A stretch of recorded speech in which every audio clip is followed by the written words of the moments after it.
Chapter 1 Starting Over. In the dead of night. At Green Bamboo Upper-Class Area. Jinhai City Shifeng held a folder of documents as he sat silently on the leather sofa. Gazing at the pool outside through the French window, Shifeng was filled with both frustration and unwillingness. He was the captain of Shadow, one of Jinhai City's top 4 gaming workshops. He had commanded a guild of tens of thousands of people. Even more, he was Jinhai City's famous expert. He was the sword magician. However, now the only thing he could do was drink away his sorrows inside his home 10 years. He had spent in gaming 10 years, he had fought in blood-soaked battles. He experienced countless trials and suffering. Under his leadership, Shadow had successfully established 10 city-states in. They were finally capable of rivaling the first-rate guilds. However, before he could enjoy any of that endless glory, a single document had turned everything into passing smoke. Once it was gone, it was never coming back. Shifeng never thought his 10 years of effort would just go to waste. He sacrificed so much just for the game, and yet, all he did was pave the way for others to the very end. All of this culminated because he had opposed the decision for Shadow to join the Super Guild, World Dominators. It wasn't even the next day before Lanhua Financial Group gave him their reply. He had to delete his level 200 Sword King, the account he had spent 10 years of blood and sweat on, and to collect his settlement check from the financial department. All he received was 5 million credits and a single mansion. When compared to the established 10 city-states inside the money-generating virtual kingdom, it couldn't even be considered a drop in the ocean. Shifeng thought about how much he had contributed to Shadow. He thought about how his efforts had turned Lanhua groups into a large financial group. Then he thought about how they still threw him away, as if he was no different from garbage. Shifeng swore he would take revenge for their actions. I won't just let this go. At worst, I'll just start over. Shifeng's eyes flashed with confidence and resolution. His hands tore the termination contract into little pieces. Grabbing the bottle of wine from the tabletop, he gulped down several mouthfuls. Even if he no longer had his Sword King account, even if he no longer had his team's support, the skills and knowledge he obtained from the game would not betray him. As long as his skills remained, he could still rise once more within God's domain. He could rebuild a virtual kingdom of his own. Early morning. The sun had just risen. The phone alarm continuously rang. Shifeng woke up resentfully. He helplessly reached for his phone by the bedside. The effects from yesterday's drinking still loomed over him. Hey, what's up? Brother Feng, it's me, Blackie. You're still asking what's up? Didn't we agree to become professional gamers? Shadow Workshop is recruiting at our school today. Haven't you always wanted to become Shadow's core member? Shifeng was slightly confused. Lanhua Financial Group just fired him. So why would he attend Shadow's examination? Brother Feng? Brother Feng? Can you hear me? They're testing at 10 o'clock. If you don't hurry up, you're not gonna make it. Blackie, stop joking around. I just got fired from Shadow. Fired? Brother Feng. How much did you drink yesterday? Even now you're still not awake? How could you be fired if Shadow hasn't even recruited anybody until now? Alright, just come quickly. Blackie had cut the call before Shifeng could respond. When Shifeng looked at his phone in a daze, he discovered that this old and broken down iPhone 6 was not his phone. His phone was the latest iPhone 12. Immediately, Shifeng inspected his surroundings. What met his eyes was a messy room, no larger than 15 square meters. All around there were books on gaming strategies. At a corner of the room above the study table, there was an extremely outdated laptop. Within the wardrobe by the wall, there were clothes messily piled together. Inside the wardrobe there was a mirror that currently showed a familiar face. Shifeng jumped up in shock when he saw this extremely familiar face. How have I become young again? Shifeng immediately walked towards the mirror. Only after looking at the mirror, at the reflection shown on it over and over, did Shifeng confirm that he had indeed become young again. He slept in his luxurious and spacious bedroom yesterday, but now he was in this broken-down place after waking up. Not only that, he also had become young again. Shifeng could still recall some memories regarding this place. He had lived here 10 years ago. For over 6 months, Shifeng rented this place in reluctance. Also that he could play God's domain while also attending university. Only after he had earned some money in God's domain had he rented a large condominium. Shifeng thought back to those arduous years. His family's circumstances at that time weren't in good shape. For Shifeng to attend university, his parents had racked up some debts. Even so, Shifeng's parents still made sure to send him sufficient living expenses every month, taking on the suffering themselves. In return, Shifeng wholeheartedly wanted to change his family circumstances. However, finding a well-paying job while the streets were filled with university graduates was tremendously hard. So he thought of the highly profitable virtual reality games. Setting professional gamer as his goal, he even bought a virtual gaming helmet. Training arduously within the game to improve his skills during that time, bread and instant noodles became his daily meals. To save money, he had also avoided participating in social gatherings held by his classmates, causing him to become an invisible existence in his class. The boys would look at him with disdain, while the girls would distance themselves from him. Every time Shifeng went shopping for cup noodles, his wallet would have no more than 10 credits. He did not even dare buy a ham sausage that only cost a single credit. In pity, the female salesperson there had offered him the ham sausage at a discounted price.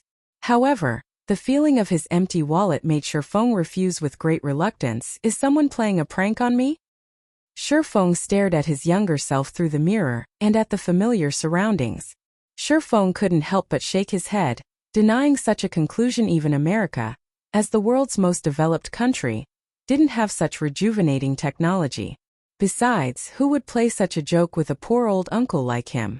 Shifeng looked at the time on his phone. 19 April, 21:29 dawn. Tell me I have been reincarnated? Shifeng's face revealed a bitter smile. He remembered today was the 5th of August. In the year 2139. It couldn't possibly be April of 2129, the year he was still attending university. Shifeng shook his head, trying to wake himself up. Yet deep down he still held on to a thread of hope, wishing that he could be reincarnated, returning to the time 10 years ago. He walked towards the desk, powering up the laptop. Even if the time on his phone could be faked, the information on the internet definitely couldn't. After surfing the web for several minutes, Shifeng was utterly devastated.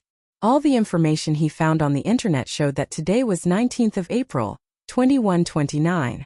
Even the highly anticipated official release date of God's domain was clearly displayed on its official site, counting down to 6 days from now, the 25th of April. I really have been reincarnated. Did I really come back to 10 years ago? Shifeng firmly stared at the news report of God's domain, emotional tears leaking from the corners of his eyes. Shifeng's feelings were hard to describe at that moment. He felt both regret, sadness, and joy. It was as if everything before him was just a dream. Nonetheless, the chirping of insects and the cold wind blown from the air conditioner told him otherwise, that everything was real. Looking at his phone, at the family photo he took when he entered university, Shifeng never realized that his parents had white hair. The corners of his mother's eyes even had wrinkles. They were no longer as lively as before. They were truly old now. A year and a half had already passed since God's domain's release when Shifeng noticed how aged his parents were. The large amounts of debt, excessive laboring, and stress had caused both his parents to fall ill, gravely ill. Curing them required millions of credits, but during that time Shifeng was merely a squad captain in shadow. The money he earned was far from enough to foot such expensive costs. Shifeng tried everything to collect enough money, yet it was still not enough. Even with trying his all, Shifeng's parents still left him a few months later. In his previous life, he failed to care for his parents properly. How could he have known of the pain and suffering? After Shifeng earned millions of credits, this pain remained within Shifeng's heart for forevermore. Never would he have thought fate would play such a joke on him. He unexpectedly returned to the starting point, starting back up from zero. Great. This is just too great. Ha ha ha. Since I have been reincarnated, I have to change everything. I will earn enough money to cure mom and dad, and I will let them live a life without worries. Shifeng silently swore to himself as he wiped away the tears. Just when Shifeng was planning for his future, Blackie's call came ringing again, continuously urging Shifeng to go quickly to the university for the test. Yet Shifeng did not rush. He dressed at a relaxed pace, tidying himself up before heading to Jinhai University. He could not be more familiar with Shadow. Shifeng still remembered. It was while he was still attending university, Lan Hua Group's prized son Lan Hailong started up Shadow Workshop to enter God's domain. Lan Hailong also invested considerable funding into the recruitment of the student experts of Jinhai University. Shifeng participated in Shadow's examination at the time, successfully becoming a core member of the workshop, whereas Blackie became an outer member. Shifeng had been happy for quite some time after that incident. After 3 years of being under the leadership of Shifeng, Shadow Workshop allowed Lan Hua Group to greatly profit from God's domain, quickly becoming a large financial group. However, Shifeng would never have thought that Lan Hailong would be the one to fire him.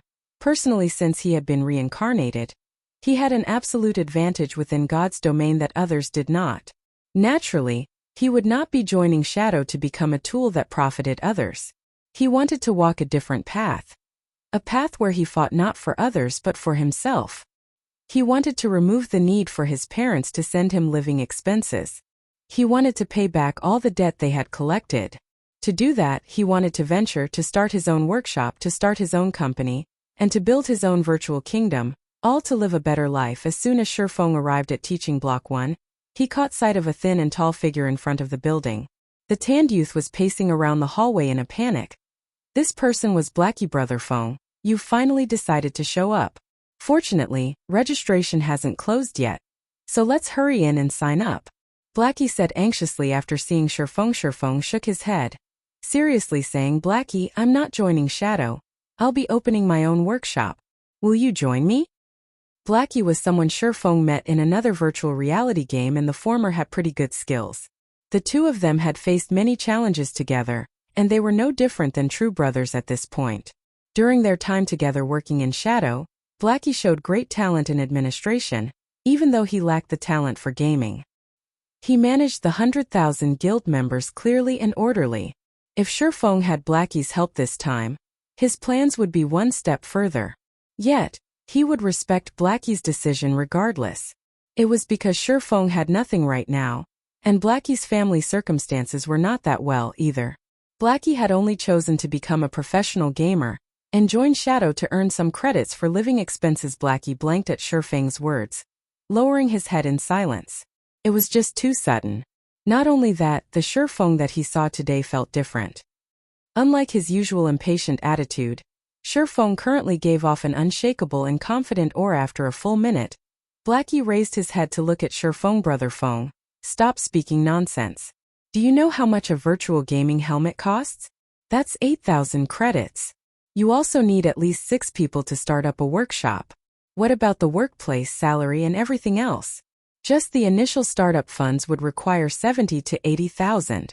There are also the follow-up investments. That's a lot of credits. Do you have that many credits right now? Blackie was very aware of Shifeng's circumstances. He knew Shifeng's household wasn't well off, so he wanted to persuade Shifeng away from this sort of crazy thinking. You're right. Right now, I don't even have the credits for a God's Domain virtual gaming helmet. Shifeng nodded his head in admittance. It was like Blackie said. Even just 70 to 80,000 was considered a small amount. Shifeng recalled Lan Hailong had spent over 5 million credits for the 100-man workshop he had recruited. He had also spent more in the later stages to upgrade the workshop's quality and strength. Since this is so, rather than take the risk, wouldn't it be safer to join Shadow? At the very least, Shadow can provide us with virtual gaming helmets. Otherwise, forget becoming professional players. We wouldn't even be able to play the game. Seeing that Shifeng understood the core of the problem, Blackie sighed in relief as he pulled Shifeng into the teaching block. Shifeng shook away Blackie's hand, sternly staring at Blackie before saying in a grave tone, I still plan on starting my own workshop. I don't want to be controlled by others. So, Blackie, will you join me? Shifeng would not insist to Blackie since he did not have any guarantees. He also couldn't reveal the secret that he had been reincarnated. He could only hope that Blackie would believe in him. Seeing Shifeng's serious expression, Blackie felt Shifeng was acting weird today. This was madness. Everyone knew you couldn't earn money during the initial periods of virtual games. Did Shifeng have some way to make money in God's domain? Even if they did make money, it would be after a few months. They did not have that much time to waste. After hesitating for quite some time, Blackie reluctantly answered, I get it. You're the boss. I'll start a workshop together with you, but what about the virtual gaming helmets? We can't play the game without them, right? Shifeng's tightened brows immediately relaxed as he happily clapped Blackie's shoulders, saying, Now this is my good brother. Don't worry about the gaming helmets. I recall that God's Domain had a trial period available for university students. Every university has a distribution point, and as long as you show them your student identification, then for 10 days you can obtain a gaming helmet for free. Let's go and take a look. What do we do after 10 days? Blackie's tan face turned ashen, suddenly feeling his future was pitch black. Why did he have to believe Shifeng? Could it be Shifeng's confidence and steadiness? There wouldn't be a problem venturing together with Shifeng, right? What could you do with 10 days in God's Domain? They would definitely miss out on the recruitment period of workshops after 10 days. In the end, they still had to buy the gaming helmet, but where would the money come from? Not even a professional gamer with a group would be able to earn 16,000 credits within 10 days of God's Domain's opening. Leave the money problem to me. Shifeng revealed a confident smile as he clapped Blackie's shoulders. Earning 16,000 credits in 10 days was indeed a pure fantasy. However, he had his spirit as a reincarnated person. No matter what the challenges were, he would break through them all, and the release of God's Domain was the starting point of his rise afterward. Shifeng brought Blackie to retrieve the virtual gaming helmets. He then used all his money to buy 2 large boxes of instant noodles, placing them under his desk in his rented house. They were enough to last him for over 10 days. After briefing Blackie on some things in God's Domain, Shifeng quietly waited for God's Domain's opening 25th of April, 9 p.m. Within the dark and silent room, a few glimmers of light flickered alive. Shifeng laid on his bed, gently pushing the start button as he closed his eyes. God's Domain, here I come. Chapter 2: Sherlock's Request. To accommodate the majority of players, God's Domain could be played while sleeping. Also, the time within the game was different than in reality, where 2 hours within the game was equal to 1 hour in reality. Each day within the game was made up of 48 hours, consisting of 30 hours daytime and 18 hours of night. Not only that, to allow the bulk of working-class people to enjoy the game, nighttime in reality was daytime in the game. Shifeng passed through a multicolored tunnel as soon as he arrived in God's Domain. Arriving at a solemn, golden temple, a female angel with 4 pairs of wings flew towards Shifeng. She was only about palm-sized. Hello, adventurer. Welcome to God's Domain. I am the navigation angel Gabriel. I will be introducing to you the 4 main categories and 12 main jobs. Please choose the job that you like most.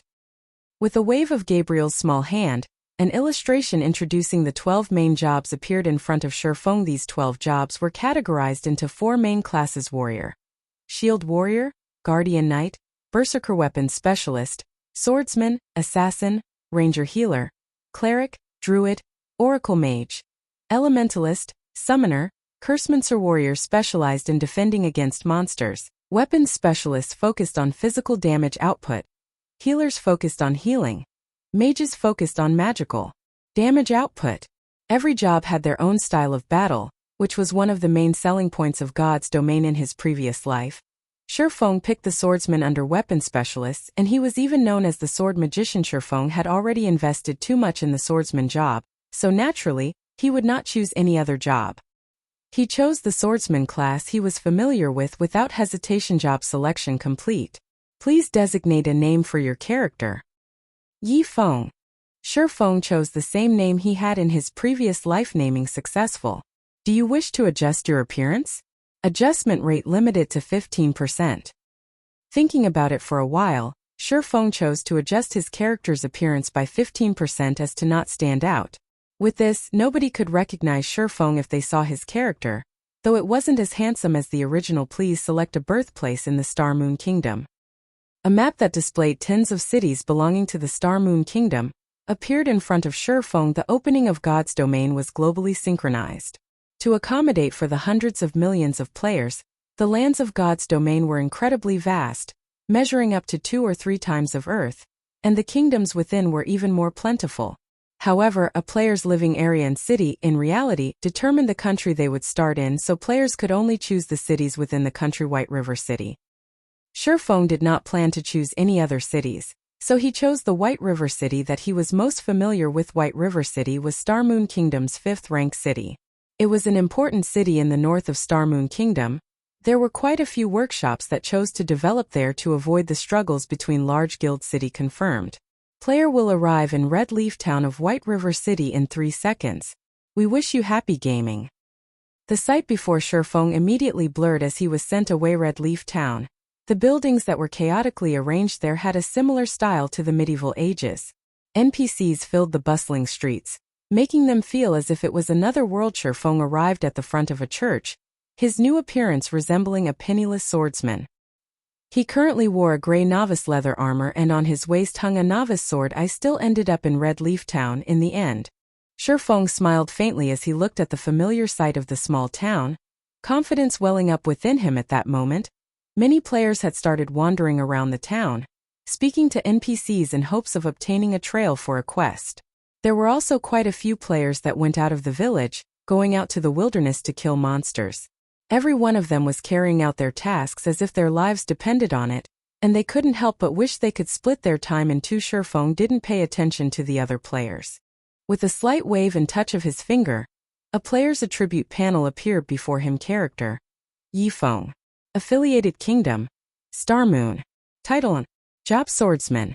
Level 0. HP 100/100. Physical attack power 13. Defense 4. Attack speed 3. Movement speed 4. Attributes: Strength 5, Agility 3, Endurance 4, Intelligence 2, Vitality 2. Free attribute points 4. Weapon Mastery. One-handed sword mastery plus 5. Apprentice rank. Increases one-handed sword damage by 5%. Two-handed sword mastery plus 5. Apprentice rank. Increases two-handed sword damage by 5%. Free mastery points 0. Job talent. Swordsman talent 1. Sword-related mastery plus 5. Swordsman talent 2. Obtain 8 free mastery points every 5 levels. Swordsman talent 3. Sword-related skills proficiency increased by 50%. Skills. Chop. Active skill. Requirement: sword. Additional 8 points of damage. Cooldown 5 seconds. Skill level 1. Proficiency 0/300. Equipment: Swordsman's leather shirt, gray trash. Level 0. Defense plus 2. Durability 10 tenths. Novice sword, gray trash. One-handed sword. Level 0. Equipment requirement: Strength 3. Attack power plus 3. Durability 15/15. Inside his bag there were 10 pieces of bread and 10 pouches of water. Eating the bread would recover 10 HP per second while drinking water will recover 10 MP per second, and both effects lasted 10 seconds. Every swordsman started with the same attributes, the only difference being the allocation of the free attribute points. Each player could obtain 4 free attribute points with each increase in level. With each rise in level, the different ways players use these points would result in their own unique style. Strength increases physical attack power and the weight behind each attack. Agility increases attack speed and movement speed. Endurance increases maximum HP and stamina. Intelligence increases magical attack power and maximum MP, and vitality increases the recovery rate of MP and HP. Every job places emphasis on different attributes. As swordsmen belong to the physical damage jobs, most people would prioritize strength. In his previous life, Shifeng also made such a choice, adding 2 points to strength, 1 point to endurance, and 1 point to agility for every level. It was a very ordinary and commonplace choice. However, Shifeng did not plan to do so in this life. Without hesitation, Shifeng clicked on the plus sign, plus symbol, for agility, placing all 4 free attribute points into it. Shifeng's agility increased to 7 points. His attack speed changing to 4 and movement speed to 4. This method of point allocation was something not even assassins, who were widely known for their high agility, would do. They would prioritize strength first, as more damage meant an easier time leveling up. Unfortunately, Shifeng didn't think that way for melee jobs. Agility was the best choice at the early stages of God's domain. This was kept a secret, only being discovered several weeks after God's domain's opening. When it was finally made known, countless melee players couldn't help but hammer their chests in regret. After adding the attribute points, Shifeng took a look at his surroundings. Only a while had passed before another large group of players were sent here. Green rhombus-like symbols belonging to players filled the air of the central plaza, blocking out the yellow symbols belonging to NPCs. Such a situation made looking for an NPC an even greater challenge. Shifeng's voice communication rang, the caller's name showing Black Cloud. It was Blackie calling Brother Feng. I chose Cursemancer and was sent to Falling Moon Town. Where are you? Now that he had entered God's domain, Blackie was extremely excited, itching to start his journey quickly. I'm in Red Leaf Town, not that far from Falling Moon Town. I'll help you level up, so come to Red Leaf Town. Sure Feng said. Brother Feng, you must be crazy. Do you know how far Falling Moon Town is from Red Leaf Village? The map says that it'll take me 7 hours to get there. I'll fall behind all the other players by a lot if I go there. We should just level up on our own, and meet up at White River City after reaching level 10. Blackie nearly coughed out blood in anger. Earning 16,000 credits in 10 days was already madness. Instead of frantically leveling up after entering God's domain, he was asked to waste 7 hours? He wasn't going to do that even if he was beaten to death. Don't worry. You should just come over. You'll get back the time you waste very quickly. Shifeng said dully. When Blackie heard Shifeng's confident tone, he asked excitedly, Brother Feng, could it be that you have a beta tester's information? God's domain had invited quite a few people to test the game before it opened, and these people were called beta testers. These beta testers could get a hold of first-hand information for God's domain, and although changes would be made to the game, the beta testers would most definitely know more than regular players. What do you think? Just hurry over here. Shifeng answered in a mysterious tone, laughing hearing Shifeng's words. Blackie knew Shifeng had reliable information, and he couldn't help but get excited, saying, Okay, wait for me, Brother Feng. I'll go there right this instant.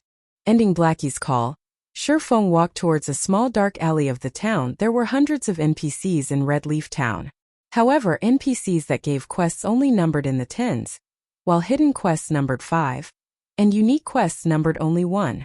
A unique quest would no longer be available once completed by a player. The unique quest in Red Leaf Town was only discovered 2 months after God's domain's opening, and it had caused a sensation throughout the entire White River City the last time. As the quest was unique, the lucky player revealed the method to obtain it, earning the envy of many players. Unfortunately for them, the quest was no longer available. Even if they wanted to do it, of course, Shifeng wouldn't let this unique quest go. In this life, Shifeng arrived at the dark alley filled with beggars in tattered clothing. The beggars were like wolves discovering fresh meat when they saw Shifeng walking over, quickly surrounding him as they begged for food. There was once a player who had given these beggars a lot of food. These beggars would ask for items after having their fill, and they would ask for more expensive items after each time. The player had agreed to all their requests, consecutively fulfilling more than 10 of their wishes. Unfortunately, the beggars gave absolutely nothing in return, causing the player to nearly pop a vein, becoming a joke for others. Get lost. Shifeng yelled as he pulled out his novice sword, causing the powerless beggars to quickly hide away. Shifeng walked to a corner after the beggars dispersed. A vagrant middle-aged man was lying there. There wasn't much of a difference between the man and the other beggars, but if there were one, it would be the man's unyielding integrity, as he was the only one not begging for food. Do you need any help, sir? Shifeng formally asked the man. Can you give me some food? It's been 5 days since I've last eaten. The male beggar responded. Shifeng smiled faintly, seriously saying, Unfortunately, sir, I cannot agree to your wish. A normal person would probably spew blood out in anger if they heard such a reply. However, this beggar merely let out a sigh, no longer saying a word. However, if you are willing to pay an appropriate price, I can give you the food you need. Shifeng said. The beggar lifted his head and looked at Shifeng, his eyes carrying a hint of anticipation as he said, If I had the money, I would definitely be willing to pay this cost, but right now I have nothing. Although, if you are willing to help me, I will pay you a sufficient price. Are you willing to help me? May I ask what you want me to do? Shifeng questioned. The beggar said seriously, Please help me kill the mayor of Red Leaf Town. Cross?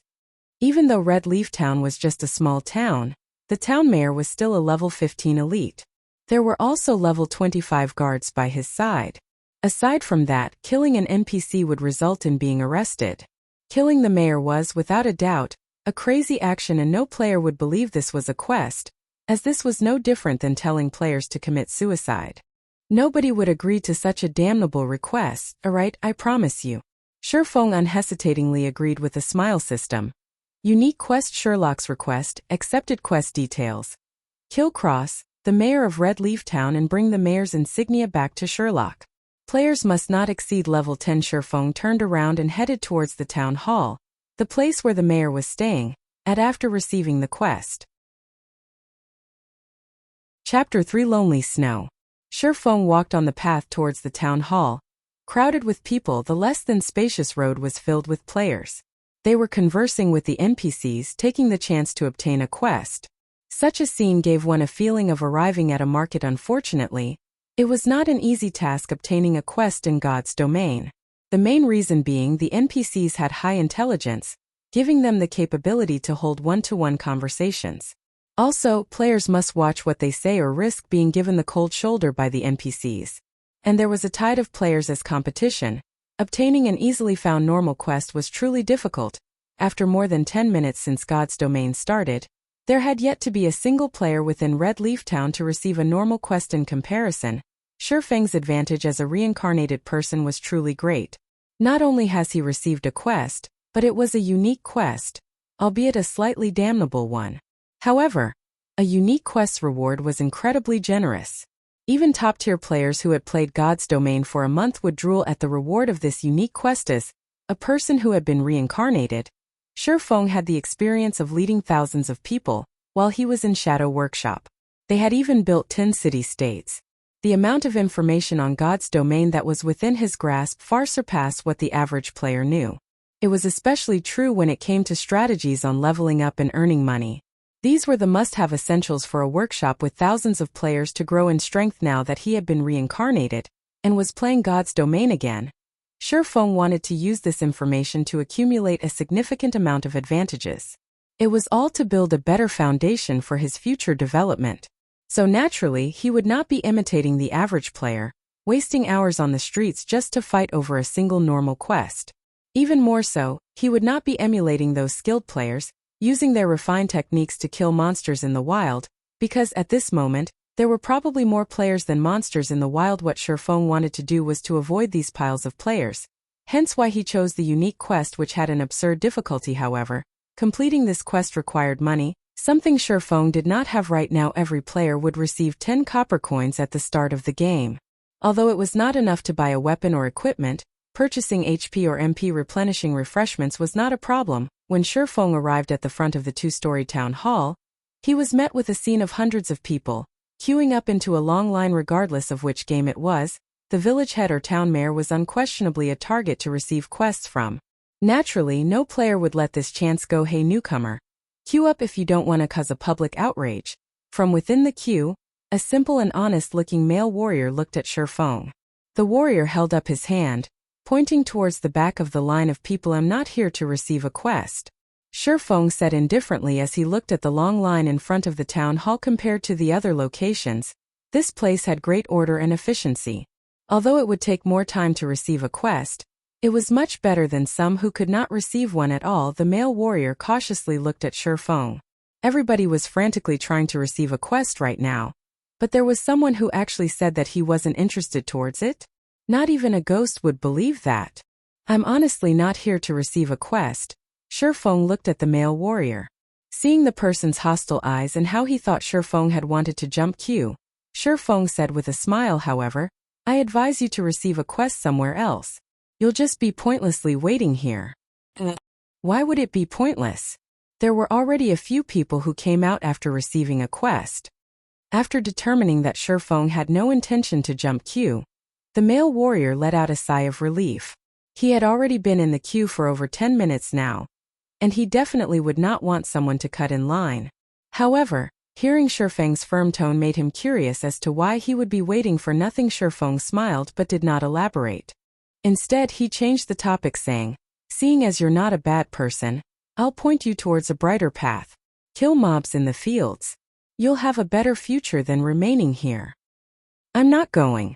There are too many monsters in the wild and I can't compete with those other people.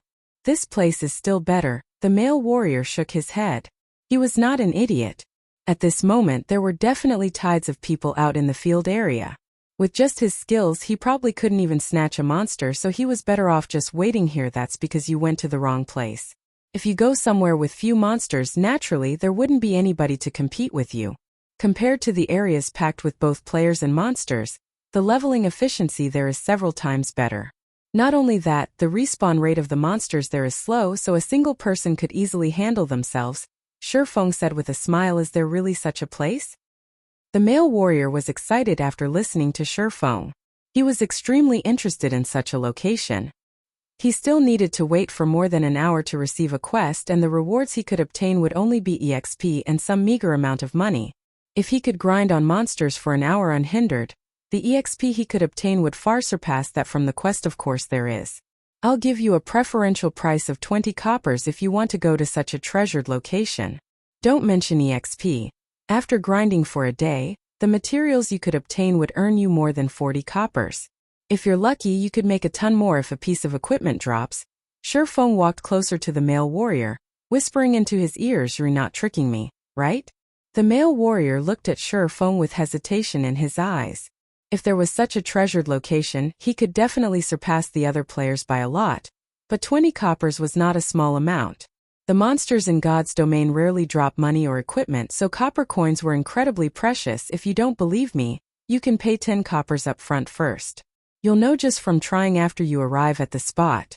If it's true, you can then pay me the other 10 coppers. I'm only telling you this because I see that you're a good person. Just forget it if you don't believe me. Shifeng turned and left after saying his piece. Shifeng wouldn't be doing this if he didn't lack money. At worst, he'll just use some other method to earn money. Just after walking a few steps away, Shifeng was stopped by the male warrior expert. Hold on a moment. Let's talk about it, alright? Isn't it just a deposit of 10 coppers? Here, take it. I trust that an expert like you won't trick me. The male warrior revealed an honest smile, resolutely trading 10 coppers to Shifeng. Seeing your performance, I'll give you a good location. Although this place is slightly far off, there is only a single mage-type level 0 green gnome. It has low defense and a quick respawn rate. Chances are also greater of money dropping. A berserker would be great at killing there. Shifeng gave the warrior a good grinding location after happily receiving the 10 coppers. The male warrior was relieved when he noticed how familiar Shifeng was with the wild monsters, even to the degree of knowing the amount of money dropped. He never imagined he would be so fortunate as to meet an expert of God's domain, and not just any expert. Shifeng might even be a beta tester. The male warrior became even more excited as he thought of this possibility. Brother expert, do you know a location that drops skill books for berserkers? It's really hard to fight against mobs with only a single skill. The male warrior was more fond of Shifeng now, even treating Shifeng as his superior. It's fine if you want to know, but it'll cost you 2 silvers. Shifeng smiled. Who would give out such valuable information after only a short conversation? Shifeng would not unless there was money involved. Of course, the male warrior paled when he heard the price. 2 silvers equaled 200 coppers. Not even the average guild would have that much money. Expert, let's add each other as friends. I'm Lonely Snow. I'll contact you again once I've saved up enough money. The male warrior sent Shifeng a friend request. Alright. Shifeng accepted Lonely Snow's request. Oh. Then I'm off to fight mobs. Brother expert, I'll mail you the 10 copper immediately after I've saved up enough. Lonely Snow happily parted with Shifeng, leaving the long queue and dashing towards the grinding location. Now that Shifeng had money, he walked towards the fruit stall by the town hall. Boss, how much for this tomato? Shifeng asked as he held up a ripe, red tomato. Both fruits and vegetables could aid in recovering a player's HP and MP. Their tastes were also quite delicious. The only downside was the bad recovery rate. In normal circumstances, players wouldn't buy them at all, especially during such a period where money was a big problem. Spending money on fruits and vegetables was just wasteful behavior. 2 coppers each. Give me 10 of them. Shifeng paid the 20 coppers. He walked into the town hall after receiving the 10 tomatoes. Hey newcomer, queue up. Can't you see others are queuing up as well? Swordsman over there, what do you think you're trying to do? Do you know how many people are queuing up behind? The players in the queue became enraged and started criticizing when they saw Shifeng cutting the line, walking directly towards the town mayor. They would have long since murdered Shifeng, were it not for the fact that they could be jailed for attacking another player inside the town. Sorry, but I'm really not here to receive a quest. I'm just here to take a look. Shifeng smiled at the players. He turned to look at the fat town mayor. Cross, elite, friendly. Level 15. HP 2400/2400, MP 1500/1500. There was not a single player who could beat him at this stage. It was not possible, even with a team. Subsequently, Shifeng took out a ripe and red tomato, taking a bite out of it. What is this person doing? Hell! He's actually eating a tomato. Each of those costs 2 coppers. Such luxury. The other players could not understand what Shifeng was trying to do. By coming to the town hall to eat tomatoes, was he trying to show off how rich he was? Halfway through his tomato, Shifeng suddenly threw it towards Town Mayor Crossface. The tomato accurately landed on Crossface, spreading bright red liquid all over system. Cross favorability towards you has been decreased by 100 points. Unsatisfied, Shifeng took out another tomato from his bag, throwing it at Cross Hypocrite. Fatty! Bloodsucker! You're not fit to be the town mayor. Shifeng kept cursing as he threw tomatoes, whereas Cross favorability kept decreasing. Cross body turned bright red as tomato juice kept flowing down his body. Adding to his enraged expression, it created an incomparably funny sight. However, nobody within the town hall was laughing. It was exceptionally quiet. All of the players became slack-jawed and dumbfounded at Shifeng's actions. Just after 20 minutes since God's Domain's opening, there was a player that dared to actually attack an NPC, and not just any NPC. He was attacking the leader of a town, the boss of the beginners area. This person was insane. Wasn't he afraid of being jailed until his death? Did he no longer want to stay in Red Leaf Town? Even taking your revenge on society shouldn't be done in such a way. Just when the other players were expecting the guards to detain Shifeng or for the town mayor to kill off Shifeng in a rage, none of these things actually occurred. None of the players knew that insulting an NPC was not considered an attack. Hence why neither the guards nor Cross attacked Shifeng. Shifeng's actions would only lead to the NPC hating him to the bones, and he could forget receiving quests from the NPC in this lifetime. As Shifeng's last tomato landed on Crossface, Cross favorability fell towards hostile. Cross level became question marks, and the yellow marker above him quickly turned a crimson-red damnable insect. I'll send you down to hell. The bright red cross roared loudly as he rushed at Shifeng. Chapter 4: The Sensation Caused by Death. Town Mayor Cross' furious roar reverberated throughout the entire town hall with a high speed. Cross instantly arrived in front of Shifeng, his fist stretching out towards Shifeng. The other players were currently reveling in Shifeng's misfortune, taking the chance to gauge Town Mayor Cross' strength. Cross was a level 15 elite, and a single slap from him was enough to sweat the current players to death. However, Shifeng was foolish to the degree of actually angering the mayor. Not a single person in the entire Red Leaf Town could save him now. He would be jailed until he was on his deathbed, or he would be chased out of Red Leaf Town. However, Shifeng's surprisingly calm attitude puzzled the other players. Was he already prepared for death? When Cross was about to hit Shifeng, the stationary Shifeng finally moved. Like a hunter waiting for his prey, Shifeng immediately unsheathed his novice sword. With swift motions, he used the sword to defend his body. Pong. Cross fist landed on the novice sword, sending Shifeng's entire person flying. Just as Shifeng was about to fall, he flipped his body, landing steadily on the ground with the flexibility of a cat. However, his HP had instantly decreased by 84, and the novice sword in his grip trembled uncontrollably. The sword's durability had even reduced by 1 point. The weapon would become useless once its durability dropped to 0C. All the players drew in a cold breath seeing Shifeng's troublemaking. They had initially thought of him as a mere rookie. However, after Shifeng's recent performance, anybody with a discerning eye could tell he was a very skillful person. Even if Cross had low physical damage as a mage, as a level 15 elite, he could still kill any of the current players in a single strike. Yet Shifeng was alive. He had used his weapon to block the attack, reducing the damage to a minimum. Clearly a mage. And yet his strength and speed are truly shocking. Shifeng silently marveled as he looked the lamenting novice sword in his grip. Fortunately, he had added all his points to agility, increasing his attack speed to 4. Otherwise, he would surely be dead by now, having to start his quest all over again. Die insect. After failing his strike, Cross was further enraged. Suddenly, his clothes were ripped apart, revealing a body covered in pitch-black fur. Cross had turned into a werewolf with sharp fangs. Every player was shocked at this moment. Never would they have thought the mayor was an evil werewolf. Cross arrived at Shifeng's back in an instant, raising his bright snowy claws and slashing them at Shifeng's heart. However, Shifeng revealed a cold grin. Even though he only had 16 HP remaining, Cross claws suddenly stopped. They were only a few centimeters away from dealing with Shifeng. Unfortunately, Cross was hit by a level 25 guard's charge. Entering a fainted state for 1 second, Shifeng took this chance to quickly move away. Just when Cross was about to rush Shifeng after awakening, he was interrupted once more by another guard. Both of the guards were level 25 warriors. Although neither of them was elites, the damage they dished out was relatively high. A charge, coupled with a normal attack, had quickly taken 300 HP away from Cross.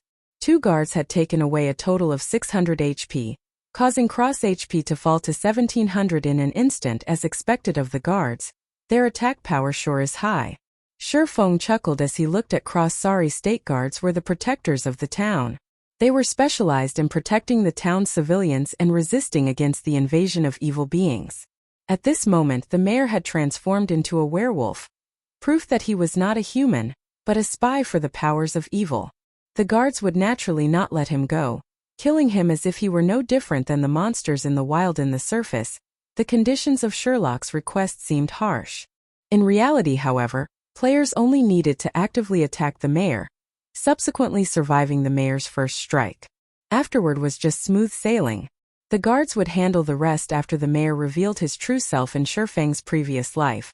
The reason this unique quest could shock the entire White River City was because the town mayor was a spy for the forces of evil. This quest had allowed players to have a new perspective towards God's domain. The NPCs were not entirely reliable, as they might be one of the forces of evil in disguise simultaneously. The player who completed the quest had shocked everyone with his method of baiting the town mayor.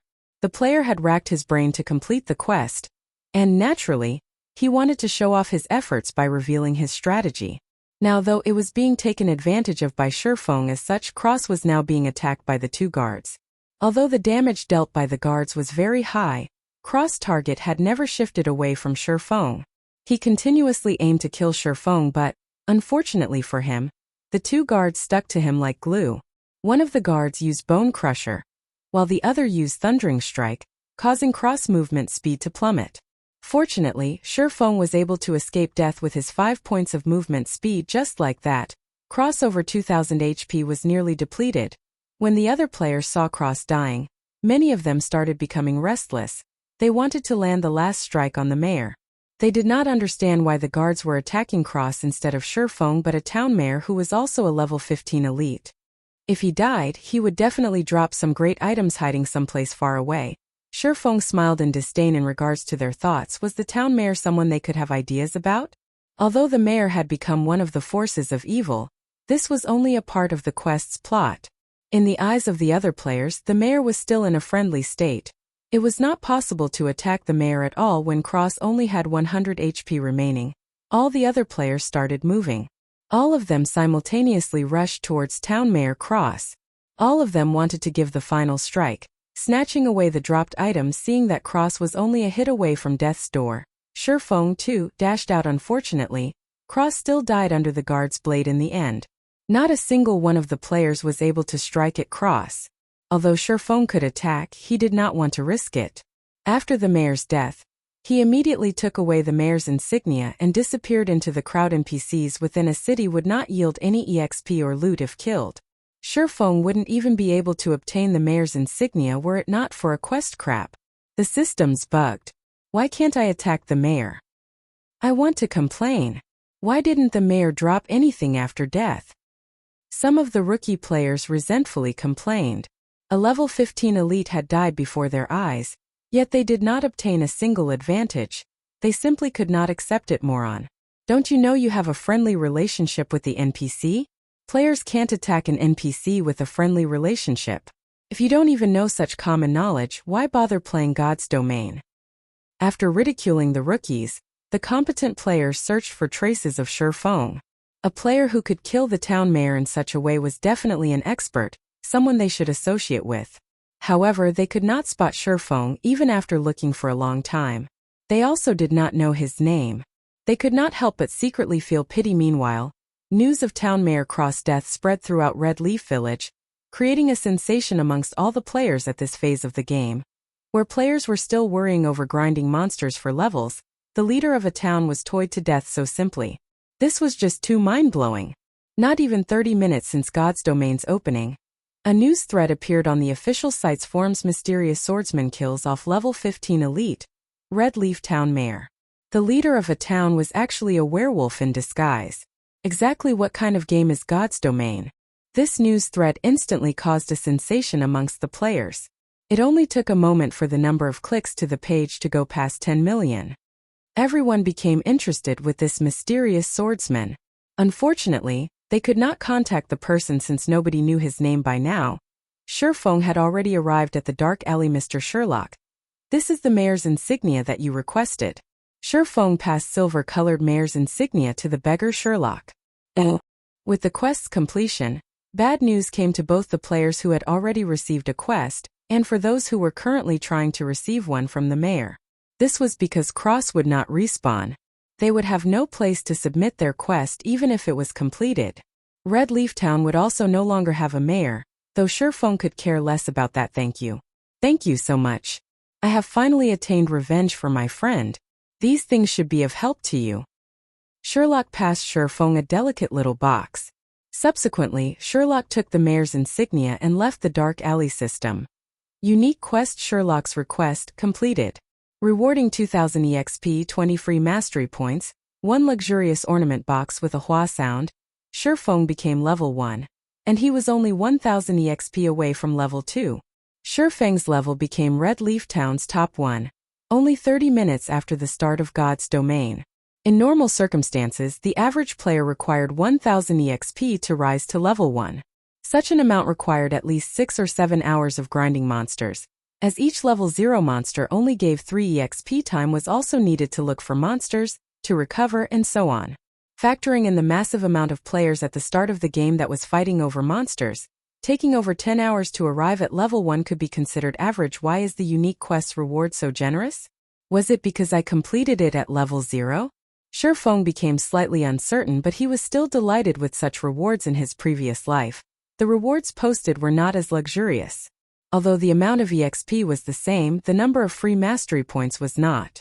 The other person only received 10 points for it, as well as a delicate ornament box, while Sherfeng received 20 points and a luxurious ornament box. Free mastery points were extremely precious in God's Domain. Rarely would a quest award 3 to 5 points.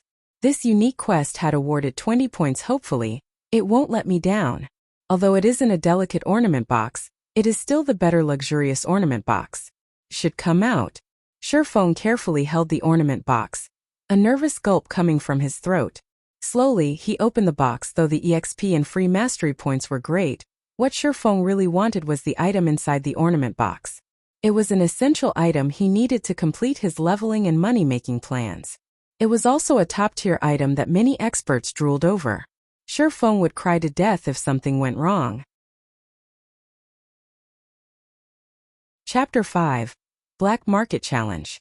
As the luxurious ornament box slowly opened, a dazzling array of multicolored light burst out from within. Fortunately, Sherfeng was currently standing inside a dark alley.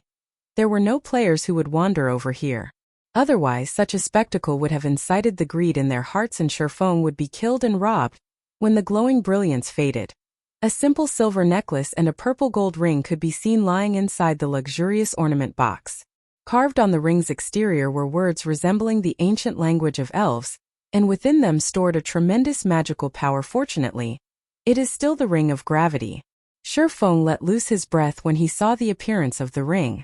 Carefully, he took the ring out of the box and inspected it. Ring of gravity. Mysterious iron rank. Equipment level 0. Strength +2, agility +1, endurance +1. Additional skill. Gravity liberation. Greatly reduces the gravity acting upon the user. Duration 30 seconds. Cooldown 5 minutes. Great. It's not just bronze rank. After reading the item's introduction, Sherfeng became extremely excited.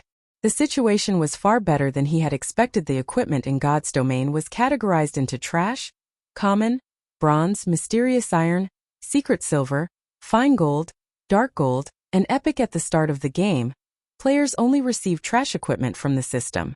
This equipment was utterly worthless. At this stage of the game, however, there were no players who possessed common equipment. While you could buy common equipment in large cities, the prices were costly. As for bronze rank, those were extremely rare and they also came with additional attributes. Mysterious iron equipment, however, only dropped from bosses, and needless to say, they were even more precious in Shifeng's previous life. The ring of gravity obtained by the player was only bronze ranked. It gave only an additional 1 point to strength. The skill Gravity Liberation as well only lasted for 15 seconds.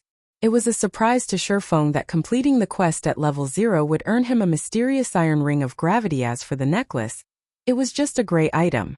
NPC merchants coveted these items and they were willing to buy them at high prices. After wearing the ring of gravity, Shifeng added the 4 free ability points that came from leveling up all into agility. Shifeng's agility rose to 12 points, his attack speed to 5 points, and his movement speed to 6 points. He could almost rival a pure agility assassin of the same level. Now my agility will reach 20 points after rising to level 3. At that time I can unlock the hidden basic skill of the agility system. Shifeng looked at his attribute panel in anticipation. Shifeng moved his body, feeling it become a lot livelier than before. He wouldn't be in his previous sorry state if he were to face off with Town Mayor Cross right now.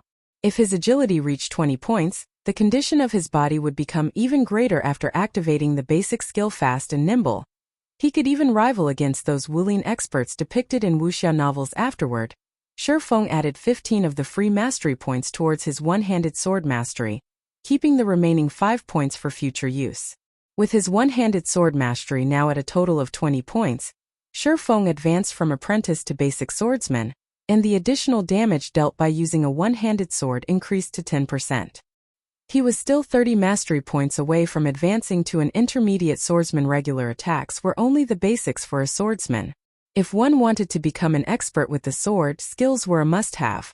The more, the better, as this would create more flexibility when in battle, thereby allowing the swordsman to dish out greater damage. Shifeng was both an expert of the sword and a person who had been reincarnated. Now that he had a special tool such as the Ring of Gravity, he needed a large amount of swordsman skills to display the true potential of a swordsman. He could then level up at a fast pace. Otherwise, it was impossible to increase the efficiency of killing monsters by relying on normal attack. I recall there being a black market challenge in Red Leaf Town's trade area. Players who cleared the challenge for the first time would be able to obtain a skill book for swordsmen. Most skill books dropped from monsters around levels 3 to 5, and their drop rates were pitifully low. At this stage of the game, there were still no players capable of grinding those monsters. It would be a big waste of time if Shifeng wanted to obtain the other skill books for swordsmen. He also did not have the time for it.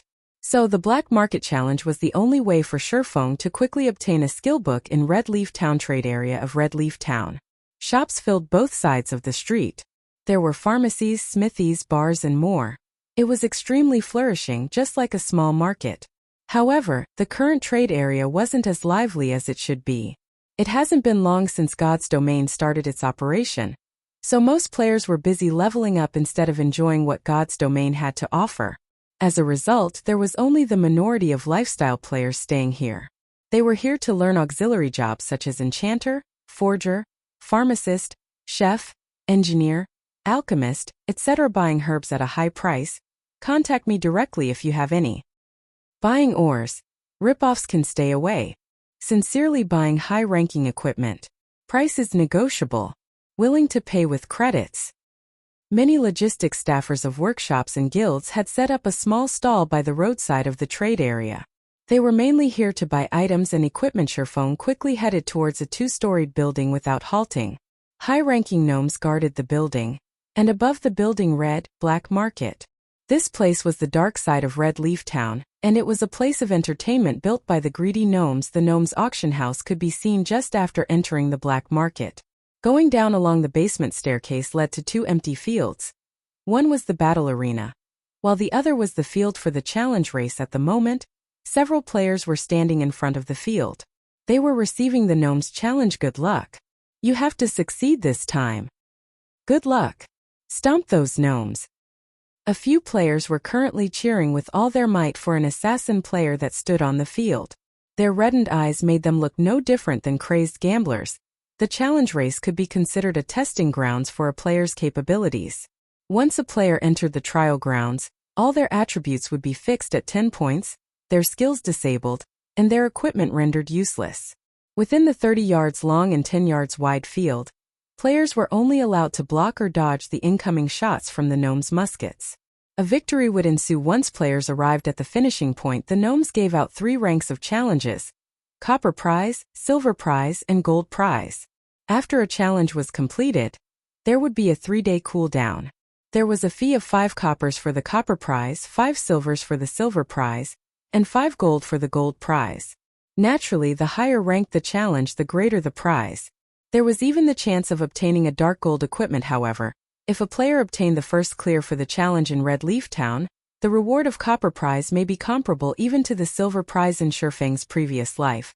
This first clear was obtained by a swordsman named Fiercegale, and the person had received a rare skill book for swordsman. After a short while, the assassin on the field was struck. His body lay at the 20 yards mark, still 10 yards away from the final point. Despicable. Just a little bit more. Do you guys still have money? I'll definitely clear it the next time, the male assassin said after reviving from the field. A male cleric shook his head saying, "Boss Stabbing Heart, the 5 of us have already given you all our money. We don't have any more." By the side, Shurfeng shifted his sight towards the assassin. He was shocked after hearing the 2 words stabbing heart. The person's body was covered in black clothing. He had a short and skinny stature, just like a monkey. Shurfeng could hardly believe that the monkey in front of him was Stabbing Heart, the assassin who ranked at number 10 on Star Moon Kingdom's assassin leaderboard. The assassin named Stabbing Heart shifted his gaze onto Shurfeng. After sizing Shurfeng up, his eyes revealed a gaze as if they had just found prey. With a smile, he walked up to Shurfeng and said, "Nice to meet you, friend. I'm Stabbing Heart, assassin squad leader of the Assassin's Alliance. Lend 5 coppers to me and I'll return 20 coppers to you tomorrow. How about it?" Stabbing Heart was just 10 yards away from the final point this time, so he was unwilling to accept defeat. He had already figured out some of the challenge's patterns. He would be able to clear it if given another chance. Hence, he thought of using his guild's name to shock and awe Shurfeng into lending him 5 coppers. The Assassin's Alliance was a large guild that was well known in the world of virtual gaming. Any veteran gamer would know this name. Someone capable of becoming the squad leader for assassins was definitely a great expert, a figure that was respected by many players. Instead of lending, the average player would definitely just give the 5 coppers to gain some favors. 5 coppers, is it? After some thinking, Shurfeng answered, "I can lend you the 5 coppers, but you have to pay back 50 coppers tomorrow." Stabbing Heart was surprised. He was Stabbing Heart, the Assassin's Alliance's famous assassin squad leader. However, Shurfeng's uncourteous reaction was completely different than what he had imagined it would be. Could Shurfeng be a rookie gamer? Seeing Stabbing Heart staying silent, Shurfeng asked, "Still borrowing?" "I'll borrow." Stabbing Heart wanted to weep. Other players would be going expert when they met him, yet Shurfeng showed no such reaction. However, when he thought about the bountiful reward awaiting him, even 50 coppers was worth it. "Here's 5 coppers. Let's add each other as friends. Don't forget to return 50 coppers to me tomorrow." Shurfeng took 5 coppers out of the 60 he obtained from selling the necklace, not forgetting to remind Stabbing Heart to return the 50 coppers. With tears flowing down his face, Stabbing Heart received the 5 coppers and said, "Fine. I won't forget." Not knowing what Stabbing Heart was thinking, Shurfeng walked away after the trade was completed. He headed towards the green-skinned gnome who was the challenge race's administrator. "Sir, time is money. What business do you have?" The gnome administrator said so in a lofty tone. "I want to enter the copper prize challenge," Shurfeng said as he handed over 5 coppers. After flipping the copper coins a few times, the gnome nodded his head in approval. He opened the wooden door to the challenge race, allowing Shurfeng to enter. "Ladies and gentlemen, we have a new challenger on the field. Please let us welcome this brave swordsman." The gnome loudly announced. "Boss Stabbing Heart, the kid that lent you money is participating in the challenge race." The male cleric pointed out the resting Stabbing Heart laughingly said, "That kid's just a rookie. Does he think the challenge race is so easy?" Even though the distance is only 30 yards, the gnome's attack pattern will change after you get past 15 yards and their attack rates greatly increase. Not to mention, even I have difficulty facing them. That's for sure. Even an expert such as Boss Stabbing Heart could only reach 20 yards. I'm guessing that kid will, at most, reach 5 yards before being done in. The male cleric nodded with a smile inside the field. The 3 gnomes standing at the finishing line readied their muskets, aiming them towards Shi Feng above the challenge field. The timer started counting down 3, 2, 1. Challenge start. Chapter 6 Stunning Skills. The instant the countdown ended, Shi Feng's body leaned forward and his legs bent. Just like a leopard, he dashed away from the starting line with explosive force. By the time the muskets had started ringing and shooting towards the starting line, Shi Feng was already 3 yards away. Subsequently, another volley of musket shots rang out. A total of 6 bullets shot towards Shi Feng's path. Several green lines indicating the trajectory of the bullets covered Shi Feng's body. Shi Feng would become a sieve if his reactions were not keen. Just as the bullets were about to hit, Shi Feng dodged to the right with a sidestep. He rushed forward once more. After avoiding the second volley of shots, bullet casings fell to the ground consistently as the 3 gnomes continued to aim and shoot. However, Shi Feng avoided them with the vigor of a leopard, every single time. The way he stayed a step ahead of the bullets made it seem as if he had control over them. It can't be. He's already at the 10-yard mark. Seeing Shi Feng taking less than 5 seconds to reach the 10-yard mark, the male cleric couldn't help but be shocked. It was only a half of Stabbing Heart's time. Stabbing Heart became speechless by the side. He silently watched Shi Feng's advance. He had originally thought of Shi Feng as a fresh noob, someone that he didn't know of and someone that came to the challenge race for fun. Yet, the speed and accuracy Shi Feng just displayed were like a veteran who had tempered himself for countless years on the challenge race. Every move of his was straightforward and efficient, something a rookie definitely couldn't pull off. Even Stabbing Heart himself, after going through the challenge several times, felt he couldn't do any better. Stabbing Heart had the pride of an expert. He did not think that Shi Feng could be stronger than he was. He explained, with such nimbleness, maybe this rookie is an athlete or someone who trained in martial arts. However, the gnomes will change their attack patterns after he goes past 15 yards. He won't be able to hold it by that time. You're right, boss. If it's someone that isn't known to our Assassin's Alliance, he definitely isn't an expert. He'll surely be shocked once he reaches 15 yards. Then, he'll turn into a beehive. Right. After 15 yards, the number of bullets fired will be 12. The target would also no longer be focused on the player himself. Instead, it'll cover a wide area. Dodging to either side won't be an option. The other members of Assassin's Alliance voiced their agreements. They too had already witnessed such a scene before 7 to 8 times. At that, Stabbing Heart passed 15 yards on his first challenge. In the subsequent challenges, however, his furthest distance was 20 yards. The difficulty after 15 yards was clear to behold. He went past 15 yards. An Assassin's Alliance member commented Stabbing Heart, and the others quickly focused their sights on Shi Feng. Wanting to see Shi Feng's performance on the field, the 3 gnomes became enraged once Shi Feng stepped past the 15-yard line. They no longer aimed as they fired their muskets with wild abandon. Suddenly, the bullet trajectory indicators within Shi Feng's sight covered a large area. There were only 3 bullets that would hit Shi Feng. However, it was game over if even a single bullet hit its mark. Finally, showing your shameless behavior. Shi Feng revealed an indifferent smile. Unsheathing his novice sword, Shi Feng used it to greet the bullets. In his previous life, Shi Feng was always busy with work and leveling up as the captain of Shadow. He had no time to play the challenge race. However, he had seen it quite a few times, so he still had a clear understanding of the challenge race. He knew the gnomes would change their attack patterns after the 15-yard line. The 15-yard distance of the Black Market's challenge race was a bar that tested a player's operating skills. Only those who passed it could be considered to have entry-level operating skills. However, a majority of the players required 2 or 3 months before being able to reach this level. A minority took a month. There were only a scant few experts capable of passing it in one try.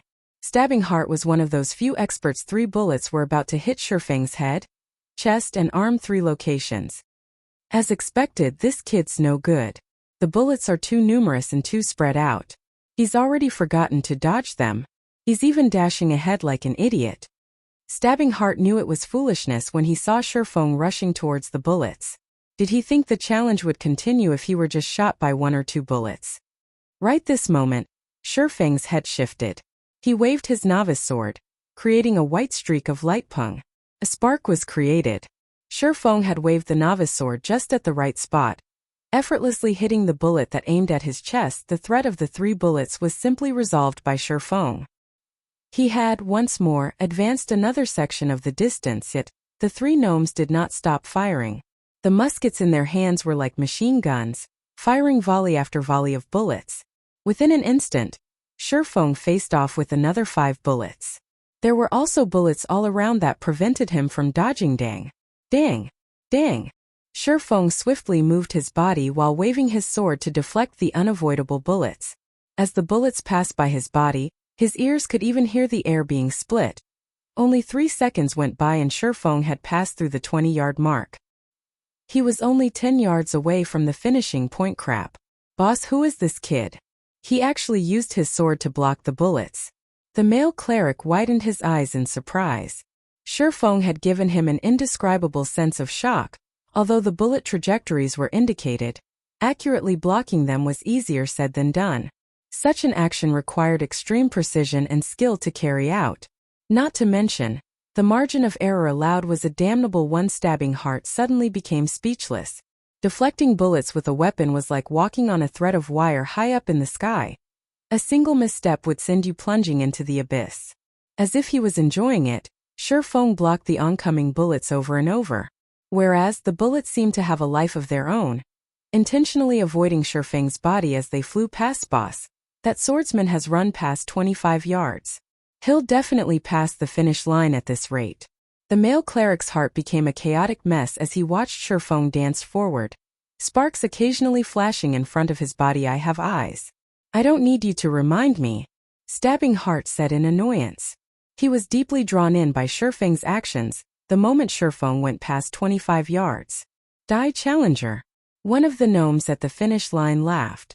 The gnome took out an automatic musket, sending a wave of bullets towards Shifeng. Suddenly, the number of bullets increased to 24. Not only that, their distance from Shifeng was a mere 5 yards. It was an unavoidable distance for players. Hell, this is cheating. Stabbing Heart unwillingly shouted. The other players became extremely nervous when they saw the scene and they couldn't help but curse at the shamelessness of the gnomes facing the hail of bullets. Shifeng quickly turned grave. Although he had known about the second change at the 25-yard mark, even he would panic in the face of so many bullets. Shifeng bent his knees, leaping forward like a leopard. He darted headfirst towards the area with the least amount of bullets, reducing the surface area of his body that would come into contact with the bullets. Following which, he madly waved the novice sword, simultaneously creating 4 streaks of white light. Pung, pung, pung, pung. After a series of sparks, Shifeng's body passed through the storm of bullets. The moment his body was about to make contact with the ground, his free arm pressed downwards. Shifeng quickly stood up with all his might, rushing past the finish line like a bolt of lightning. Total time spent: 14 seconds.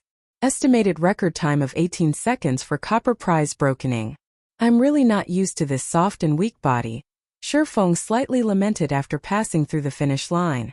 If he was over level 100 with his body's constitution, he could easily carry out the 4 simultaneous sword slashes with great ease. Ladies and gentlemen, a round of applause. This swordsman has passed the challenge.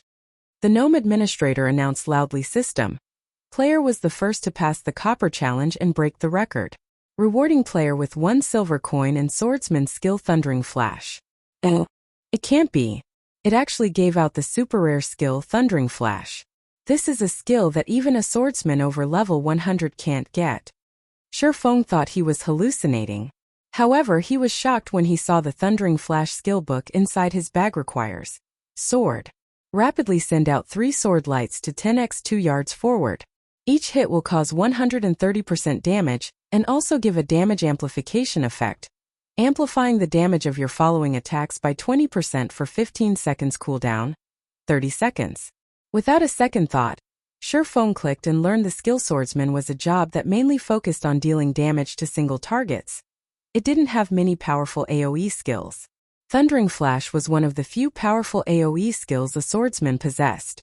If it were learned during the early periods, it would definitely create a huge gap from the other swordsmen. After learning Thundering Flash, Shifeng started to feel himself gaining the makings of a swordsman. You guys continue playing.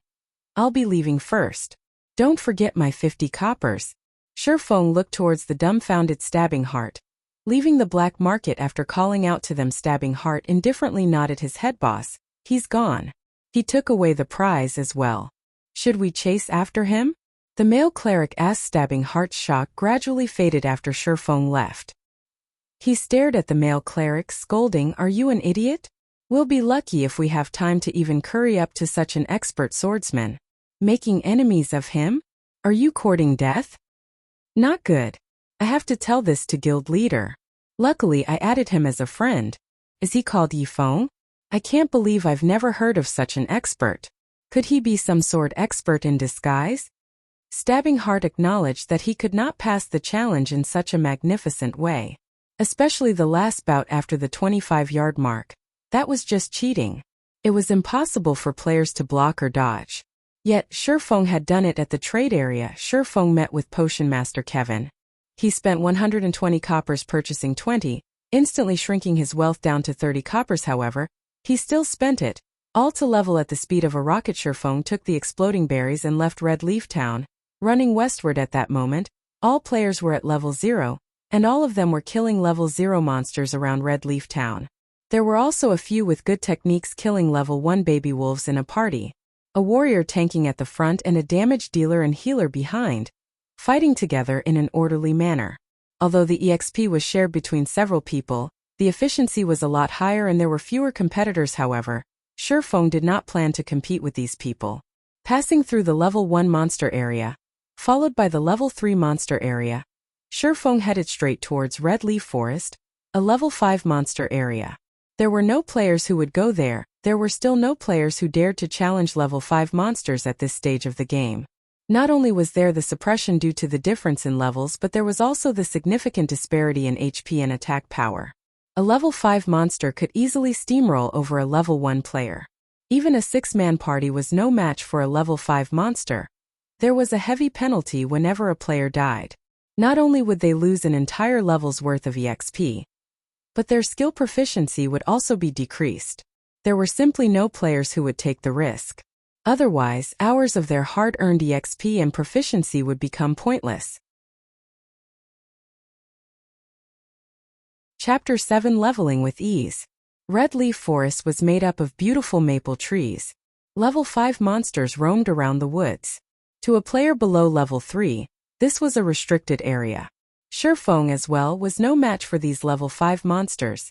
Even though he had reached level 1, however, Shifeng ran into the Red Leaf Forest without hesitation. Cautiously, he advanced towards the inner reaches of the forest. Level 5 forest wolves could be seen patrolling around the woods from time to time. Shifeng was currently just level 1. If he did not stay a sufficient distance away from them, the forest wolf's sensitive nose would smell him out. A level 5 forest wolf had 400 HP. It also had high attack power. It would only take 2 bites from the wolf for Shifeng's 120 HP to meet its end. Shifeng's only option was to stealthily avoid the forest wolves, taking a big detour around them. Aside from the forest wolves, Shifeng also met with adorable bear cubs. The little cubs fumbled and tumbled around on the grassy plains, giving an innocent and cute look. However, they were still level 5 monsters and they were hated by melee players. This was because of their high HP and defense, making a fight with the cubs very exhausting. As Shifeng used a tree to route past a bear cub, he heard a wolf's howl coming from behind him. Damn. A wolf den. As calm as Shifeng was, he still couldn't help but call out. In his previous life, many players came in parties to the Red Leaf Forest. Most of them were level 4 or 5. Aside from grinding a large number of monsters, the main reason players came here was because of the bountiful loot. Skill books, leatherworking materials, and equipment were such examples. There were also a large amount of herbs and or that were attainable in the forest. However, a single mishap could still cause a party wipe in the Red Leaf Forest. One of the dangers that caused such situations were wolf dens. A wolf den was hidden and hard to notice. If players did not pay close attention, A pack of forest wolves would pounce forth once the players entered the wolf den's area of alertness. If less, there would be 3 to 5 wolves. If more, 6 to 8. It was a party wipe. Trapshurfeng's luck was bad. All at once, 7 forest wolves rushed out of the den. The meat on Shurfeng's body wasn't enough for them to share. The speed of the forest wolves was fast, but Shurfeng wasn't slow either. With his attribute points all going into agility, his movement speed was at 6 points. He was still a level 1 swordsman in the end. Even if he was a pure agility one, his speed was still a notch slower than the forest wolves. Seeing the wolves catching up, Shurfeng stopped caring as he activated the life-saving skill. Gravity liberation. Shurfeng suddenly felt his body becoming as light as a feather. His speed increased by a massive leap, easily shaking off the forest wolves behind him in the end. A common monster was still a common one. They gave up after chasing past a set area, allowing Shurfeng to keep his life after running for over 10 minutes. Shurfeng arrived at a range of mountains and hills. Several mountains stood over 100 meters, located in the central region of Red Leaf Forest. The top of the mountains was surrounded by clouds and mist, creating a scene of immortal lands. Finally arrived. Shurfeng looked towards the towering mountain and its surroundings. Discovering a waterfall, he walked towards it. In his previous life, players were mostly over level 20, so their attributes were naturally high. They could do much more than they could while they were low-leveled. Many loved exploring the myriad of places in God's domain. The central region of Red Leaf Forest was one of the famous places, so Shadow Workshop had sent a small party of assassins to investigate. Never would they have thought to find a treasure mountain there. On one of the mountains they discovered many items, rare ore, herbs, and even treasure chests. At the peak of the mountain, there was a secret silver treasure chest. There were many secretive places in the wild of God's domain. Most of these places housed treasure chests, awaiting to be discovered by players. The items within treasure chests varied considerably, ranging from copper coins to dark gold equipment. The quality of treasure chests could be categorized into common, bronze, mysterious iron, secret silver, fine gold, and dark gold. However, even the loot from a common treasure chest could rival the drops of elite monsters. Not to even mention how good the loot from a secret silver treasure chest could be. This secret silver treasure box quickly allowed Shadow to become a well-known workshop in White River City.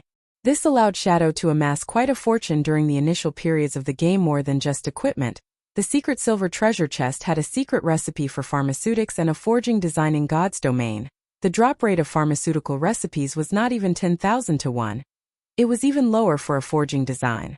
You could create bronze-ranked equipment using forging designs, something sorely needed by players. With it, making money would become a simple task. Shurfeng's plan to earn 16,000 credits within 10 days all depended on the design, so naturally he wouldn't be leaving it for Shadow Workshop. However, low-leveled players without 40 agility were unable to activate the hidden basic ability Flying Steps. Without it, they had no way of climbing the rocky mountain. There were also no paths that led up the mountain, leaving rock climbing as the only option. Although Shurfeng did not have 40 points in agility, he had the Ring of Gravity. He could still climb the mountain after activating it. Shurfeng easily scaled up the mountain after activating Gravity Liberation. He was already 5 meters up after a few moments. When Gravity Liberation had 5 seconds remaining, Shurfeng found an empty spot of land to rest while waiting for Gravity Liberation's cooldown. Not long after Shurfeng sat down, the rock wall suddenly shook. A rock giant appeared with bursts of roaring. Rock giant, common monster.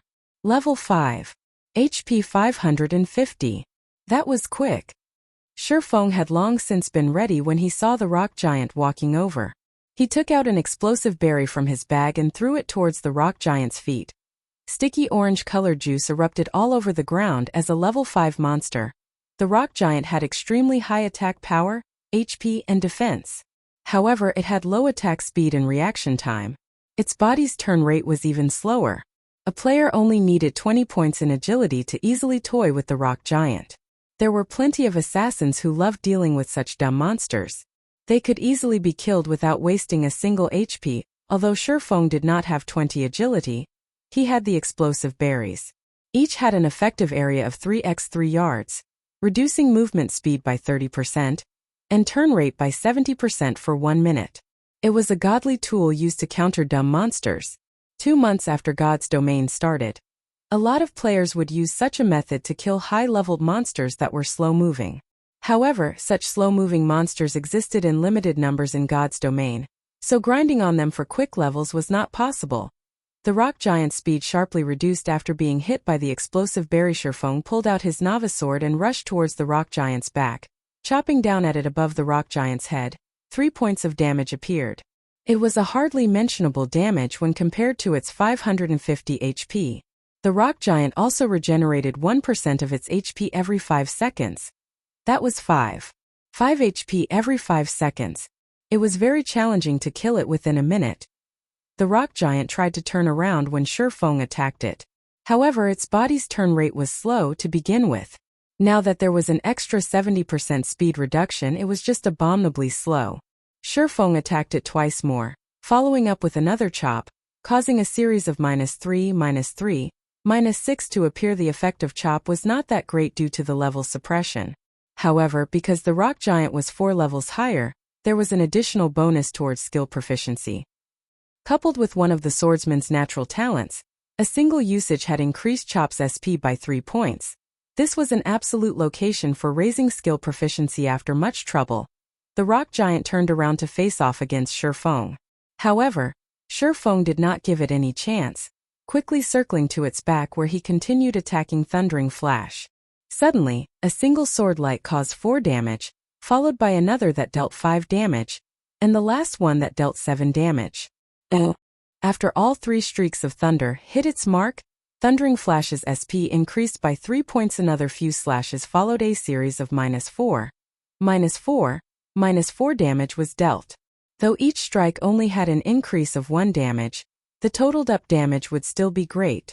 Although the effect of Thundering Flash lasted only for 15 seconds, it had greatly increased the speed of killing the rock giant. The battle could be ended within a single minute now, saving up a precious explosive berry. Even if the rock giant had high HP and attack, it was no different than a practice dummy if it couldn't land a hit on Sherfeng. It was just giving Sherfeng EXP, and SP skill proficiency could not be increased just by using the skill.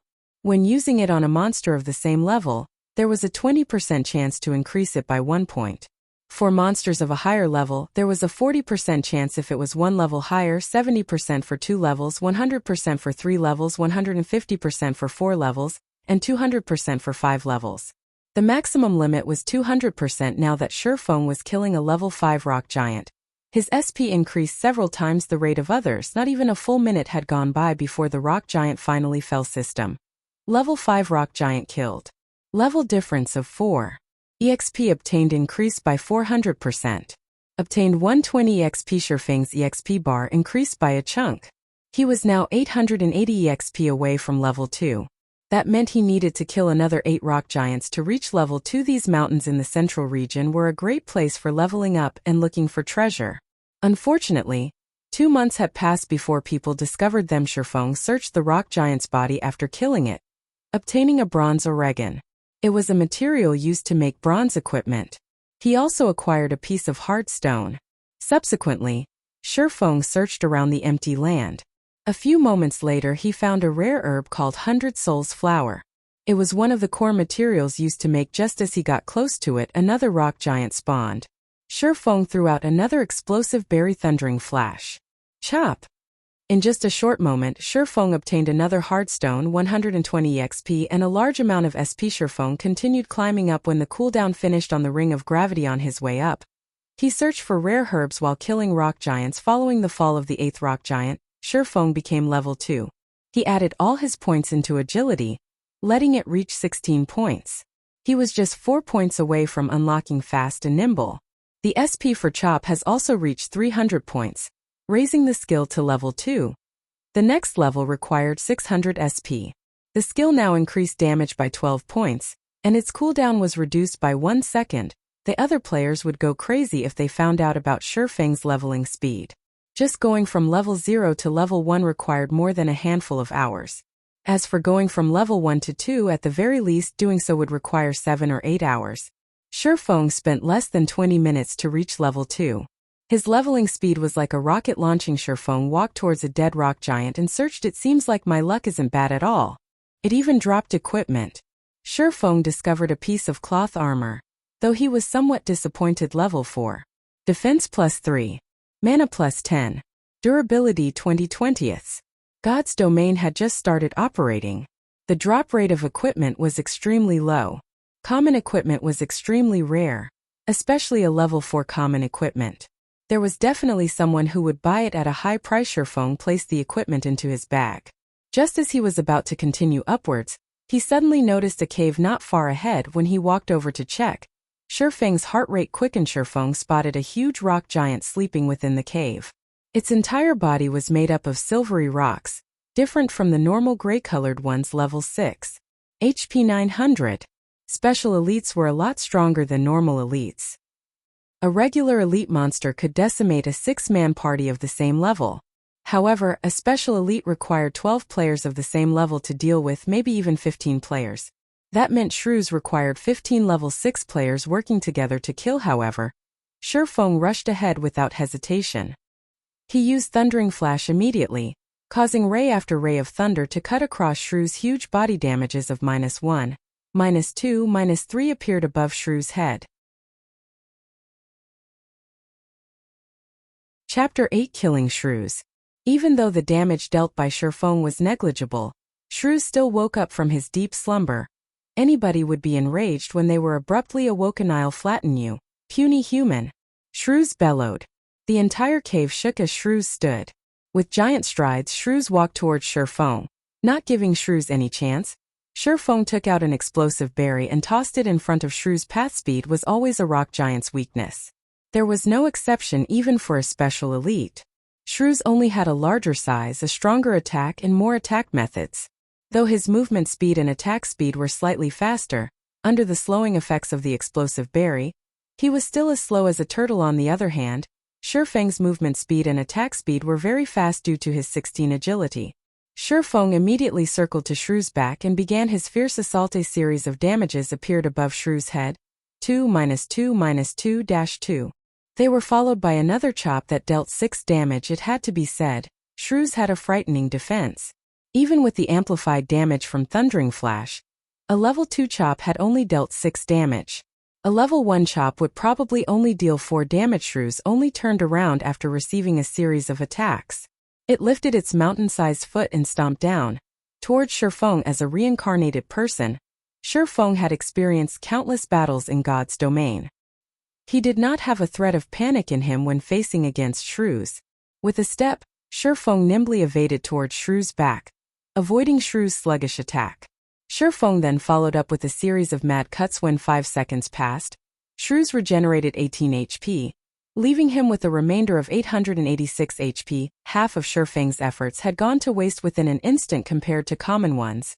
Elite monsters or above would regenerate 2% of their HP every 5 seconds during battle.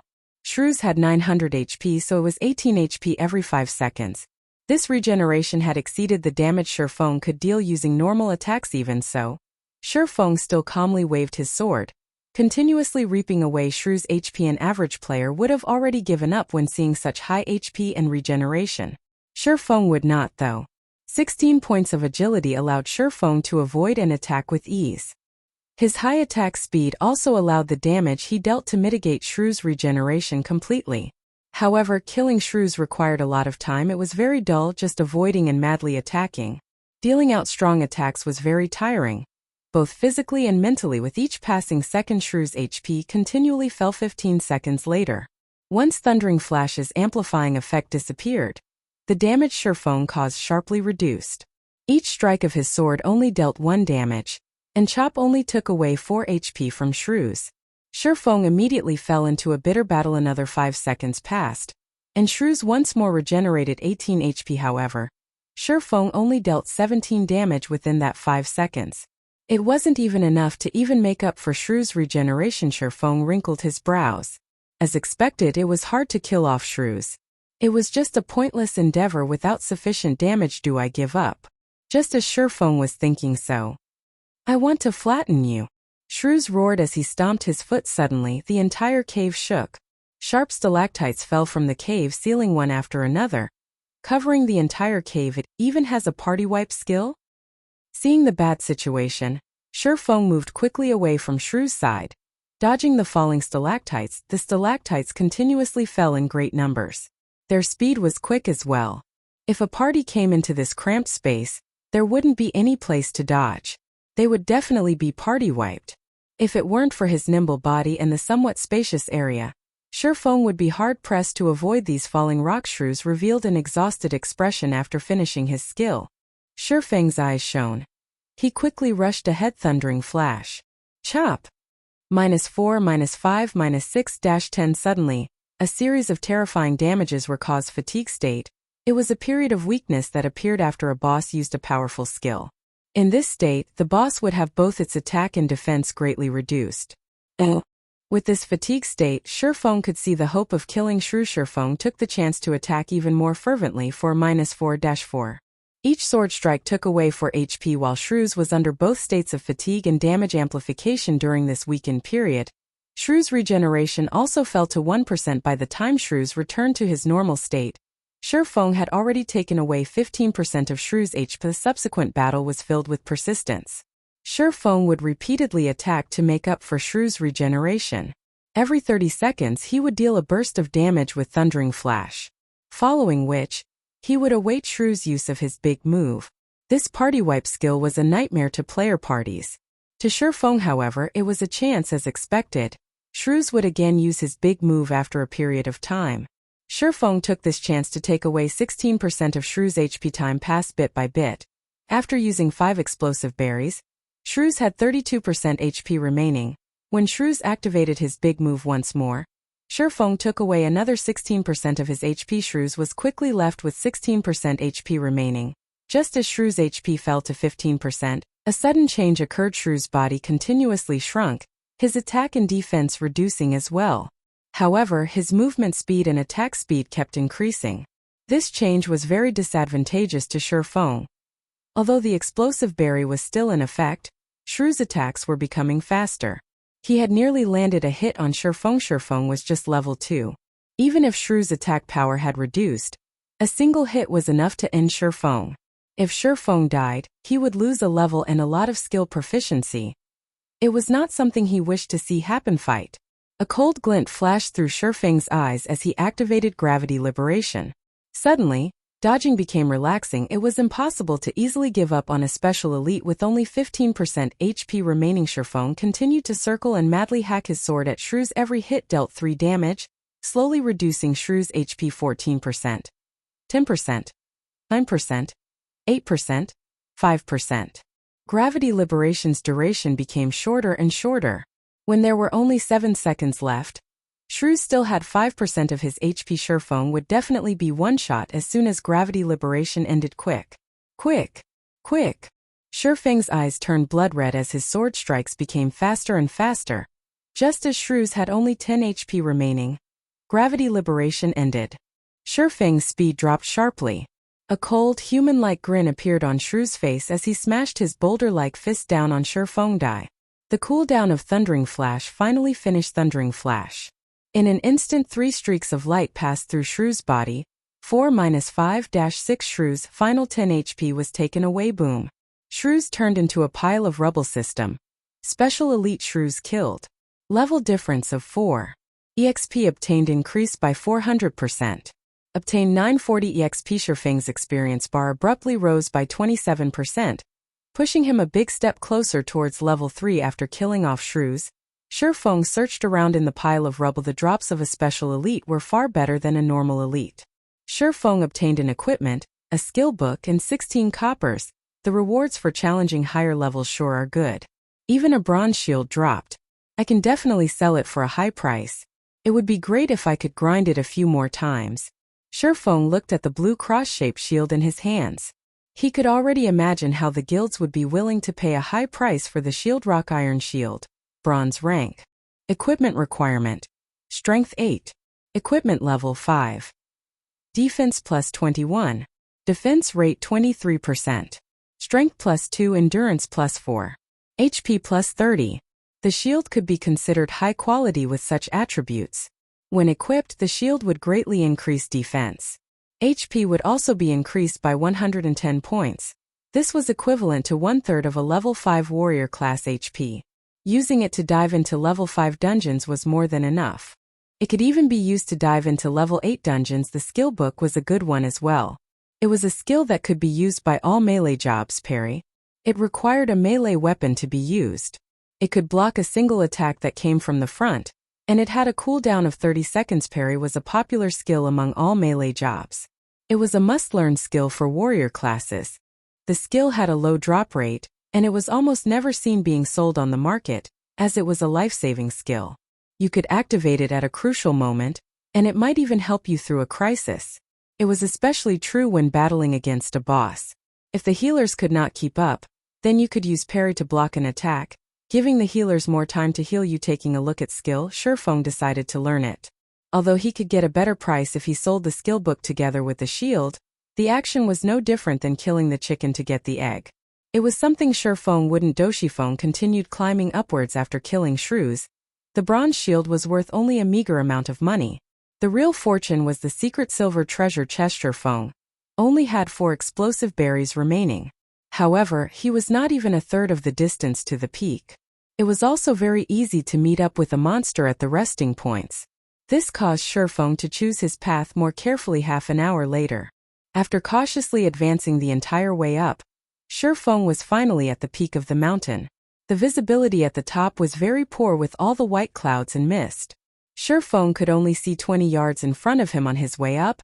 Shifeng had used all 4 of the remaining explosive berries on rock giants. If another monster appeared, Shifeng could only give up and start all over again. Just as Shifeng walked ahead a few steps, a few blurry shadows could be seen up ahead. At this moment, an emergency notification came from the system. Player has discovered the Lost Lands. Activated hidden quest, Past Glory. Temporarily disabled players' communications to the outside world. Unable to leave the map until quest is completed. Crap, those assassins lied. Shifeng silently cursed. Those assassins had undoubtedly kept hidden some information. The situation at the mountain peak was entirely different from what the assassins reported. Chapter 9. Might of 1,000. Although the lies of those assassins angered Shifeng, he had to remain calm in facing this unknown situation. Even members of a workshop would have their own selfish motives. They would definitely hide some of their important discoveries, silently empowering themselves and making a fortune. There were plenty of such people in a workshop. Be they outer members or core members. After some time, there were always some exceptionally strong people who suddenly appeared, their social statuses abruptly rising. Shifeng was one such example. Otherwise, he wouldn't be able to turn from a core member into the workshop's captain. They only told others about seeing a secret silver treasure chest after coming to the Lost Lands and nothing else. There is definitely something more important. That secret silver treasure chest. Is it this hidden quest? Shifeng called out the system's quest panel. Hidden quest of the Lost Lands, Past Glory. Aside from the name, there was no other information about the quest. Shifeng did not even know what he had to do. Is it a region-activated quest? With his 10 years of experience in God's domain, Shifeng quickly discovered the essence of hidden quests. There were some quests with special characteristics in God's domain. They were only triggered in certain areas. Not only that, these quests did not provide any information. Players were required to search for it themselves. After the quest was completed, it would no longer be triggered again. Even if another player came to this place, it could be called as a special kind of unique quest. At the same time, it was a quest filled with extreme danger. Searching for the method to complete the quest in an unknown region also meant dealing with the unknown monsters of the region. For such special quests, the region's monsters were usually several levels higher compared to the surrounding areas. An average player had no chance in completing the quest. There were 6 assassins over level 20 that came to this place last time. The quest was also triggered in this region with level 5 monsters, so the assassins could complete the quest. There's no point in bothering. Since I can't get out, I might as well look around. At worst, I'll just die and be sent back to the town. Shifeng advanced in large strides after thinking it through. A few moments after walking through the mists, Shifeng spotted a few blurry figures up ahead. It was a city. A city which had been abandoned ages ago. All around there were ruined houses. Judging from the size of the city and the magnificence of the buildings, it seemed this city once flourished. It was even more prosperous and brilliant than White River City. However, this flourishing city did not have even a shadow of a person now. Shifeng silently entered the city. He observed the surroundings while looking for clues about his quest. Looking through a city that could fit millions was like looking for a needle in a haystack. Hours quickly went by. After searching through tens of streets and hundreds of houses, Shifeng had yet to find a single clue for his quest. God's domain had just started. It was the best time to widen the gap with others. Yet Shifeng had wasted hours exploring this place. There were plenty of players who had already reached level 1, but Shifeng was still paused at 34% of level 2. Shifeng hesitated. Should he continue looking for clues to the quest, or should he just end himself here and revive back at the town? I'll look for another hour. If it's still no good, then I'll return to the town. Shifeng laid down a time frame for himself. Although quests like these were precious, he did not have that much time to waste. He still had a ton of quests he could do. There was no need to waste away in this place. Time slowly passed by. Bit by bit Shifeng arrived at the central tower of the city. This place was once a sacred ground for mages. It was the best place to learn magic. Now, however, it was irreparably ruined. Even the magic crystal at the tower's peak had shattered. Shifeng went up the tower. He stood in the tower's observatory, filling his eyes with the city's scenery. Shifeng would have slowly savored the sight were he not in a rush. After taking a look around, he still did not find any special locations. Just as Shifeng was about to leave, "Young adventurer, welcome to the city in the sky." A white-bearded old man suddenly appeared. The old man's voice was filled with vicissitudes and wisdom. The sudden appearance of the old man shocked Shifeng into a jump. He had even thought the old man was some monster that had appeared.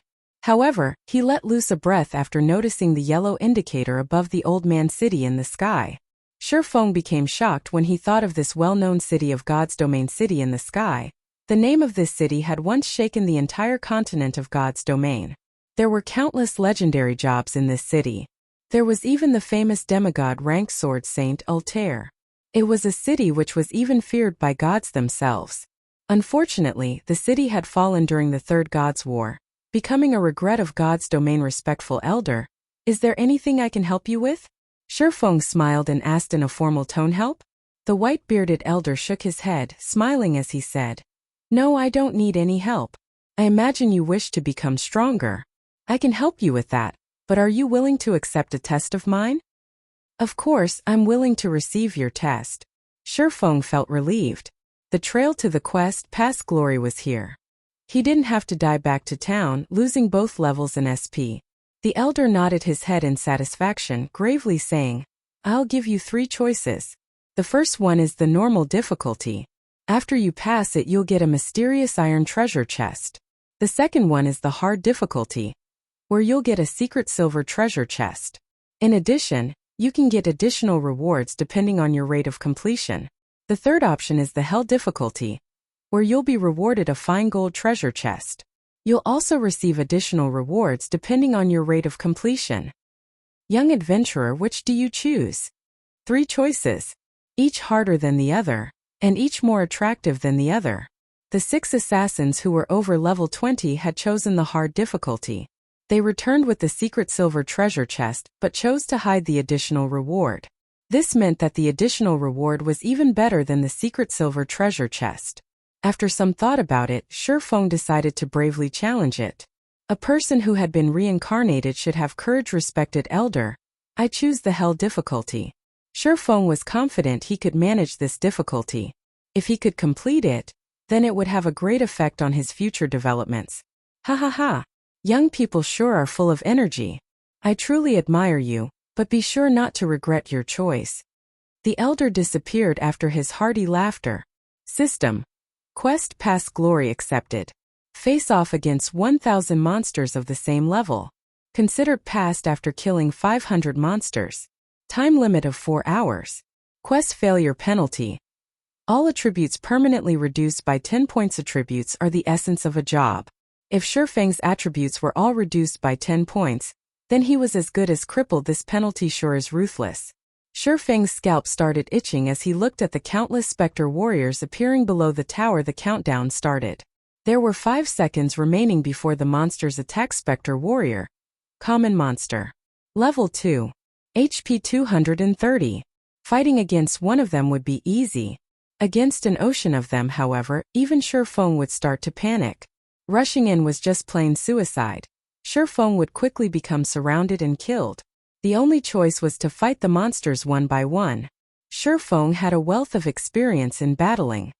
He quickly ran down the tower and stood at the staircase. The stairs only allowed 2 monsters to pass through at a time, so it was the best place to attack from. Shifeng would be able to clear this quest so long as he guarded the staircase. Once the 5 seconds were up, every single Spectre warrior rushed the tower with wild abandon. However, the staircase was too narrow. As a result, they were blocking each other. Shifeng only had to face 2 Spectre warriors at a time. With regards to the warriors' attacks, Shifeng could dodge them with relative ease. Thundering flash. Chop! 3 streaks of light flashed across, instantly causing a high damage of 60 to all Spectre warriors within a 2 by 10 yard area. The chop that followed dealt 33 damage. Within an instant, the first Spectre warrior had only half of its HP remaining, whereas the tens of others behind had lost a quarter of their HP previously. Shifeng faced off against high-leveled monsters with very high defense. The effects of Thundering Flash and Chop were both greatly reduced now that Shifeng was facing monsters of the same level. Thundering Flash could vividly display its prowess as a powerful AoE damaging skill with Thundering Flash's damage amplification effect. Shifeng only needed 5 strikes from his sword to finish off the first Spectre warrior in order to increase his killing speed. Shifeng activated Gravity Liberation to increase his attack speed, coupled with the damage amplification. Each warrior only needed 3 seconds to be dealt with. Unfortunately, the Spectre warriors did not give any experience. Instead, skill proficiency had a 100% chance to increase by 1 point with every death of a Spectre warrior. Shifeng's SP continuously increased. Shifeng became very happy after seeing such a sight. The elderly NPC probably had not imagined that a level 2 swordsman would possess such a powerful AoE skill. With such a skill, Shifeng feared crowd tactics the least. Shifeng could also easily dodge attacks in a 1 versus 2 scenario. Other players would have most likely failed the quest. Yet Shifeng was able to complete it with perfection after 2 hours had gone by. Thundering Flash had reached level 2 after its SP increased to 300 points. The skill's damage increased from 130% to 135%, and its cooldown reduced from 30 seconds to 28 seconds. Chop's SP had also increased to 426 over 600. It would reach level 3 with just a little more. Shifeng's monster grinding speed increased once more after Thundering Flash reached level 2. The Spectre warriors fell in batches. When there were only 20 over warriors remaining, there was still an hour and a half remaining for the quest. With another use of Thundering Flash, the last remaining 20 Spectre warriors fell as well. Not bad. Here's your reward, youngster. The Elder appeared once more with a chuckle. Looking at Shifeng, the Elder took out a fine gold treasure chest and a pitch-black longsword system. Quest Pass Glory completed. Rewarding 1 fine gold treasure chest, 1 magic weapon, job-related. Obtain title Might of 1,000. Might of 1,000, title. When this title is in use, allies in a 30-yard radius will receive an attribute increase of 10%. Simultaneously, title user will obtain an additional effect of Strength +5 and Endurance +5 IV, giving you your reward. You can go now. The old man waved his hand after finishing his piece. Shifeng's vision blurred. When he opened his eyes once more, he was back in the plaza of Red Leaf Town. Shifeng's system communication continuously rang. Blackie was contacting him. Brother Feng, you finally picked up. How come I couldn't contact you before? What should I do now? I'm already behind others by a level. Blackie was extremely panicked. However, he still patiently asked because he believed in Shifeng. He had wasted 7 hours just to run to Red Leaf Town. While he was still at level 0, the players that filled the streets were already level 1. How was he to make up for this gap? Nobody would want him in a party now. Their minimum requirement was level 1. A level 0 noob like him would just be pushed aside. My bad, I was doing a quest. Come to the central plaza, I'll take you with me to level. Shifeng apologized. It had already been over 8 hours since God's Domain started, and Shifeng had spent over 5 hours doing his quest. At this stage of the game, most players had already risen to level 1, while some professional players were already close to level 2. As a person who had been reincarnated, Helping Blackie level up was an easy task. It wouldn't take long before Blackie would catch up to the professional players. Chapter 10 Abyssal Blade. Shifeng observed his surroundings after hanging up on Blackie. Seeing that nobody paid attention to his sudden arrival, he quickly entered an empty alley. Opening a fine gold treasure chest would definitely cause a commotion. Opening and showing off a fine gold treasure chest at the crowded plaza was a bold action. It was something only noobs would do.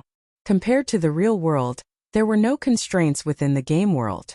It went without saying, the great powers in the game hungered for great treasures. If a player did not have the capability, one of the best-case scenarios was one being killed back to level 0 for the treasure.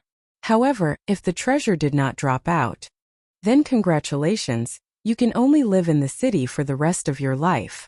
While other players were out in the wild leveling up, the only thing you could do was to hang around in the city. After a few months, you could proudly be promoted to city guide. Shifeng was not an assassin who was capable of stealth, hiding, and assassination. Currently, he did not have the sufficient strength to protect himself, so keeping a low profile was necessary. Shifeng quietly observed the empty alley for some time. After he made sure nobody followed him, he took out the black longsword. Shifeng's brows wrinkled when he looked at the black longsword. Abyssal Blade. Magic weapon. Job requirement. Swordsman. Do you wish to bind the equipment? Should I equip it or not? Shifeng became frustrated when he looked at the Abyssal Blade. Shifeng was very familiar with magic weapons.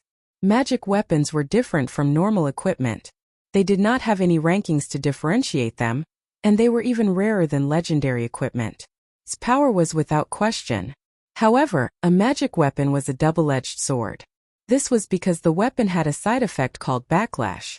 If the player using the magic weapon was not cautious, a single mistake could cripple their account. In his previous life, there were a few experts in Star Moon Kingdom that became top-tier experts because of magic weapons.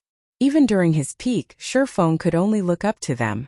However, after a period of time, 2 of those experts crippled their accounts because they did not deal with the backlash properly. Their only choice was to start a new account. Forget it, let's just set it aside for now. I can't take the risk right now. Shifeng shook his head as he kept the Abyssal Blade. He had to earn 16,000 credits in 10 days. The pressure on him was huge. If any mistakes were to happen, then all his efforts before would become wasted. Shifeng took out the fine gold treasure chest. Shifeng looked at the gold-plated treasure chest, unable to suppress the excitement in his heart. The secret silver treasure chest they brought out the last time already contained a pharmaceutical recipe and blacksmithing design. I wonder what a fine gold treasure chest would give? Shifeng had been playing God's Domain for 10 years now, and the number of fine gold treasure chests he had seen did not exceed 20. Wars were fought over for every fine gold treasure chest. Shifeng would not even dare to dream that he could be in possession of one. Shifeng slowly opened the treasure chest. Suddenly, golden rays of light leaked out from the chest, illuminating the small alley. It would definitely be a dazzling beacon of light if it was night time. It would attract everyone's attention. Not daring to take any risks, Shifeng quickly retrieved all the items from the chest. The dazzling light slowly faded away after the chest was emptied. Fortunately, it was an empty alley, so nobody would notice the short period of radiance. The settings for treasure chests in God's Domain really are damned. Luckily, it's daytime here. Shifeng glanced at the treasure chest by his side, then shifted his gaze towards the 3 treasures in his hands. There were 2 ancient books and a battle armor. The battle armor was a secret silver equipment. It was much worse than Shifeng had imagined it to. Besky armor, secret silver rank. Plate armor. Equipment requirement. Strength 20. Equipment level 5. Defense plus 25, strength plus 6, endurance plus 3, agility plus 3. Durability 30/30. Additional attribute. Power weakening. Reduce physical damage received by 15% after equipping. Shifeng became shocked after looking at the battle armor's attributes. Although the level of the equipment was a lot lower than the one in his previous life, its attributes were top tier. If it was worn by a warrior class, the high defense coupled with power weakening would make tanking physical bosses no longer a problem. If this armor was sold now, its price would definitely be astronomical. This is too great. Now I have armor for level 5. Shifeng happily stored the sky armor. Swordsman wore plate armor as well. When Shifeng wore it at level 5, he could definitely become a shield warrior. Shifeng shifted his gaze to the two ancient books, becoming shocked once more when he saw their names: Book of Forging and Records of Potions.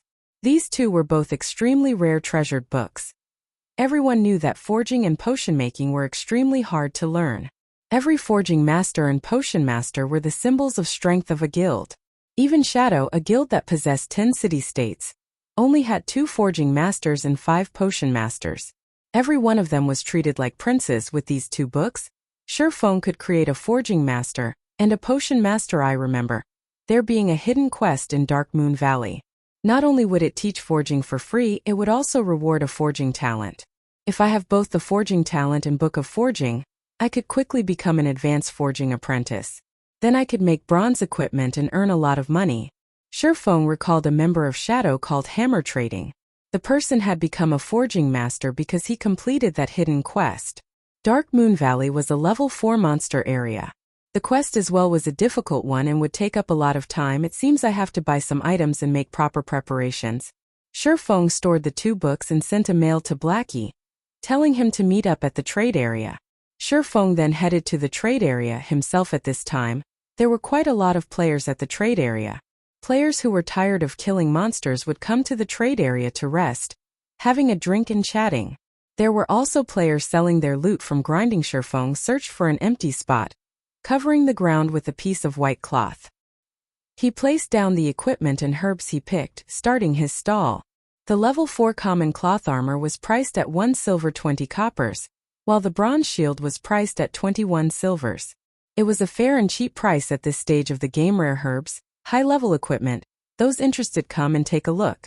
Shifeng shouted. There were quite a number of players in the trade area. However, most of them were selling materials such as herbs or etc. Until now, there had not been a single player selling equipment. Shifeng's shout immediately became everyone's focus. Can't be. There really is equipment. A bronze shield even. What unbelievable luck. I don't even have common equipment, yet he's already got a piece of bronze equipment? This is level 5 equipment. Is this a joke? I'm not seeing things right? What's so great about it? Don't forget, there was an expert that killed the town mayor. That was a level 15 elite. Now nobody can receive a quest from the town mayor. Some players that received the town mayor's quest are also fuming with rage. All of them want to eat that expert alive. 21 silvers, this price is too high. I don't even have 1% of that money. The surrounding players were all in shock. God's domain hadn't been open for 10 hours till now, yet someone could obtain such top-tier equipment. The most unbelievable part was that it was even being sold. It should be known that most guilds and workshops would wear the equipment they obtained, increasing their advantage as much as possible. They would definitely not sell them. Right now, players were, on average, level 1. Level 5 equipment was something impossible to imagine, not to mention a level 5 bronze shield. However, 21 silvers was too high of a price. The income of the average player did not exceed 20 coppers, and 21 silvers equaled 2,100 coppers. It was an impossible price for them to shoulder. Shifeng silently smiled as he looked at the increasing number of spectating players. He never hoped for these average players to buy it. What he wanted was the advertising effect. It was only a moment before a party of players rushed over. Leading them was a shield warrior. Give way, give way. Now that we, Shadow, are here, we are buying everything on the stall. Everybody else can just leave. The party members of Shadow created a path for the shield warrior to walk through. Shifeng sent them a glance, discovering that the shield warrior was someone he knew. The man was called Flaming Tiger. He was the team leader for Shadow in Red Leaf Town. In his previous life, Shifeng was constantly used as cannon fodder, preventing him from rapidly rising. Flaming Tiger was responsible for 3/10 of that effort.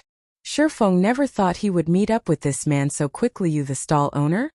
Flaming Tiger became excited as he looked at the blue cross-shaped shield. He then looked at Shifeng. He did not have the observing eyes skill, so he could not tell Shifeng's level. However, Shifeng was only clad in novice equipment, and he did not have any guild's insignia on him. He was definitely just an average player. Obtaining such equipment should be due to good luck. Shifeng nodded his head saying, "That's right. Good, I want everything here for 1 silver." Flaming Tiger proudly stated. He said it as if everything on the stall was just unworthy garbage, and that giving 1 silver for them was looking up to one. I don't negotiate prices. Please don't hinder my business by acting like a lord. Shifeng did not get angry, choosing to ignore Flaming Tiger. At this moment, Flaming Tiger's face became livid. He glared at Shifeng coldly saying, "Are you sure you want to oppose us, Shadow?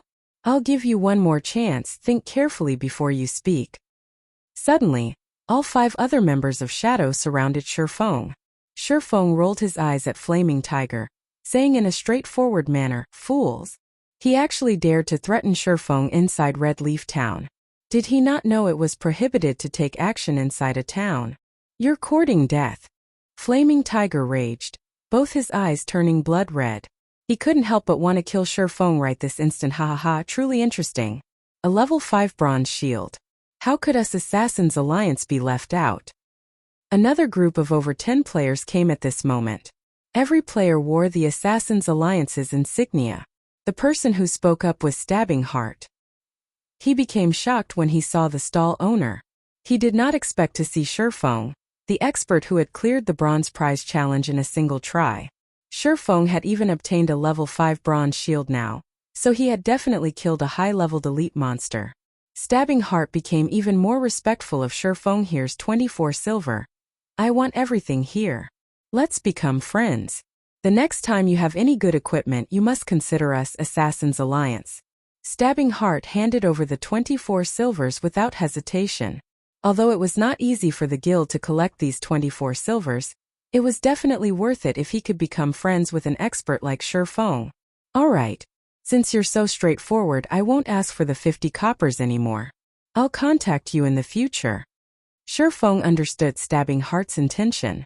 It wasn't a bad deal if he could cooperate with such a large guild. Meanwhile, the surrounding players were shocked by Assassin Alliance's overwhelming air, handing over 24 silvers without batting an eye. Now this was a large guild. Such an action had made a lot of players wanting to sign up for the guild. Compared to the Assassins Alliance, there was no future in joining a guild like Shadow. Everybody sent looks of contempt over to them, after being looked down upon by Shifeng, then being given a slap by the Assassins Alliance. Flaming Tiger's face became beet red. His eyes nearly crackled from anger. He called over an assassin, coldly saying, "Quiet Wolf, you keep an eye on that kid. I'll let him know what happens when he opposes Shadow." On the other side, Shifeng had long since left the scene. He was currently purchasing items around the trade area. He now held 24 silvers on his person. It was an amount even greater than the total wealth of an average guild. Now that Shifeng was an absolute tycoon, he started buying things without a single care. He bought 20 bottles of black steel beer, each costing 25 coppers. He bought 30 smoke bombs, each costing 20 coppers. He bought 100 apple pies, each costing 5 coppers. Eating it recovered 30 HP every second, lasting 10 seconds. He bought 100 magic water, each costing 5 coppers. Drinking it recovered 30 MP every second, lasting 10 seconds. Shifeng spent a lot of his wealth within an instant, leaving him with only 3 silvers. "Brother Feng, you've finally decided to show up. What are we going to do now?" Blackie had been waiting in the trade area for some time now. He wore a dark expression on his face, and his eyes were filled with resentment. God's domain had already been open for over 9 hours now. Aside from obtaining an explorer title, Blackie did not obtain anything else. He was nearing the point of dying from depression. "Let's go grind some monsters then." Shifeng smiled, sending Blackie a party request. Chapter 11, Black Steel Beer. After leaving Red Leaf Town, Shifeng brought Blackie along as they headed straight towards Dark Moon Valley. "Brother Feng, we're on the path towards Dark Moon Valley. That's a level 4 monster area. Can't we choose a safer place?" Seeing that Shifeng's target was level 4 monsters, Blackie couldn't help but ask nervously. Challenging higher levels in God's domain was extremely difficult. Usually, players would just challenge monsters that are 1 level higher than themselves. Challenging monsters 2 levels higher required at least a 6-man party for it to be possible. However, even 6-man parties wouldn't carry out such an action. Compared to exhausting themselves just to kill a single level 3 monster, It was much more efficient to just kill a level 2 monster. Shifeng and Blackie were only 2 people. Ignoring Shifeng, who was a level 2 swordsman, Blackie himself was still a level 0 cursemancer. He was just free food to a level 4 monster. Going against level 4 monsters just with the 2 of them was utterly suicide. Shifeng only smiled regarding Blackie's worries. He securely said, "Relax, can't you see that I'm already level 2? That friend of mine is an expert beta tester. If it weren't for our good relation, he wouldn't even tell me such a secret. You can just wait to get on the leveling rocket." Shifeng pushed all the problems that came with him being a reincarnated person onto his good friend. Now all his actions in God's domain could be easily answered too. He also didn't have to explain much since Blackie would easily believe him. This was because a beta tester was the best explanation as expected of Brother Feng. "You're still the greatest. No wonder you didn't join Shadow Workshop to earn money. With an expert beta tester giving you pointers, you could definitely earn a lot of money in God's domain. The happiness of my body's lower half will depend on you now." Blackie laughingly said as he became relieved. When joined the party before, he was very surprised to see Shifeng already at level 2 currently. There had yet to be any news of a level 2 player in Red Leaf Town. Even elites of a workshop were no exception. However, Shifeng had reached it. His leveling speed was absolutely terrifying. Blackie knew about Shifeng's standards. Although his skills weren't bad, he definitely wasn't that good. Before, Blackie still had some suspicions about the news of the beta tester. However, all his worries disappeared after seeing Shifeng's level, because only a beta tester could make something like this happen. Blackie had also started believing the possibility of Shifeng earning 16,000 credits in 10 days. Scram. This brother's straight. Shifeng rolled his eyes at Blackie, slightly widening the distance between them. However, Blackie's gaze still carried some impurities, causing Shifeng to panic slightly. "What are you thinking, Brother Feng? My dream lover is the snow goddess, Gentle Snow." Blackie hurriedly explained the snow goddess. Shifeng had a very deep impression of this woman. She had performed extremely outstanding in other virtual games. Not only did she possess an absolutely beautiful face and devilish body, but she also had a proud attitude which was backed up by her excellent battle techniques. Because of these traits, she became even better received by the public. After 3 years since God's domain's opening, she had become a top-tier expert within the whole country. She was also the top 10 berserker within the country. She was dubbed as the Battle Goddess. She had starred in plenty of commercials. Her personal net worth at that time had exceeded tens of billions of credits. Not only that, but she was also the vice guild leader of Ouroboros. Millions of players would move with her single command. During those times, Shifeng was only a minor character within God's domain. He could only look up to Gentle Snow's shadow. Unfortunately, sometime later, Gentle Snow suddenly vanished from God's domain.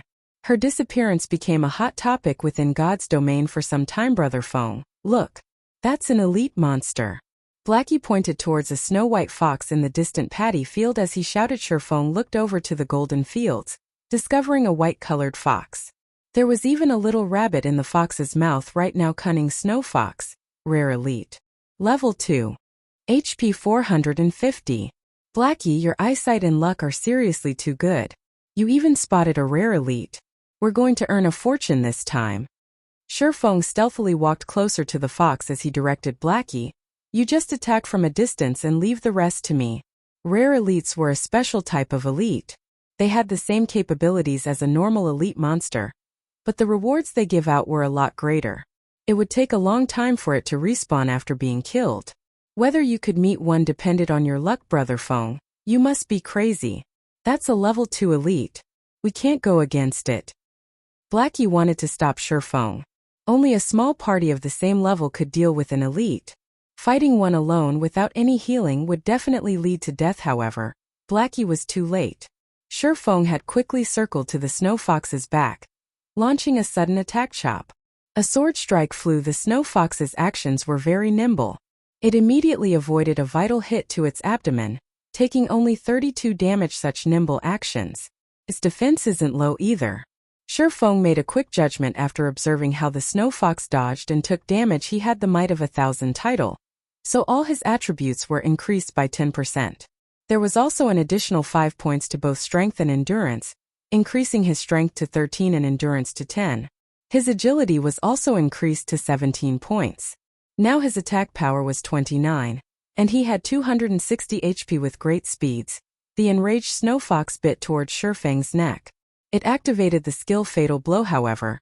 With 17 agility, Shifeng's speed was not any slower than the Snow Fox. By the time the Snow Fox had rushed over, Shifeng's Novice Sword had already struck down towards the fox's head. Shifeng only had 13 points of strength. It was still not enough to block the Snow Fox's attack. 49 damage appeared above Shifeng's head, and his Novice Sword's durability decreased by 1 point. As well, on the other hand, the Snow Fox only received 5 damage. The gap between the two of them was as clear as day. We're dead. We're dead. We're so dead this time. Sweat started appearing on Blackie's forehead. He had seen damage from common monsters, but he never imagined that there was such a great difference from an elite monster. Shifeng was lucky he had blocked the attack with his sword, only taking close to 50 damage. If the attack landed on his body, wouldn't it be over 100? Shifeng had reached level 2 with great difficulty. If he died this time, he would return to level 1. His great advantage over others would be gone. Move Blackie. Shifeng shouted. He really must have gone mad. Fine. Fine, at worst I'll just die once. I'm still level 0 anyway. Blackie clenched his teeth and started chanting a curse, his hands making gestures. Dark arrow shot out, dealing 5 damage to the Snow Fox. Blackie sucked in a deep breath when he saw the damage. He had added all his points into intelligence, yet 5 damage was all he could do. An elite monster's defense was just terrifying. Shifeng, who was facing the Snow Fox, was under even more pressure. The Snow Fox had very high agility. It was able to dodge whenever Shifeng wanted to use chop. In the end, Shifeng could only use normal slashes, dealing 18 damage each time. However, each successful bite from the Snow Fox would deal over 100 damage.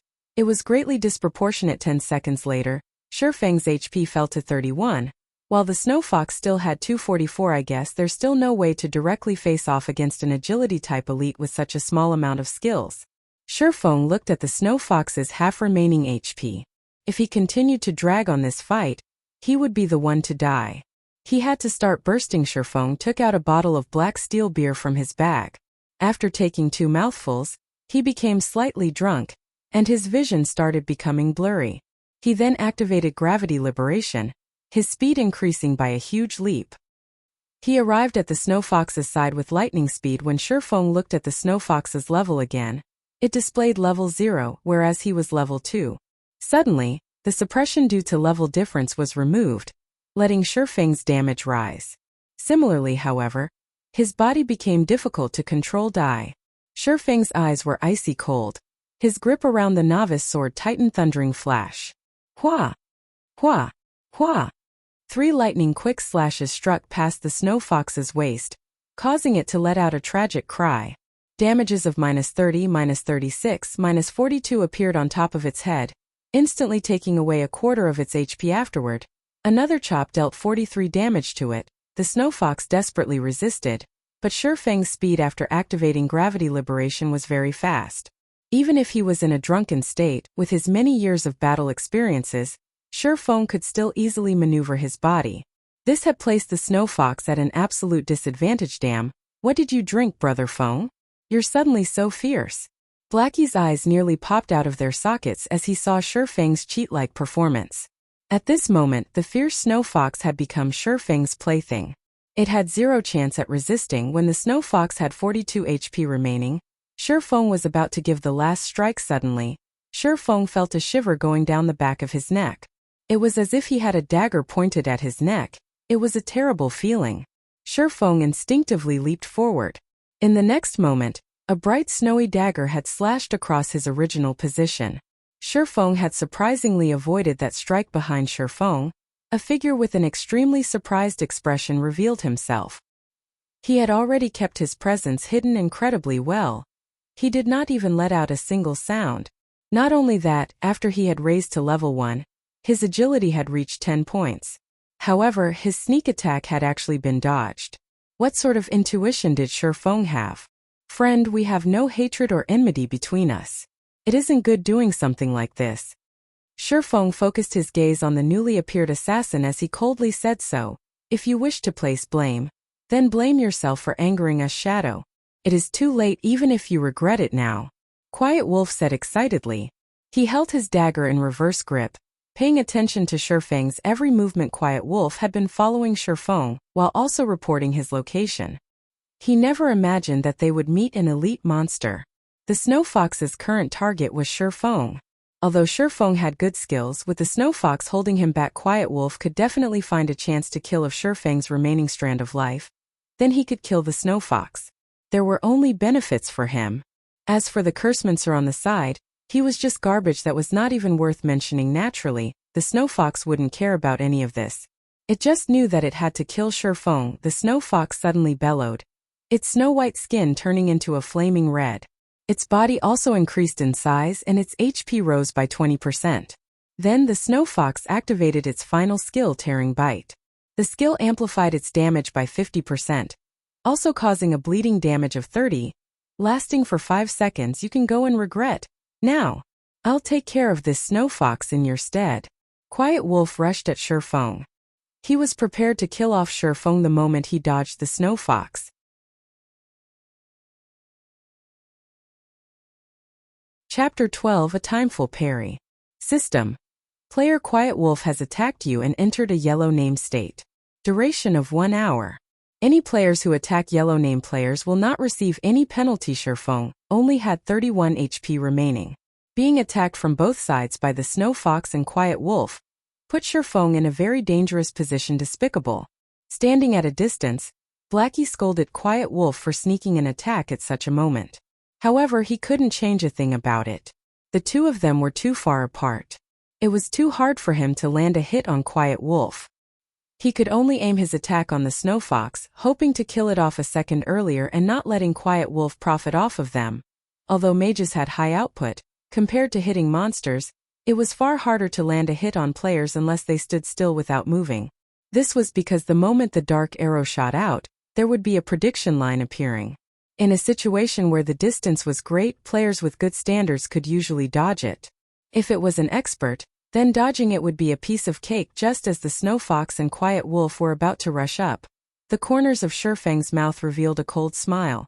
He had been interacting with Quiet Wolf in shadow for years now, so he was extremely familiar with Quiet Wolf's strengths and habits. Shifeng took 2 steps back, forming a perfect triangle between the Snow Fox and Quiet Wolf. Shifeng gripped the novice sword tightly in front of his chest. He stood there without moving as he awaited the arrival of their attacks. Did he give up? Quiet Wolf started looking down on Shifeng when he saw Shifeng preparing to block with his sword. Although players could reduce the damage received by defending the attack, the Snow Fox was an elite. Even if Shifeng could defend it, the attack would still cause around 50 damage. With just 31 HP remaining, Shifeng couldn't even take a hit. The Snow Fox was a step ahead, biting towards Shifeng. Tearing Bite. Just in time. Instead of retreating, Shifeng advanced. He rushed towards the Snow Fox. The novice sword blocked the Snow Fox in its mouth. Using the life-saving skill parry, Shifeng could block a frontal attack once.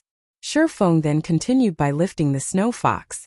The Snow Fox had low power, so Shifeng had easily tossed it towards Quiet Wolf. Everything happened too quickly. Quiet Wolf, who was rushing towards Shifeng, could not react in time. In an instant, his shoulder was bitten by the Snow Fox. A damage of -164 appeared on Quiet Wolf's head. His HP was instantly cleared down to 0. How? Quiet Wolf was unbelievably shocked.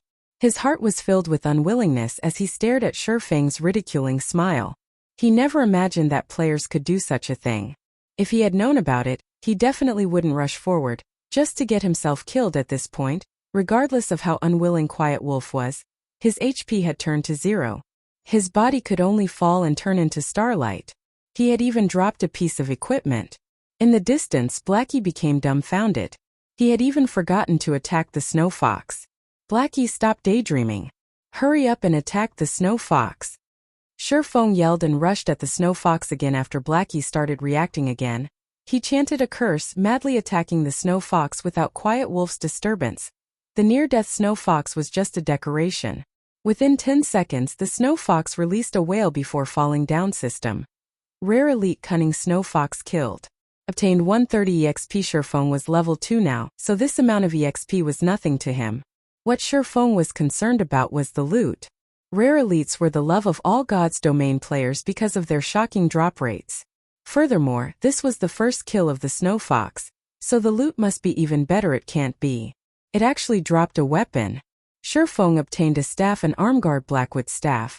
Bronze rank. Level 1. Equipment requirements. Strength 5. Attack power +8. Intelligence +3. Vitality +1. Mana +30. Durability 2020. This equipment would greatly strengthen a mage. Not only was its attack power high, it even gave an additional 3 intelligence. If a mage equipped it, then their damage might increase up to 2 levels. Fox skin gloves. Common rank. Leather armor. Level 1. Equipment requirements. Strength 3. Defense +4. Durability 20/20. On the other hand, Quiet Wolf had contributed a pair of level 0 common leathered shoes with +3 defense, and here I thought it was some gray trash equipment. It seems Quiet Wolf's luck isn't that bad, being able to obtain a piece of common equipment. Shifeng had a different view of Quiet Wolf now. Obtaining a piece of common equipment at the starting period of the game definitely depended on luck. However, Quiet Wolf's luck now benefited Shifeng instead. Swordsman could wear both plate armor and cloth armor. Now that Shifeng had 2 of these new items, his defense had increased by a lot. Blackie, your equipment. Shifeng passed the Blackwood staff to Blackie. However, Blackie did not receive the equipment. He had a hesitant look on his face. Killing the Snow Fox depended entirely on Shifeng. Blackie wasn't of much help, yet he had received the best equipment, a piece of bronze equipment no less. At this stage of the game, there weren't many players capable of owning such an item. It was extremely valuable. What's happened to you? Aren't we good brothers? Why are you being courteous with me? Besides, you're a cursemancer. Once you've reached level 1, you can fully exert the staff's greatest capabilities. With that, we can level even faster. Shifeng said in a serious tone, as if he knew what Blackie was thinking. After some thought, Blackie was able to make sense of it. He no longer refused it, saying thanks. I'll definitely use it properly. Now, that's much better. Shifeng laughed. Let's go. We're going to Dark Moon Valley. Red Leaf Town. Quiet Wolf, what were you even doing? Not only did you die, you've even dropped a piece of expensive equipment. Do you know how precious that equipment is? Flaming Tiger snapped as he cursed. Quiet Wolf's expression was as gloomy as dark water. That pair of shoes was something he had obtained after grinding for 7 hours, and now he had actually lost it. Even his heart was bleeding right now. Although he had wanted to explain, he did not know how to.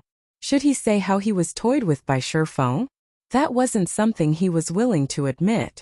However, even if he wanted to snatch the equipment back, he wasn't an opponent for Shifeng. Brother Tiger, I discovered a rare elite in the wild. I didn't think I would be discovered by that kid when I was about to kill off the elite. That kid had even brought along another person. In a 1 versus 3 situation, I wasn't their opponent at all. Quiet Wolf pretended to be enraged as he turned black into white. He continuously tempted Flaming Tiger. That brat should have killed the rare elite by now. He must have obtained some good equipment. They were on the path towards Dark Moon Valley. We could still catch up to them if we chase after them. We might even be able to get back the equipment. Rare elite? Flaming Tiger's eyes started to shine. He no longer questioned Quiet Wolf. Instead, he was extremely interested in the loot of the rare elite. He said excitedly, "Let's go. We'll immediately chase after them. They actually dare to steal my equipment. I will make them regret even playing God's domain." Within a short moment, Flaming Tiger gathered all the members of Shadow Workshop present in Red Leaf Town. He brought along 11 workshop members and rushed towards Dark Moon Valley. No matter what, he wanted to kill off Shifeng and obtain his equipment at this moment. Shifeng and Blackie had already arrived at Dark Moon Valley. There was a smithy beside the flowing creek. Shifeng and Blackie quietly stood in front of it. They were looking at a bare-chested, middle-aged uncle. In his hand, the man wielded a steel hammer. Ding! Ding! He kept hammering on the crimson red ore. Time slowly flowed by. Bit by bit. Brother Feng, are we still going to wait? It's already been half an hour now. Blackie said we have to wait. Without patience he won't give us the quest. Shifeng affirmed in his previous life. Hammer trading had passed by this place on accident. He had discovered a smithy here. However, the blacksmith here didn't pay any attention to him regardless of how hammer trading talked to him. This had enraged hammer trading, so he decided to drag it on with the blacksmith. He kept standing to the side, sending death glares to the blacksmith. He had never imagined that after some time, the blacksmith would actively speak up. Not only that, the blacksmith even gave out a hidden quest. This had allowed hammer trading to learn the forging talent, becoming the forging master of the era. When Shifeng thought about obtaining the forging talent, coupling it with the book of forging, advancing into an advanced forging apprentice became a very easy task. When that time came, gold coins would rain into his pockets. After waiting for more than 10 minutes, "Do you two have an interest in forging?" The middle-aged blacksmith suddenly asked. "Yes, sir. We've loved forging since we were young." Shifeng immediately said. The middle-aged blacksmith nodded his head, saying in a satisfied tone, "Then since you love forging, I can teach it to you. But first, could you help me retrieve 100 pieces of meteorite ore? They can be found on the west side of Crimson Star Mine." "Of course. We would gladly be at your service." Shifeng respectfully answered. System. Hidden quest, Road of Forging accepted. Player is requested by Forging Master Jack to obtain 100 pieces of meteorite ore from Crimson Star Mine. Crimson Star Mine was the nest of level 4 kobolds. These monsters loved ore the most. They would spend every day mining within the mines. As such, kobolds were born with great strength. However, they had short limbs. Because they stayed underground for long periods of time, their range of vision was short. They could only detect enemies within a 35-yard distance. This distance was also the maximum range of attack for a mage at the mine's entrance. There were many kobolds walking around. An entire group of them would be attracted even if only one of them was attacked. Kobold. Level 4. HP 420. Here. First some food and drink to fill ourselves. We'll start work after that. Shifeng brought out a black steel beer and an apple pie. Blackie didn't understand what Shifeng was trying to do, but since it was Shifeng's request, he must have his own reasons. Blackie sat down and started eating. 10 seconds after eating the apple pie, all of Blackie's attributes were suddenly increased by +1 points. The effect lasting 30 minutes. After drinking the black steel beer, Blackie's vision started becoming hazy. When he looked at the distant level 4 kobolds, their levels were suddenly reduced by 2, becoming level 2. Alright, let's start then. A bottle of black steel beer's drunken effect only lasts 30 minutes. Shifeng stood up. He took out a smoke bomb and walked closer to the mine's entrance. Then, he threw it at the group of level 4 kobolds. There were currently over 10 of them. Their smoke bomb, able to reduce the visibility in a radius of 10 by 10 yards. Duration of 1 hour. The smoke bomb was able to reduce a monster's vision by 10 yards. It wasn't particularly useful against other monsters. However, it was great when facing kobolds. Their vision was now reduced to 25 yards. As long as a mage attacked from a 30-yard distance, the kobolds would not be able to spot them at all. They could only stand there and wait for their deaths. Attack! Shifeng pointed to the kobolds within the smoke. Blackie was half doubting Shifeng's actions, but he still chose to believe in Shifeng. His mouth started chanting a curse. A moment later, a dark arrow shot out, landing directly on the foremost kobold.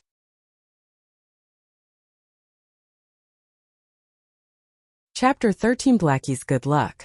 The kobold within the smoke was hit, 21 damage appearing above his head. The kobold became furious after being inexplicably attacked. Like a searchlight, the kobold looked around in all directions with his blood-red eyes. Such an action had also caused the other kobolds to start being on guard within the forest. Blackie's heartbeat kept on speeding up. He was extremely panicked. Although the kobolds looked to be level 2, their attributes 100% belonged to a level 4. Drinking the black steel beer allowed a player to become drunk, significantly increasing the player's courage. As a result, all enemies seen by the player would have their levels reduced by 2. However, this would not reduce the kobolds' attributes. If these kobolds came rushing at them, only death awaited Shifeng and Blackie. Yet Blackie's worries were for naught. The attacked kobold looked at its surroundings. However, it did not discover any enemies. After whining for a bit, it returned to its original state. The other kobolds also stopped paying attention to their deranged companion as they continued walking about. Relax. They won't attack us as long as you maintain a 30-yard distance. Sherfong clapped Blackie's shoulders as he confidently commented. He had been planning all this ahead of time. Otherwise, he wouldn't have spent that much money buying all those items. Blackie became even more courageous after Sherfeng's encouragement. He continuously chanted curses and shot out dark arrows. The kobold only had 420 HP, and it couldn't withstand Blackie's bombardment at all. After receiving more than 20 dark arrows, it breathed its final breath. Meanwhile, the other kobolds by its side did not show any reaction at all. Blackie became excited when he saw the first kobold fall. He had killed a monster 4 levels higher. Although the EXP was shared due to being in a 2-man party, the amount of EXP he received was still plenty. His experience had risen by 5% within an instant. This meant that Blackie would level up after killing 20 kobolds. He was even safe and unharmed. If the monsters did not disappear completely, their leveling speed would be terrifying. With such a great way of leveling, they would be able to rise even to level 6 very effectively. Blackie now understood why Sherfong was so confident. Even if they had wasted several hours from traveling, being able to grind on monsters here was definitely worth it. After a while, the group of 20 or so kobolds in front of the mine's entrance was cleared out completely. Blackie had also raised to level 1. After he equipped the Blackwood staff and added all his free ability points into intelligence, his damage was increased by a large leap. He could now take away 45 HP from the kobolds in a single hit. Meanwhile, the group of kobolds had dropped 12 copper coins and a level 3 common cloth armor. There were also 5 pieces of meteorite oregon. Blackie's luck was quite good according to what Sherfong had known. The drop rate of meteorite ore from the kobolds was not high. Only 1 would drop out of 10 of them. Nearly 1,000 kobolds needed to be killed to obtain 100 pieces of meteorite oregon. Now, however, just a group kobolds had given them 5 pieces of meteorite oregon. After storing the drops, Sherfong went on to lure more monsters. With the advantage of his 16 agility, Sherfeng's speed was faster than the kobolds. Within moments he had lured over 30 kobolds. He also maintained the distance of around 20 yards, but not exceeding 25 yards. When he had lured all the kobolds into the smoke cloud, Sherfong increased his speed abruptly. He quickly distanced himself over 25 yards from the kobolds, causing them to lose their target. After losing their target, the kobolds stood on the spot in a daze. Blackie, who stood over 30 yards away, took the chance to attack the group of over 30 kobolds. Took less than 10 minutes to be cleared. They dropped another 21 coppers and 6 pieces of meteorite oregon. Sherfong and Blackie's experience also greatly increased in such a way. Sherfong continued luring monsters while Blackie continued dealing damage. Although the process felt mechanical and boring, Blackie was not complaining one tiny bit. On the contrary, he became even more vigorous with each kill. He wished he could just kill all day without resting. After an hour, Blackie's level had also risen to level 2. His dark arrow rose to level 3. And his damage went from more than 40 to more than 60. Such a rocket-like leveling speed made him speechlessly happy, giving him even more motivation to aim for level 3. Their kobold killing efficiency also increased by quite a bit with Blackie's greatly improved damage. The only downside was the increase in MP consumption following the dark arrow's level up. Fortunately, there was the magic water that Sherfong had bought. With it, Blackie could fully regenerate his MP before Sherfong had lured a new group of monsters, allowing him to deal damage without pause. Meanwhile, Sherfong was observing Blackie's condition while he lured a suitable number of kobolds. Other than that, he was just picking up the loot. The number of copper coins and meteorite ore were steadily increasing. After another hour of Blackie's effort, they had managed to collect 73 pieces of meteorite ore, 6 pieces of common equipment, and 264 coppers. They would be able to gather the remaining meteorite, or if they grinded for another hour. The system notification rang out just at this moment. System player Lonely Snow has sent you 10 coppers. Subsequently, Sherfong received a communication request. The person contacting him was Lonely Snow. You are? Sherfong had just finished luring a group of monsters. Since he had nothing to do, he accepted the call request. Hello, brother expert. I'm Lonely Snow. We met before at the town hall, and you've even pointed me to a grinding spot. That place was just too great. There wasn't anybody stealing mobs from me, And I could also easily handle them. I'm already level 2 now.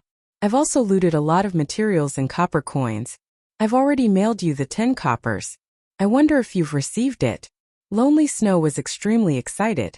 Previously, he was worried that this expert would not bother with him any longer. This was because experts were usually very proud. They wouldn't even look at minor characters like him. Lonely Snow had earned over 60 coppers from that treasured location he purchased. His level had even risen to level 2, leading the other players by quite a lot. Spending 20 coppers for this were definitely worth it, so it was you. I've received the 10 coppers. Shifeng only remembered about it after being reminded. Indeed, there was such a matter. However, that was when he needed the money to kill the town mayor a little earlier, so he had just casually given out some pointers. He didn't really mind regarding the remaining 10 coppers. Brother Expert, the level 2 dungeon Deathly Forest has already been opened, so I wanted to invite you to dive into the dungeon. My friends are all veterans and they're all level 2 now. They will definitely not drag you down. Of course, all swordsman equipment obtained from the dungeon will belong to you. Do you perhaps have the time? Lonely Snow was slightly nervous. Experts usually disdain bringing along other people, especially rookie newbies. It was the reason why Lonely Snow mentioned that there were level 2 veterans in the party. He was afraid Shifeng would just outright reject him. Deathly Forest. Shifeng had a deep impression of this dungeon. As long as the number of level 2 players in Red Leaf Town reaches a certain amount, the first level 2 dungeon in Red Leaf Town, Deathly Forest, would be opened. Along with the Deathly Forest's opening, players of God's Domain were made known to the difficulty of dungeons. Deathly Forest was only conquered after many players had reached level 4 or 5.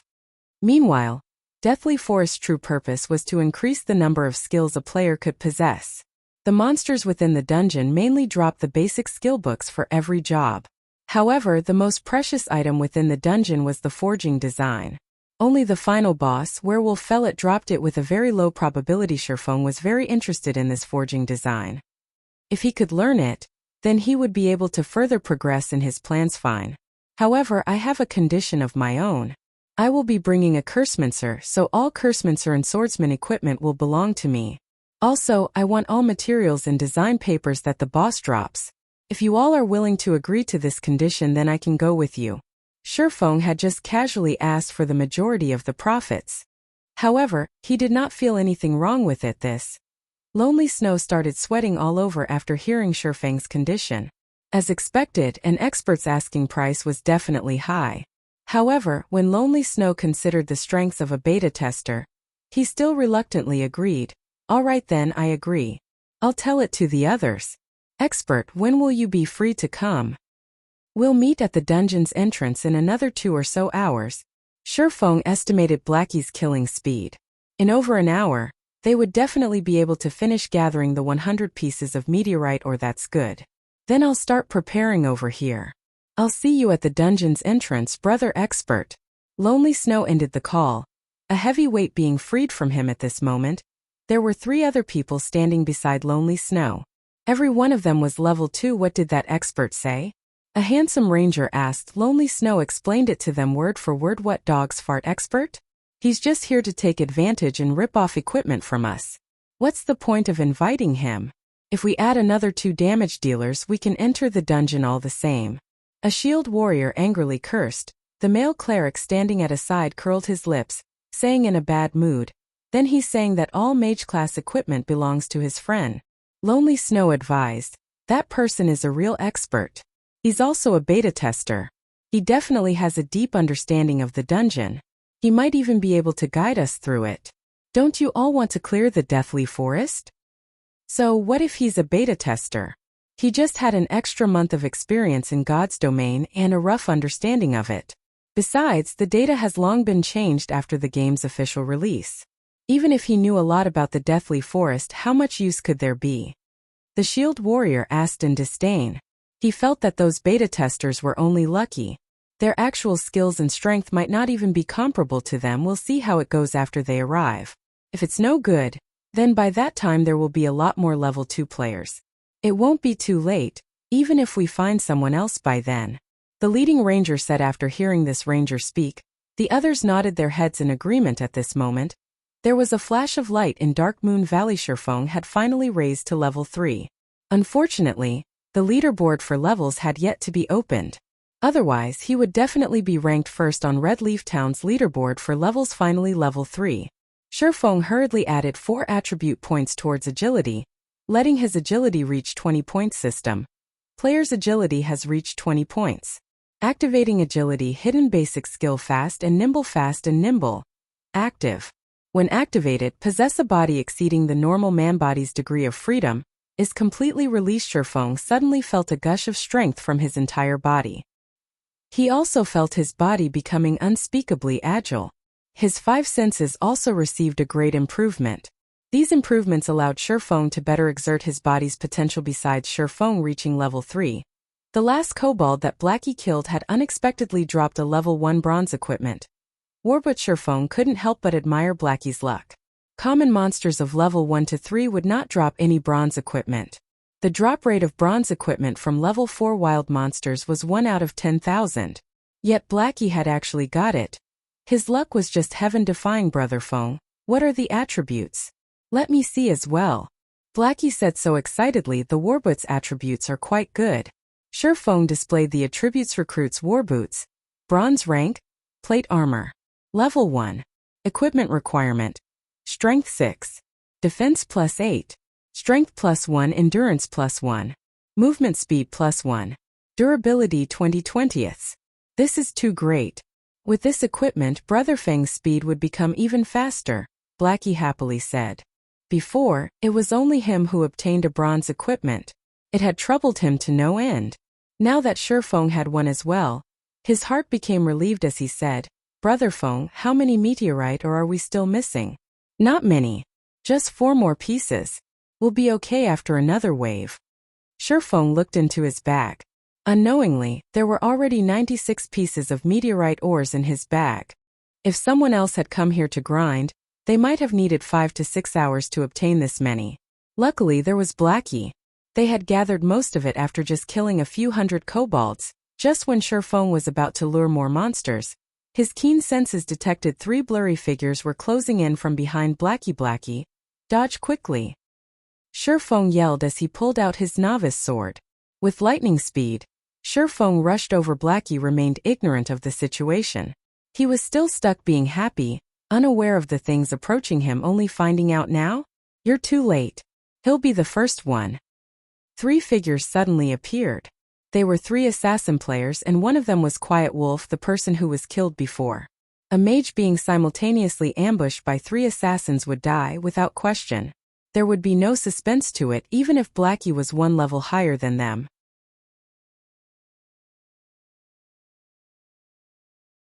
Chapter 14 Extraordinary Player's Physique.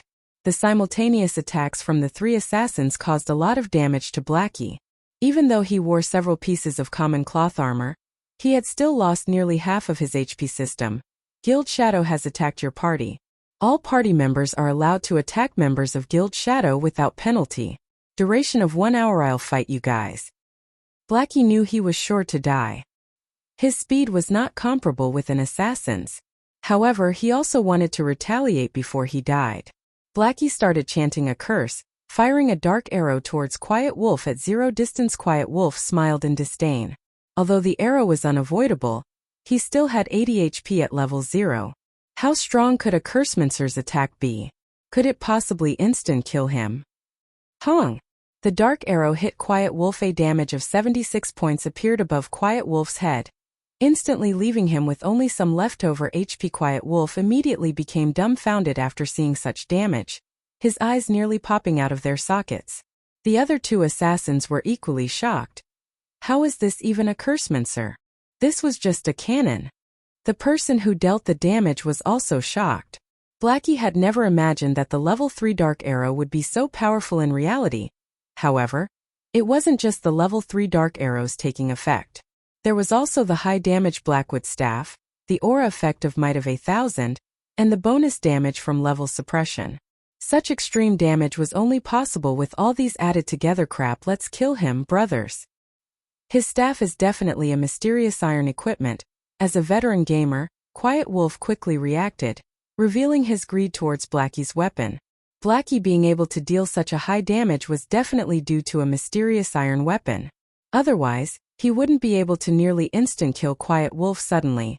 The other two assassins became full of energy as they rushed towards Blackie. Not to mention a mysterious iron weapon, they didn't even have a common weapon. If they could get Blackie's mysterious iron weapon, then they would profit beautifully. The three assassins attacked again, leaving Blackie with only 6 HP remaining. When they saw that Blackie was about to die, the three assassins became even more excited. The mysterious iron weapon was about to come into their hands at this moment. With unbelievable movement methods, Shi Feng appeared in front, blocking Blackie. 3 sword strikes blocked the attacks from the 3 assassins, creating 3 sparks.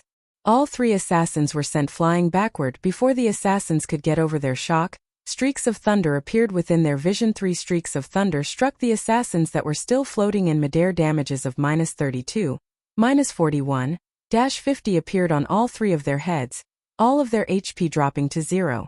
Their bodies turned into starlight and disappeared within an instant because assassins had low defense and were under level suppression. The effect of a level 2 thundering flash was extremely horrifying. Brother Feng. Blackie became dumbfounded as he looked at Shi Feng's back, dumbly saying, "Are you Brother Feng?" Everything had happened all too quickly. Shi Feng had suddenly appeared and swung his sword 3 times, blocking 3 attacks from different directions. Then, he had followed it up with a thundering flash. All of these actions had been carried out within an instant. It was so fast that the assassins could not even react. Shi Feng's actions and reactions were just inhuman.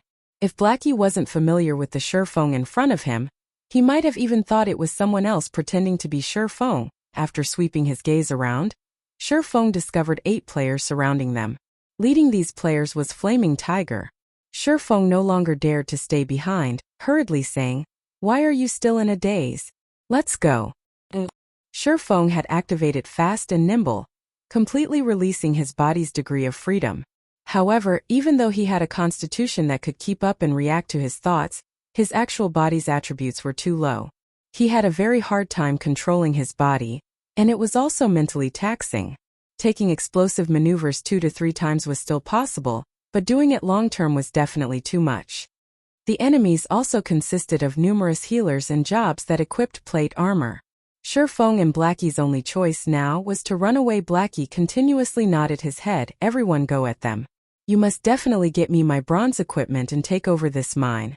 Flaming Tiger licked the corner of his lips. He was extremely excited. He did not mind the death of the 3 assassins at all. Originally, Flaming Tiger was still burning with rage. They had spent hours at Dark Moon Valley searching for Shi Feng and his partner, causing their leveling speed to fall greatly. However, they had accidentally discovered Shi Feng and Blackie grinding monsters at first. Flaming Tiger had wanted to immediately surround and kill the 2. However, when he saw Blackie utilizing the smoke cloud at the cave's entrance to kill the level 4 kobolds, Flaming Tiger nearly died from excitement. His hatred towards Shi Feng had also reduced by a large half. He had even wanted to thank Shi Feng for giving him such a valuable location. The difficulty of killing monsters of a higher level was famously known. If he could kill level 4 monsters without any harm, then his leveling speed would be absolutely horrifying. It won't be more than 10 hours before he would be leading the other players.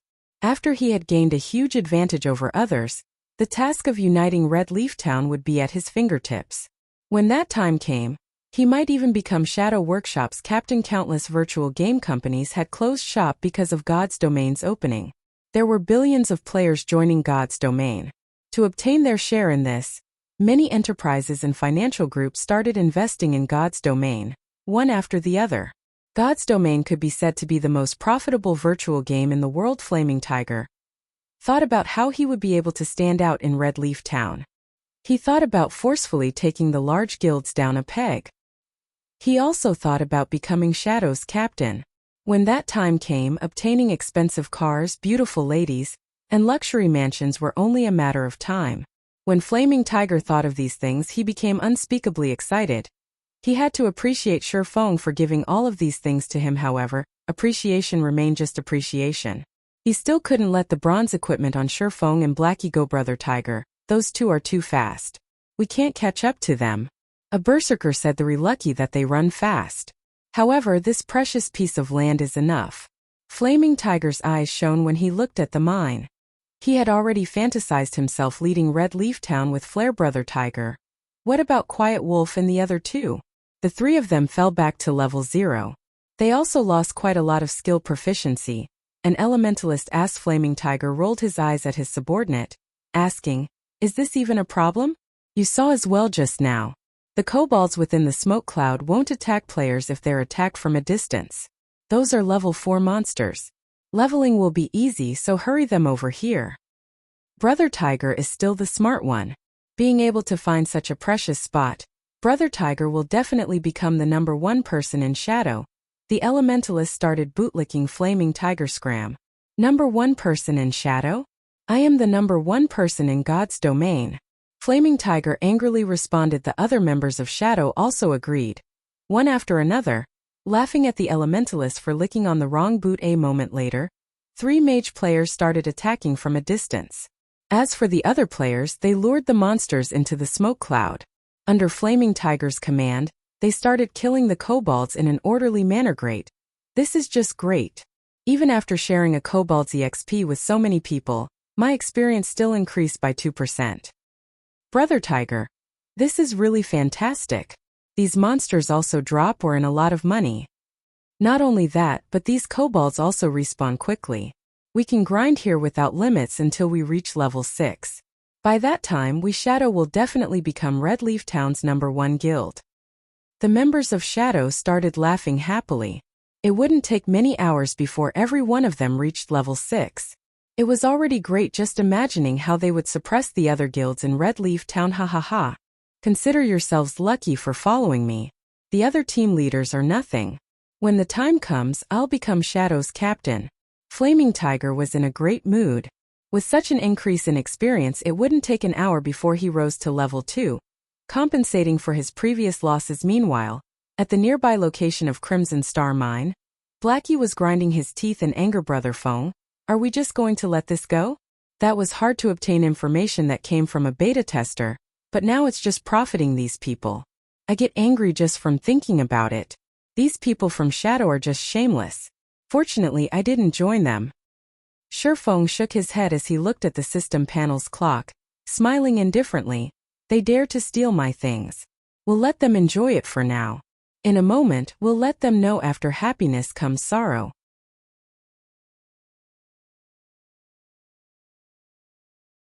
Chapter 15, After Happiness Comes Sorrow. Time passed, bit by bit. Shifeng and Blackie did not just do nothing.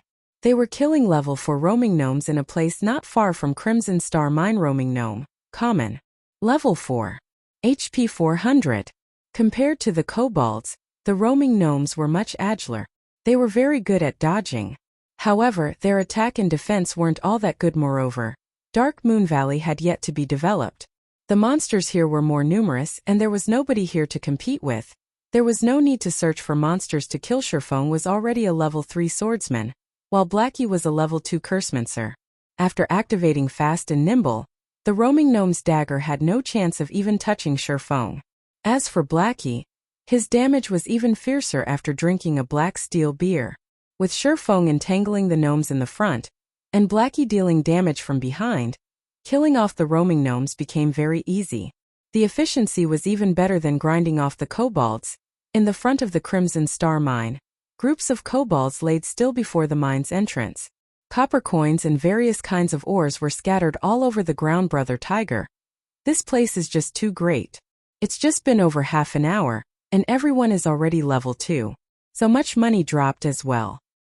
Ha ha. Keep up the effort, everyone. You 3 lure more monsters.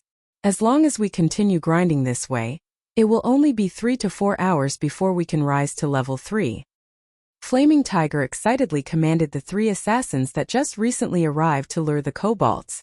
The mages were already level 2, so the speed of killing the kobolds had increased by a big leap. Luring a group of over 30 kobolds was not enough for them. Brother Tiger, something dropped here. A berserker held on to a book as he shouted, "Bring it here.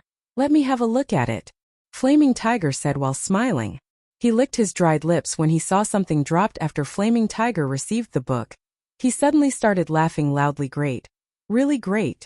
Not only has the spot that kid found after much effort been taken over by me, But if he knew a rare skill for swordsman was even in my hands? I really want to see that kid's look of regret. Brother Tiger, I saw that kid when I came here. They were still nearby killing roaming gnomes. I'm guessing that they're still unwilling to leave and still thinking of this place. Why don't we go over and kill them? Save us some trouble. A cold glint flashed through Quiet Wolf's eyes. They were filled with killing intent. He was overcome by a great resentment after being killed twice by Shifeng. Flaming Tiger waved his hand, with a disdainful smile on his face as he said, "Then let them look. Watch at how fast we level up and earn money, and at how we become the tyrants of Red Leaf Town." Meanwhile, they can only watch from aside with their hearts full of regret and unwillingness. Ha, I feel great just thinking about it. Although Quiet Wolf still held some resentment over it, when he imagined Shifeng's unwilling appearance and how he could only exhaust himself killing roaming gnomes, Quiet Wolf's heart felt a great gust of pleasure. Just you wait. The moment I reach level 6 will be your death. Quiet Wolf did not actually give up on killing Shifeng. Instead, when he thought about the pleasure he would feel after killing Shifeng when he was level 6, he couldn't help but look forward to it. Meanwhile, in the forest 60 yards south of the Crimson Star Mine, Shifeng was using a tree to hide while he observed Flaming Tiger and the others. Brother Feng, can the two of us handle it? Blackie asked in a worried tone. These 11 people were not just any average players. They were experts that had passed Shadow Workshop's examination. Moreover, there were 2 healers on their side. It was impossible to kill all of these people just by depending on the 2 of them. Relax. The time is almost up. We'll just watch the show. Shifeng looked at the time indifferently, saying, "In a moment, you go stand at the back. Kill whoever has low HP. Don't let even one of them get away." Time is almost up? Blackie didn't understand what it meant. Oh. Shifeng pointed towards the smoke cloud in front of the Crimson Star Mine's entrance, saying with a smile, that Flaming Tiger must think that killing monsters of a higher level is easy. The smoke bomb that we placed before we left has a time limit, and only 2 minutes are left before the hour is up. Did they think they could continuously enjoy my domain after stealing it from me? Now I'll teach them how to be proper human beings. Blackie was struck with a realization. His worship towards Shifeng became even greater now. Brother Feng is still the smartest. Those brats from Shadow are definitely goners this time. Blackie said with a grin. The reason they could cross levels and harmlessly kill kobolds was that of the smoke bombs. They definitely couldn't do without them. If there were no smoke bomb, then the consequences would be horrifying. 2 minutes later, the smoke cloud in front of the Crimson Star Mine slowly dispersed. Brother Tiger, why is that smoke cloud disappearing? An elementalist asked Flaming Tiger after noticing the disappearing smoke cloud. The smoke cloud disappeared? It can't be. Flaming Tiger abruptly woke up from his nap. When he looked over at the mine's entrance, the smoke cloud really did disappear. If it's gone, then fine. The smoke cloud might be a periodic thing. Don't bother with it. Keep on grinding. Just as Flaming Tiger finished speaking, the usually stupid-looking kobolds that did not retaliate suddenly looked towards the members of Shadow Workshop in unison. There were over 40 kobolds with blood-red eyes. The kobolds let out angry growls after finally discovering the people who had been attacking them. Suddenly, they all came rushing forth. The members of Shadow did not react at all. Within an instant, they were surrounded and given a beating by the kobolds. A level 2 player could hardly take 3 hits from a kobold. Not to mention a group of Kobold 7 players died within a blink of an eye. The backline players became a mess as they ran for their lives. However, the kobolds were very fast. It only took them moments to catch up to the escaping mages. For each mage they were gifted a hammer to their heads. The mages quickly lie still on the floor, never to rise up again. Crap, what is going on here? Why did these kobolds suddenly become insane? Flaming Tiger cursed. He quickly turned tail and ran the moment he noticed the situation turned bad. They had risen to level 2 after much effort. However, this death sent them all back to level 1. There were even 3 assassins who were level 0. It was an absolute loss. With such an increase and decrease, the dream becoming the tyrants of Red Leaf Town also perished. Instead, the current members of Shadow weren't even up to par with the average player. They were even further away from the other guilds. Flaming Tiger's heart started to bleed in pain. We meet again, Brother Tycoon, Shifeng said with an indifferent smile. He currently blocked Flaming Tiger's escape path after seeing Shifeng's sneer. Even an idiot would understand that the kobold's rebellion had something to do with him. "We're dead for sure, kid. You dare to actually scheme against me. If I don't kill you back to level 0, then my name will be read backward." All of Flaming Tiger's hair stood up in anger.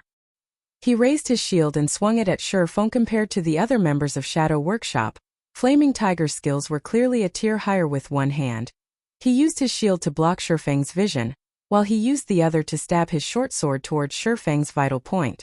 It was simple, yet sinister, and it was very hard to stop. However, Flaming Tiger's confident strike struck air. "Where is he?" Flaming Tiger fixed his gaze to the front. However, there wasn't even a shadow of a person present over here. Shifeng stood behind Flaming Tiger, his sword waving down. Chop. A damage of -36 appeared above Flaming Tiger's head. His HP had instantly gone from 220 to 184 when Flaming Tiger was hit. He hurriedly spun around and used Shield Bash. However, Shifeng had long since seen through Flaming Tiger's movements. He took a step backward and spun his body around, hiding by the shield.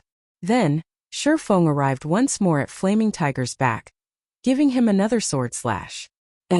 Without the use of any skills, Shifeng could only deal 23 damage to a shield warrior with high defense. "You coward. Don't hide if you have the ability. I can kill you anytime I want." Flaming Tiger could not land any hits on the agile Shifeng. His HP was constantly decreasing, and only 83 points of it remained now. He had no way of dealing with Shifeng's attacks, so he decided to start ridiculing Shifeng in hopes of provoking him, allowing Flaming Tiger the chance to kill Shifeng. "Sure, I'll stand here without dodging. Come attack me then." Shifeng answered without hesitation. Flaming Tiger silently smiled. He never imagined that Shifeng was such a fool, taking the bait with just a small amount of stimulation. "Watch how I'll toy with you to death." Flaming Tiger raised his shield and used charge at Shifeng. If Shifeng didn't dodge, then he could only take the hit forcefully. In terms of strength, Flaming Tiger wouldn't lose to Shifeng. However, only disappointment was waiting for him. Just when Flaming Tiger was 2 yards away from Shifeng, Shifeng immediately used Thundering Flash. 3 streaks of thunder went past Flaming Tiger's shield, directly landing on his body. 3 high damages appeared above Flaming Tiger's head, -28, -35, -41, his HP instantly dropping to 0. Despicable. Flaming Tiger glared at Shifeng. He was furious to the point of spitting out blood. If it weren't for himself rushing towards Shifeng on his own accord, he wouldn't have been struck by all the attacks of that skill. "Are you alright, brother tycoon? I said I would stand here without dodging, but I've never said I wouldn't move my hands. How could you be so gullible, even rushing over yourself?" Shifeng spread out his arms, showing that it was all a mistake, saying, "Oh right. I still have to thank brother tycoon for earning me so many ores. You've saved me a lot of time." Flaming Tiger pointed towards Shifeng, wanting to say something. However, his body had already turned into starlight and disappeared. He couldn't even utter a single word, only leaving behind a pile of ore and a single book.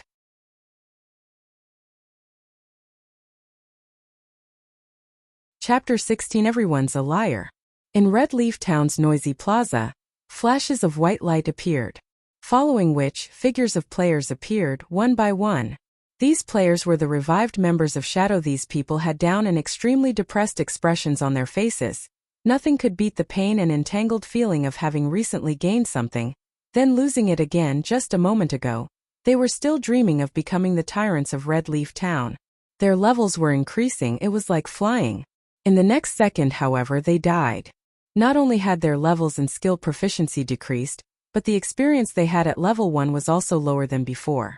They were much worse off compared to the average player. Flaming Tiger's expression after reviving was even more livid.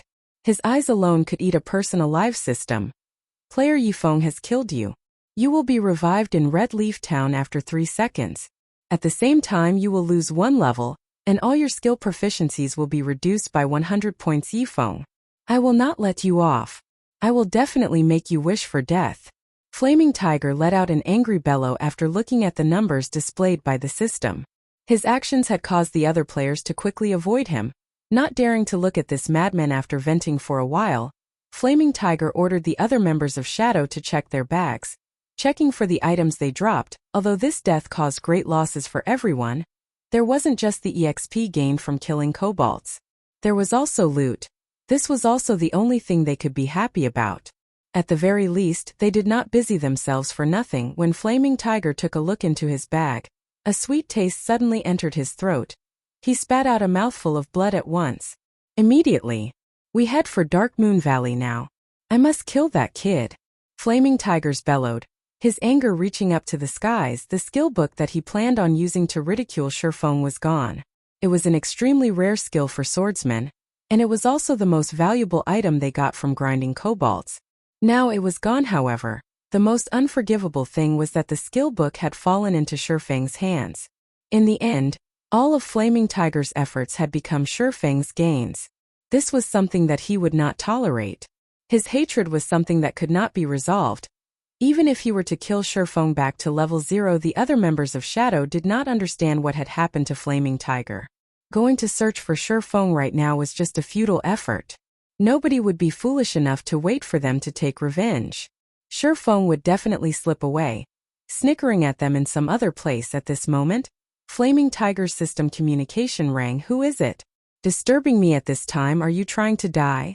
Flaming Tiger cursed after the call connected. Flaming Tiger, your temper sure has grown after not meeting for a day. The voice on the other side was ice cold. As if in a furious rage, Flaming Tiger felt the familiarity of that voice.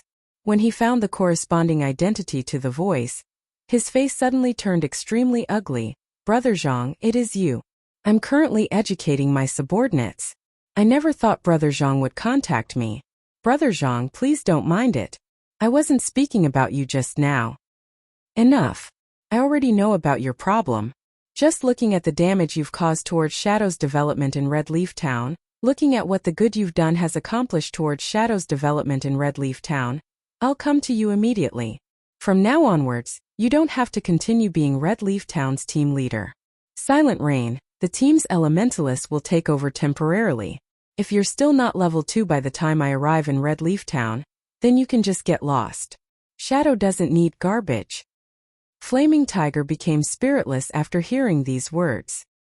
His hatred for Shifeng would never be washed away, even by the 5 lakes and 4 seas. Meanwhile, in Dark Moon Valley, Shifeng and Blackie were picking up the drops from the members of Shadow. Shifeng was currently holding the skill book dropped by Flaming Tiger. Flaming Tiger really is too generous. He had even left me such an item. Shifeng chose to learn the skill without hesitation. Wind Blade Action Type. Requires Sword. Level 1. Proficiency 0/300. Ambush an enemy outside 5 yards and within 30 yards. Movement speed will be increased by 40% when rushing towards the target, and attack speed increased by 20% for 3 seconds. Cooldown 25 seconds. A swordsman mobility would be greatly increased with this skill. It was a great counter to rangers and mages who love to kite. Brother Feng, the meteorite or we need are all here. There are also quite a few bronze. Oregon Shadow really helped us big this time. Blackie laughed loudly. As he was collecting the ore from the ground, he noticed a piece of dark green Oregon. Picking it up, he asked Brother Feng, what is this star crystal? When Shifeng heard about the star crystal, he ignored the meteorite ore below his feet, instantly turning around and running towards Blackie. Damn. It really is a star crystal. Blackie, your luck is really too good. You even picked up such a thing. Shifeng said excitedly as he carefully looked at the dark green ore. After receiving it, every monster in the world had a chance of dropping a star crystal. The chances were 1,000,000 to 1. Maybe it was trash to other people, but to Shifeng it was a priceless treasure. It was also the thing he needed the most. Brother Feng, what is this star crystal for? Blackie curiously asked. Shifeng was usually calm and indifferent. Such an excited reaction from him displayed the preciousness of the star crystal. It's for eating, but not for players. Shifeng smiled slightly but did not continue explaining as he kept the star crystallets for eating. Blackie was slightly confused. Who would eat a rock? However, Shifeng must have his own reasons for not explaining, so Blackie did not continue asking about eat. A moment later, all the drops were collected. They had received a total of 14 pieces of meteorite ore and 32 pieces of bronze Oregon. Not only had they completed Shifeng's quest, they even had some leftovers. Subsequently, the 2 of them arrived at the smithy. Master Jack, I have collected the meteorite ore you asked for. Shifeng handed over all of the meteorite ore. not leaving even one behind. These were all quest items. A stack of them would only sell for 1 copper to an NPC. It was utterly worthless. Not bad, young man. However, if you wish to become an outstanding forger, you still need to have enough strength to obtain precious ore. There is a powerful kobold chieftain. Go kill it to prove your strength, Master Jack said eloquently as he stored away the meteorite ore system. Hidden quest, Road of Forging. Kill the kobold chieftain inside Crimson Star Mine. Time limit of 1 hour. When Shifeng saw that there was still a second stage to the quest, Shifeng wished he could curse hammer trading. He had caused Shifeng big trouble. This to me as expected. Everybody would have kept something to themselves. Nobody could be trusted. Everyone's a liar in Shifeng's previous life. Hammer trading had not mentioned a second stage of the quest. Now a second stage time-limited quest had appeared. It was even against a chieftain monster. That wasn't an elite monster you simply run across. A chieftain was even stronger than a special elite. It was the equivalent of a dungeon's boss. Shifeng was just level 3. And a leader monster was just too deadly to him in Shifeng's previous life. Hammer trading was level 16 when he accepted the quest. Completing the quest was extremely easy. Forget it. Let's have a look at it first. He could do nothing about being tricked. However, Shifeng did not plan to give up. The forging talent had too great of a use, and Shifeng must learn it, following which, Shifeng and Blackie cleared the way of kobolds as they headed towards the deeper parts of the Crimson Star Mine. Compared to the kobolds at the entrance, the kobolds inside were no longer level 4. They were level 5. They took more time and energy to kill. Often, another kobold would respawn before one was killed. If there weren't enough black steel beer to reduce the kobold's level by 2, then Shifeng and Blackie's killing speed would be completely unable to keep up with the respawn rate. Half an hour later, Shifeng and Blackie arrived at the deepest part of the Crimson Star Mine. It was a large piece of empty land. There were over 10 kobolds mining for ore in the surroundings. There was a huge figure standing in the center of the empty area. It was a kobold that wore armor, and it was constantly giving out commands to the other kobolds. Kobold chieftain, chieftain rank. Level 5. HP 2100/2100. Just its HP alone could cause a person despair, not to mention the heavy armor worn on the kobold chieftain. Its defense was definitely high. It was nearly impossible for physical type attacks to cause a lot of damage. Moreover, chieftain rank monsters had a recovery speed of 2% HP every 5 seconds when in battle. That meant the kobold chieftain would recover 42 HP every 5 seconds. It was not a number to look down upon.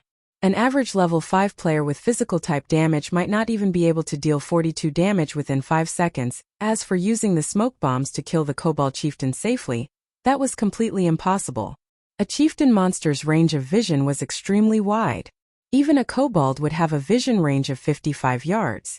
Using the smoke bomb to reduce its vision by 10 yards would still leave it with 45 yards.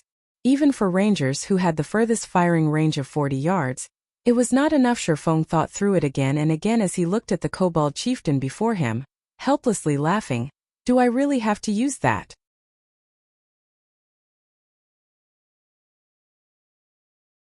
Chapter 17 Magic Weapon Released, Famed Swordsman Born.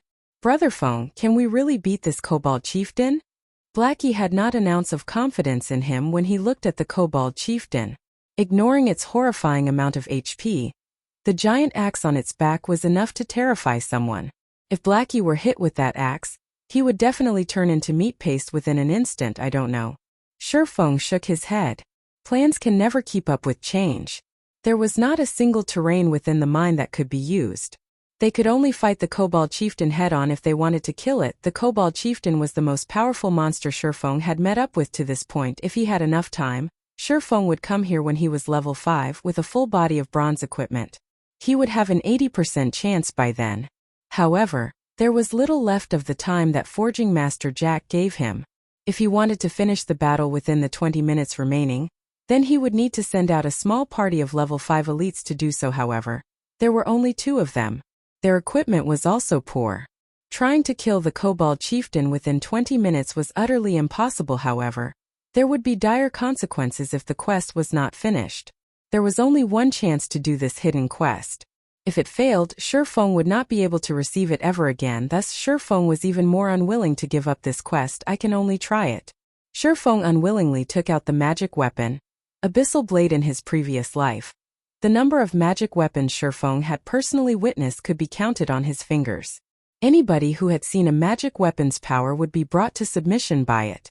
Whereas, those who could properly wield a magic weapon was as rare as a phoenix's feather. Crimson War God was one such person. He had grown to fame within a guild war that had involved over 100,000 people. During that war, Crimson War God held a bloodied magic weapon, the Crimson Ghost Axe. He rushed into groups of thousands of warriors with the axe and slaughtered. There was no one who could block his giant axe. In the end, the enemy guild was forced to retreat in embarrassment. Crimson War God had created the scene of one man defending against 10,000. After that war, he built up the glorious War God Empire. There was also the madman Windchaser. He held the magic weapon, Evil Spirit's Roar. With only the bow in hand, Windchaser had single-handedly defended a city. Of the thousands of enemy players, not one of them could enter within 100 yards of the city.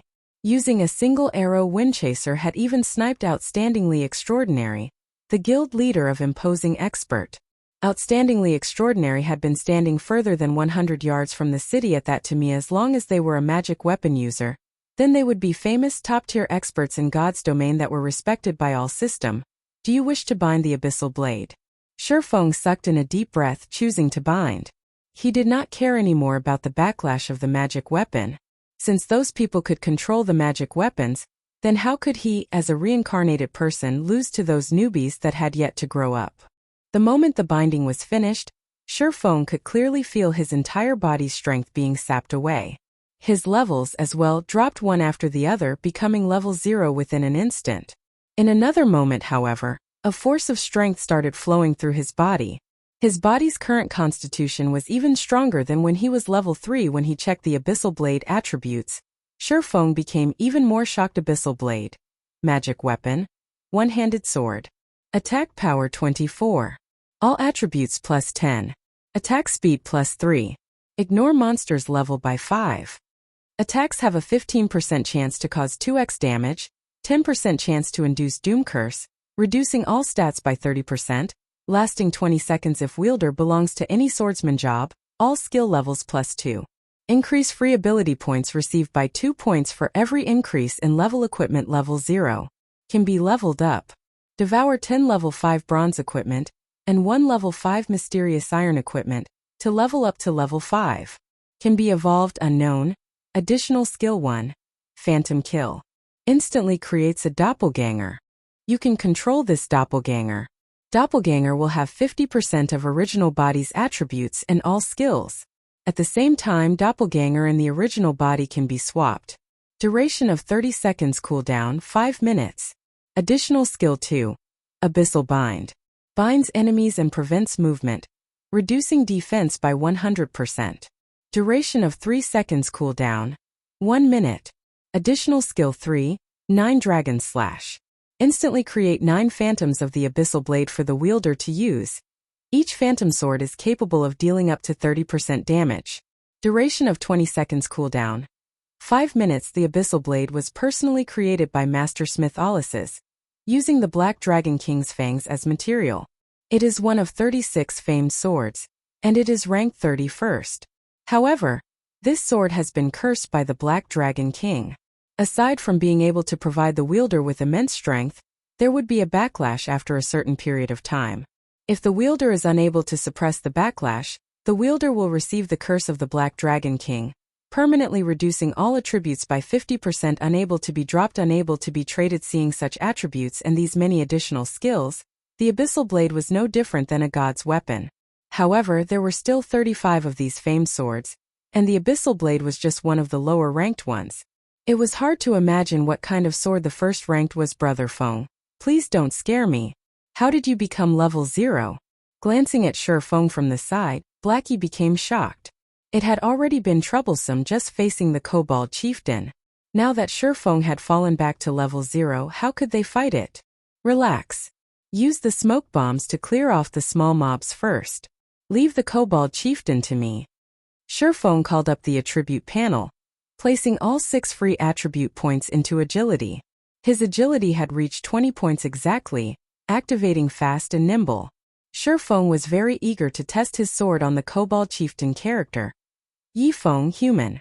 Affiliated Kingdom. Star Moon. Title, Might of 1,000. Job Swordsman. Level 0. HP, 460/460. Attack Power, 72. Defense 4. Attack Speed 10. Movement Speed, 8. Attributes: Strength 24, Agility 20, Endurance 22, Intelligence 13, Vitality 13. System: Strength has reached 20 points. Activating hidden basic skill, Smashing Fists. Able to destroy trash weapons with bare hand system. Endurance has reached 20 points. Activating hidden basic skill. Robust physique. Along with the activation of the hidden basic skills for strength and endurance, Shifeng could now utilize the full potential of his current body. He was no longer a 3-second hero. Although he was level 0, his current attack power and attributes were far above that of when he was level 3. His HP was even more awesome. It wasn't any worse than a level 5 shield warrior's HP. Not to mention Shifeng still had a bunch of high-level skills. He could definitely fight it out with the Kobold Chieftain. While Shifeng was getting used to his body, Blackie had cleared all of the kobolds in the surrounding areas, leaving behind only the Kobold Chieftain. Wait for me to pull aggro, then you can start madly attacking, Shifeng instructed. Taking a step forward, Shifeng rushed towards the Kobold Chieftain. Wind Blade. In the blink of an eye, Shifeng had arrived in front of the Kobold Chieftain. The Kobold Chieftain had yet to react before 2 streaks of black light slashed at its neck. Suddenly, blood splashed from its neck, causing the Kobold Chieftain to scream in pain. 2 frightening damages appeared above its head. 63-128. The Kobold Chieftain finally reacted. However, just as it lifted its giant axe, another sword flash passed through an unprotected area of its body chop. Another -105 damage appeared on the Kobold Chieftain. The power of a level 4 chop was shocking. When the giant axe landed on the ground, it created a large crater. However, Shifeng had long since retreated and followed up by using a level 4 thundering flash. 3 streaks of violent thunder passed through the Kobold Chieftain's gigantic body, creating damages of -84, -101, -123. Shifeng had taken over 600 HP away from the Kobold Chieftain after just a single exchange. The might of the famed sword, the Abyssal Blade, even shocked Shifeng himself. Blackie, who stood a distance away, was even more dumbfounded.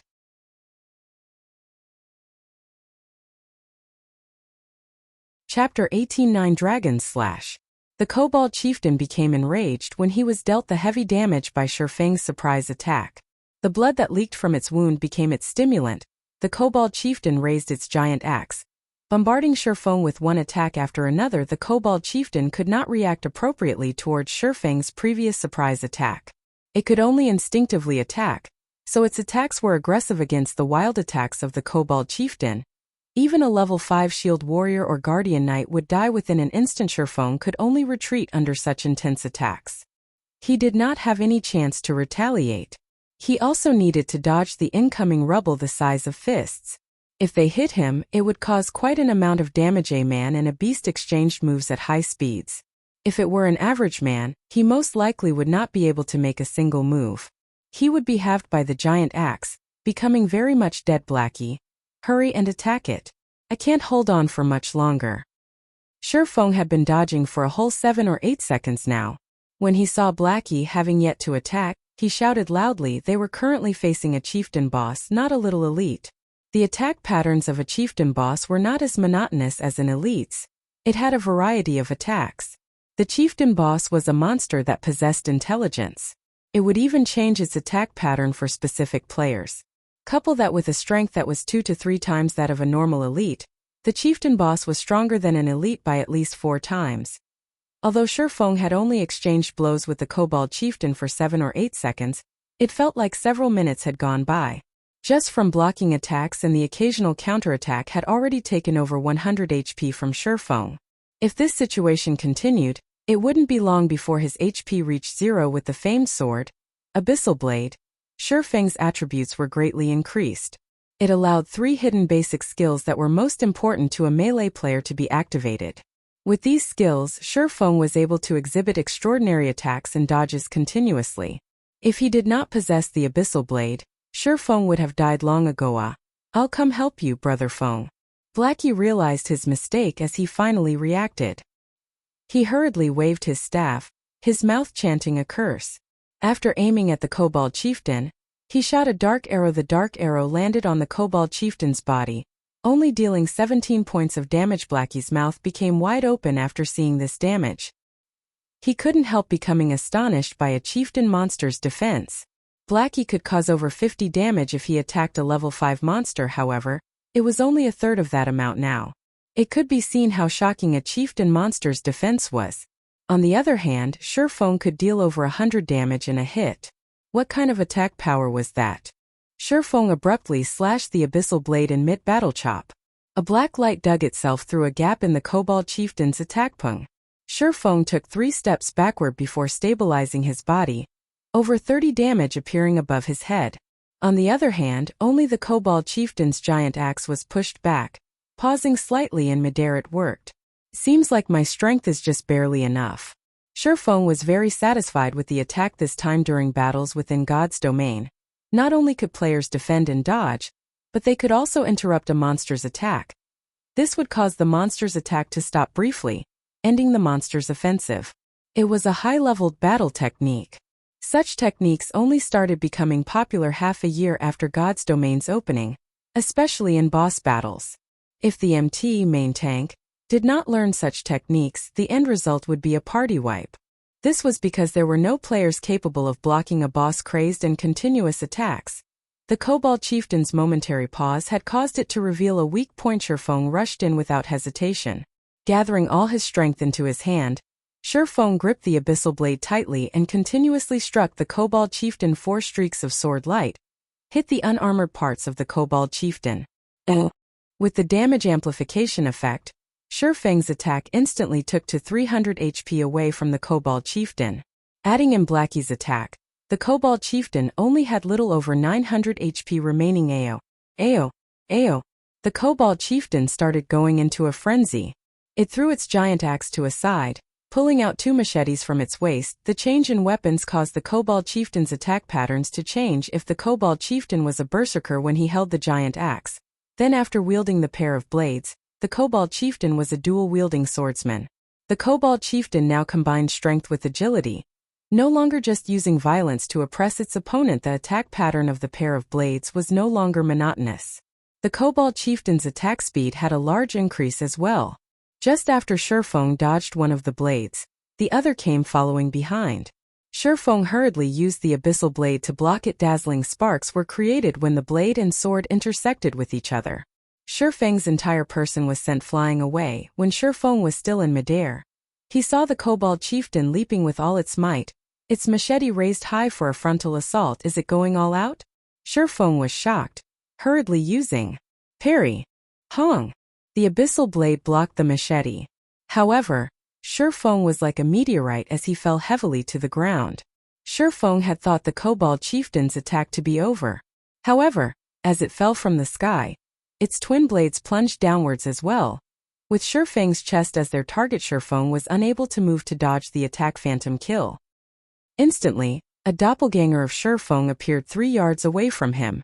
With lightning speed, Shifeng swapped places with his doppelganger. When the Kobold Chieftain landed, both its blades stabbed into the doppelganger's chest. The doppelganger's HP madly fell, over 300 HP disappearing within an instant. Just as the Kobold Chieftain revealed an excited smile, Shifeng appeared behind its back. The Abyssal Blade in his hand was also letting out a faint black glow. 9 dragons slash. 9 phantoms of the Abyssal Blade appeared, silently floating in midair and circling Shifeng. Although Shifeng could not completely control all 9 swords, using the 9 of them for a simple attack was not a problem. Shashasha. 9 Abyssal Blades danced as if they were playful sprites, continuously penetrating the Kobold Chieftain's body. Small values that were just over -10 continuously appeared on the Kobold Chieftain's head. Although the damage was very low, the quantity was high. Including Shifeng's chop and normal attacks, the Kobold Chieftain's HP fell close to 500 HP. Seeing the Kobold Chieftain wanting to turn around, Shifeng did not dare give it any chance for a counterattack. Immediately, Shifeng used Abyssal Bind. The Kobold Chieftain could not move for 3 seconds, and its defense was reduced by 100% in a battle, where even blinking would get you killed. 3 seconds was enough to change the results. The Kobold Chieftain could not move after being bound by the pitch-black chains which came from the Abyssal Blade. The 9 Abyssal Blades continued attacking without stop, creating damages of over -20 with each hit. The Kobold Chieftain's HP madly fell, leaving it with only around 200 HP within a moment. The Kobold Chieftain bellowed as it became thoroughly berserk, its body size becoming 2 folds larger. Sherfeng watched as the 3 seconds passed by. The Kobold Chieftain's strength was no joke after becoming completely berserk. Its strength had increased by at least 30%. However, all of Sherfeng's attacks and life-saving skills were still on cooldown. As if having seen through Sherfeng's distress, the Kobold Chieftain's face revealed a mocking expression. 2 large blades came crashing towards Sherfeng, their speeds like that of flying arrows at the moment of life and death. Sherfeng noticed a kobold miner respawning from the corner of his eyes immediately. Sherfeng activated gravity liberation, followed by wind blade with lightning speed. Sherfeng dodged the chop from the twin blades and rushed towards the kobold miner's front. Ayo. When the Kobold Chieftain saw the near-death Sherfeng actually dodging its attack, its strong legs abruptly stomped on the ground, pushing it straight towards Sherfeng. Blackie felt chills down his back as he watched Sherfeng fighting. Regardless, his mouth never stopped chanting curses, sending out one dark arrow after another. However, the Kobold Chieftain's speed was too fast, trying to hit it was just too hard.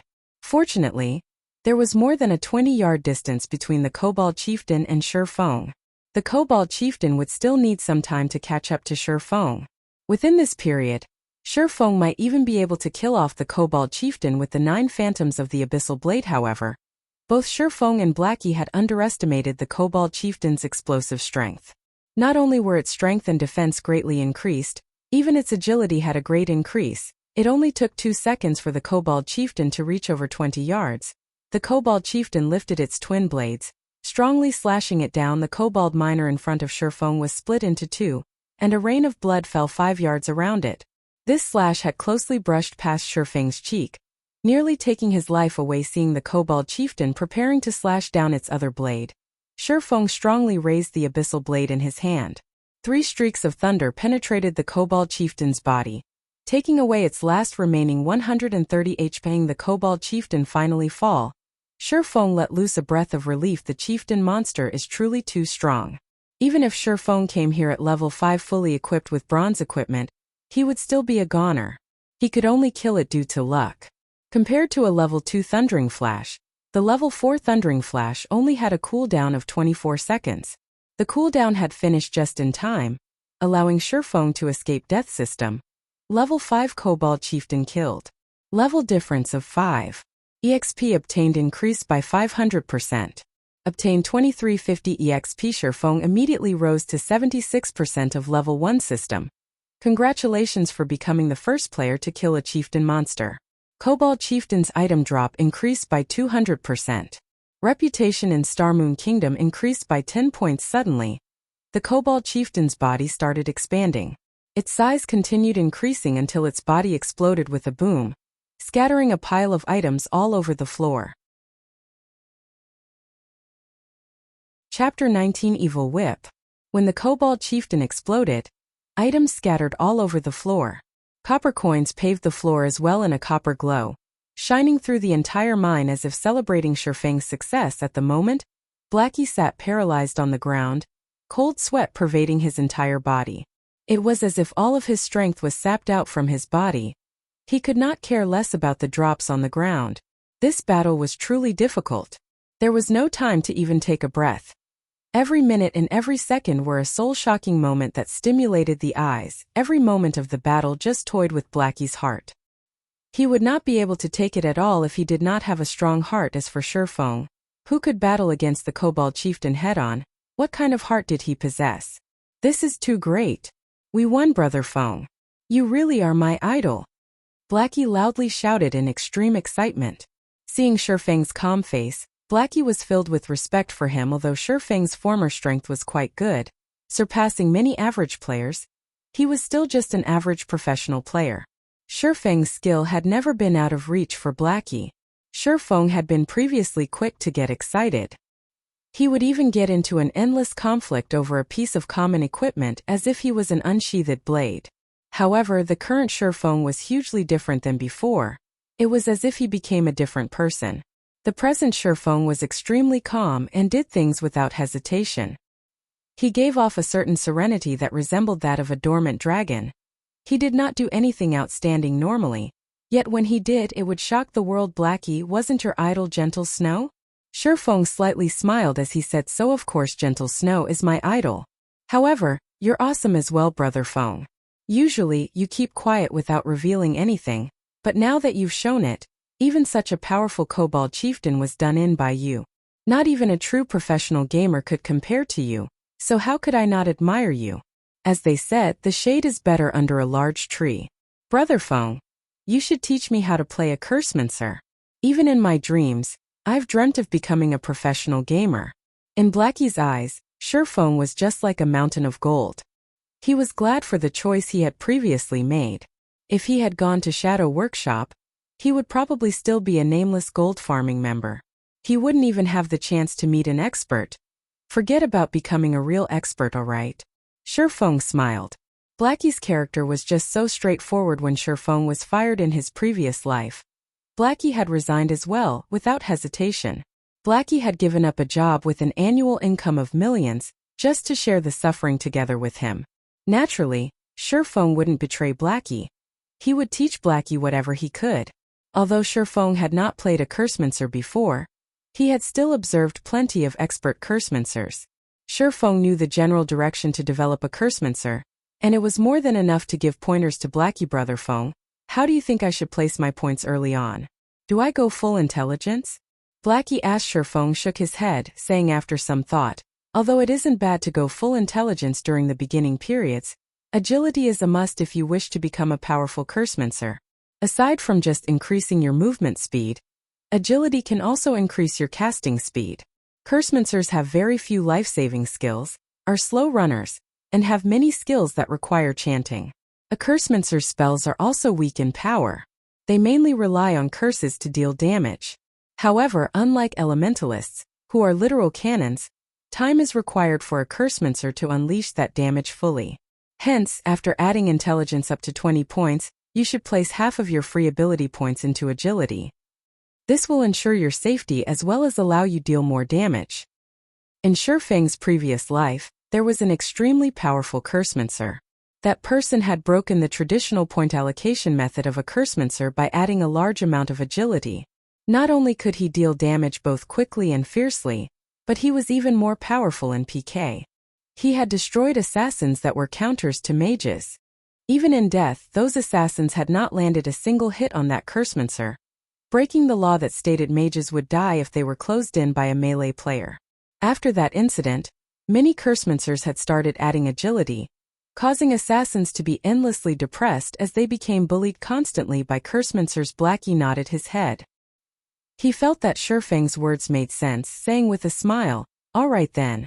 After my intelligence reaches 20 points, I'll go full agility.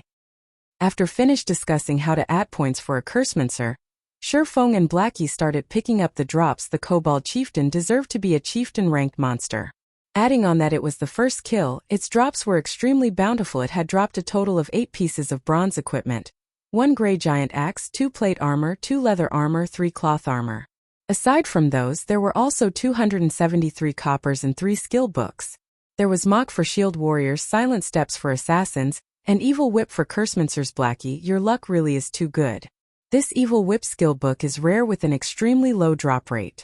It is also one of the few control and damage skills that a Cursemancer has. As long as the skills level is high, it will become a godly skill for grinding monsters. Shifeng tossed the Evil Whip skill book to Blackie without hesitation. He also gave 2 of the level 2 cloth armor to Blackie. Evil Whip. Cast time 3 seconds. Use 5 thorns to bind a target in a fixed area. As long as the target exits the area and breaks the thorns, every thorn will cause a base damage of 20 points, with an additional 30% spell damage cooldown. 20 seconds. Blackie became ecstatic when he saw the skill, learning it quickly. With this skill, his battle standards would be increased by a big leap. After he switched to the 2 pieces of equipment, it was as if he turned from an air gun into an artillery cannon. Blackie's intelligence increased to 20 points, increasing his spell damage to 48, and also activating the hidden basic skill for intelligence, Rapid Cast. Allows the player to skip the chance of spells that are below 1.5 seconds, requiring only action to cast it. Also allows the caster to better focus on attacking their target. As for the 2 pieces of plate armor, they were the recruit's heavy armor and black steel arm guard. However, amongst these pieces of bronze equipment, Shifeng only fancied the black steel arm guard's attributes. Black steel arm guard, bronze rank, plate armor. Level 3. Equipment requirements: Strength 9, Defense plus 14, Strength plus 2, Endurance plus 2, Agility plus 1, Durability 20/20. The recruit's heavy armor was just mediocre. The level 5 recruit's heavy armor could not compare to the sky armor at all. However, plate armors were still precious, so it could be sold for a good price. The 2 pieces of level 3 bronze leather armor could be sold as well. Amongst these pieces of equipment, the most valuable one was the Grey Giant Axe. It was definitely the darling of Berserker's Grey Giant Axe, bronze rank. Level 5. Equipment requirements: Strength 15, Attack power plus 21, Strength plus 5, Endurance plus 2, Durability 30/30. It was the absolute weapon for violence. If a berserker got a hold of this weapon, their damage would become extremely violent and horrifying. If I could create a hype over this Grey Giant Axe, it would definitely be worth a lot of money. Shifeng slightly smiled. He had a plan in his heart to make a load of money using the Grey Giant Axe afterward. Shifeng and Blackie returned to the smithy. Master Jack, I've killed the Kobold Chieftain. This is its skull, Shifeng said respectfully as he took out a kobold skull. Master Jack, who was currently hammering away on steel, glanced at the kobold skull. After he confirmed that Shifeng had done it, he satisfyingly said, "Not bad, young man. It seems you do have the right to inherit my forging skills." System: Hidden Quest: Road of Forging completed. Player has learned forging. Player has become a basic forging apprentice. Player has obtained the forging talent, Forging Genius, rewarding 10 pieces of 100 refinement steel. Forging Genius. After a successful forging, there is a fixed chance to increase 2 proficiency points. 2 proficiency points were not to be looked down on. It should be known that a basic forging apprentice making a piece of common equipment only had a 20% success rate. After successfully making the equipment, there was a 40% chance to obtain 1 proficiency point. Now, however, Shifeng had a chance to obtain 2 proficiency points as long as his forging was successful, increasing his efficiency for promotion to the next rank by several folds. Becoming an intermediate forging apprentice required 1,000 proficiency points. An average player required more than 10 days at the very least to become one. Their supply of materials must also be continuous, as the horrifying rate of failure would waste large amounts of materials.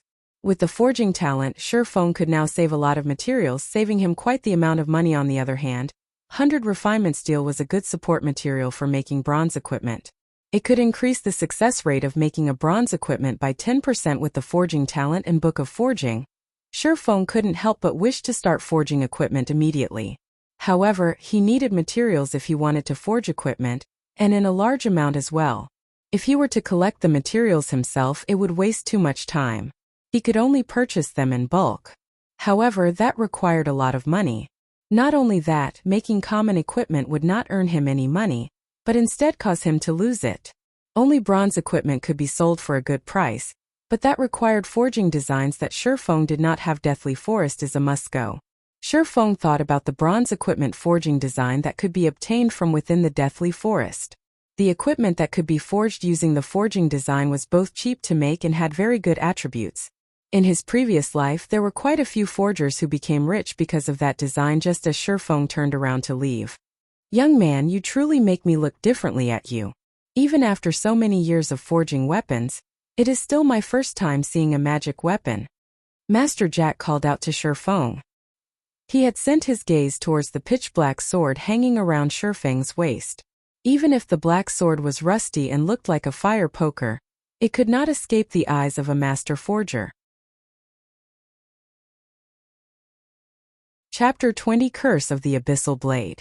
Shifeng was surprised when Master Jack stopped him. "Young man, are you willing to let me have a look at this sword?" Master Jack looked at Shi Feng with eyes filled with a burning desire. His tone was no longer indifferent, but instead a little whispered. Shi Feng was at a loss at Master Jack's sudden initiative request. However, it seemed logical after Shi Feng gave it some thought. The preciousness of a magic weapon, not to mention a famed sword forged by a master smith, went without saying. A famed sword was the lifelong pursuit of every master forger. They would definitely want to experience it after seeing one. Seeing Shi Feng hesitating, Master Jack quickly said, "You can be at ease. I only wish to see it, and I won't let it be for nothing. If you have any requests, do mention them." When Shi Feng heard this sentence, he became extremely excited. This was a master forger. Just by simply forging, he could create a piece of equipment of mysterious iron rank, secret silver rank even. His request was just to have a look at Shi Feng's sword. Shi Feng agreed without hesitation. He passed the abyssal blade over to Master Jack. NPCs couldn't steal items from players, so he was completely unworried whether or not Master Jack would do away with the abyssal blade. He would allow Master Jack to look at it however he wished afterward. Shi Feng would ask for a secret silver one-handed sword. By then, he would be able to fully display a swordsman's true strength. Master Jack held the abyssal blade that looked like a fire poker, both praising the delicateness of the blade and marveling at its strength. After looking at it for over 10 minutes, Master Jack unwillingly returned the abyssal blade to Shi Feng. "Young man, this is a good and infinitely powerful sword. However, the curse on this sword is extremely evil. The more you unleash the power of this sword, the stronger the curse will get. At the very end, its wielder will become trapped in the endless abyss. It will be too difficult if you wish to control this sword with your strength, and the curse will easily devour you." Master Jack earnestly cautioned. Shi Feng knew about this point. Otherwise, he wouldn't have hesitated for such a long time before binding the abyssal blade. "Master Jack, do you perhaps have any methods to weaken the curse?" Shi Feng asked. Although he knew some weakening methods, he did not have the ability to carry them out right now. "Young man, you should know that the master smith Alice's forged this sword. There is only one of it in God's domain, and only one of the other 35 famed swords could match up to it. Many unimaginably terrifying existences were killed in order for these famed swords to possess unparalleled power. After death, these existences were sealed into each sword by master smiths. It was impossible to suppress these swords without extremely great power." Master Jack's tone was filled with unparalleled reverence, but he immediately smiled and said, "However, it isn't that there is no way to weaken the curse. May I ask what kind of method is there?" Shi Feng quickly asked. "If you wish to suppress a great power, you would need an equally great power to do so. The power sealed within the sword is a curse. If you wish to weaken it, you will need to have sufficiently great luck." Master Jack lamented. "In the continent of God's domain, some stones have gathered the luck of God's domain. These stones are named lucky stones. As long as you have a lucky stone, then you could counterbalance the curse. Although this piece of stone could be found throughout the whole continent, there are only a very few people who could obtain it. Even I have not seen it before. Trying to find one is truly too difficult. If you can find a piece of this stone, then I can help you weaken the curse on your sword." Seeing Shi Feng's slack expression, Master Jack shook his head in consolation, saying, "Young man, you have to know that the lucky stone is extremely rare. You shouldn't feel discouraged. It is normal not being able to find one. Only those who are blessed by God can obtain a lucky stone, and they are people that we cannot compare to." "Master Jack, is it this piece of stone?" Shi Feng slightly smiled as he took out the dark green-colored star crystal. "Oh, right, this is a lucky stone." Master Jack nodded his head after seeing the dark green-colored star crystal. However, he became stunned a moment later. He was looking at Shi Feng as if he were looking at a monster. Shi Feng shrugged his shoulders, indicating that it was nothing. Shi Feng had been sluggish before because he found out that Master Jack was able to use the lucky stone to suppress the abyssal blade. It should be known that there was quite a few master forgers in the Star Moon Kingdom. However, the number of master forgers capable of using a lucky stone to suppress the curse of a magic weapon could be counted on a single hand. Shi Feng had never thought that the Master Jack in front of him would be one of them. "Master Jack, can you weaken the curse now?" Shi Feng asked with anticipation. After a few moments, Master Jack finally recovered to his previous calmness. Pretending to be indifferent, he said, "Okay, no problem. I can finish it within half an hour." To the side, Blackie held onto his stomach as he tried his best not to laugh. However, Master Jack's stupefied expression was truly too much for Blackie. He had to run off into the forest before laughing loudly. Half an hour later, Shifeng received the Abyssal Blade. He discovered some changes to the Abyssal Blade's introduction. The Abyssal Blade was personally created by Master Smith Alices, using the Black Dragon King's fangs as material. It is one of 36 famed swords, and it is ranked 31st. However, this sword has been cursed by the Black Dragon King. Aside from being able to provide the wielder with immense strength, there will be a backlash every so often. However, after being remodeled by Jack using a star crystal, the strength of the backlash has been greatly reduced. If the wielder is unable to suppress the backlash, then the wielder will receive the curse of the Black Dragon King, permanently reducing all attributes by 50%. Shifeng's heart relaxed by a lot after seeing the description in this paragraph of words. At the very least, the backlash won't be too powerful in a short period of time. Shifeng stored away the Abyssal Blade. Suddenly, he noticed a lot of messages that had been sent by Lonely Snow. All of the messages asked why Shifeng had yet to arrive, and how much longer would he need to reach the Deathly Forest. Blackie, let's go dive into a dungeon. Shifeng sent a reply message stating that he would come immediately because of the issue with the Abyssal Blade. Shifeng had completely forgotten about the appointed time. He let Lonely Snow wait more than half an hour. However, Shifeng would make the appropriate compensations within the Deathly Forest. Okay. I was just worrying that I won't have a chance to try out my new spells, Blackie said excitedly when Shifeng and Blackie arrived at the dungeon area of the Deathly Forest. The entire Deathly Forest was filled with people. Level 2 players were everywhere, and many players were forming parties to enter the dungeon. Open party for Deathly Forest, welcoming violent damage dealers, for waiting for 2. Effective party for Deathly Forest. We are just missing a powerful healer, guaranteed to clear. Seeing such a scene, Shifeng shook his head slightly. He walked towards Lonely Snow, who was waving his arm. In Shifeng's previous life, the players had been stuck at the Deathly Forest for a long time. The dungeon was only cleared when the majority of players were level 5. Brother Expert, you're finally here. Those friends of mine are already becoming impatient from waiting. Let us hurry. Lonely Snow was burning with anxiety when he saw Shifeng leisurely walking over afterward. Lonely Snow brought Shifeng and Blackie to the gathering point of the party. Lonely, this is the expert you said? I thought he was a person with 3 heads and 6 arms, but it seems he's nothing more than this. The male cleric, Wordless Summer Night, saw Shifeng wearing novice equipment. There was also a fire poker that hung around his waist. It looked as if it was some trash weapon he had randomly picked up.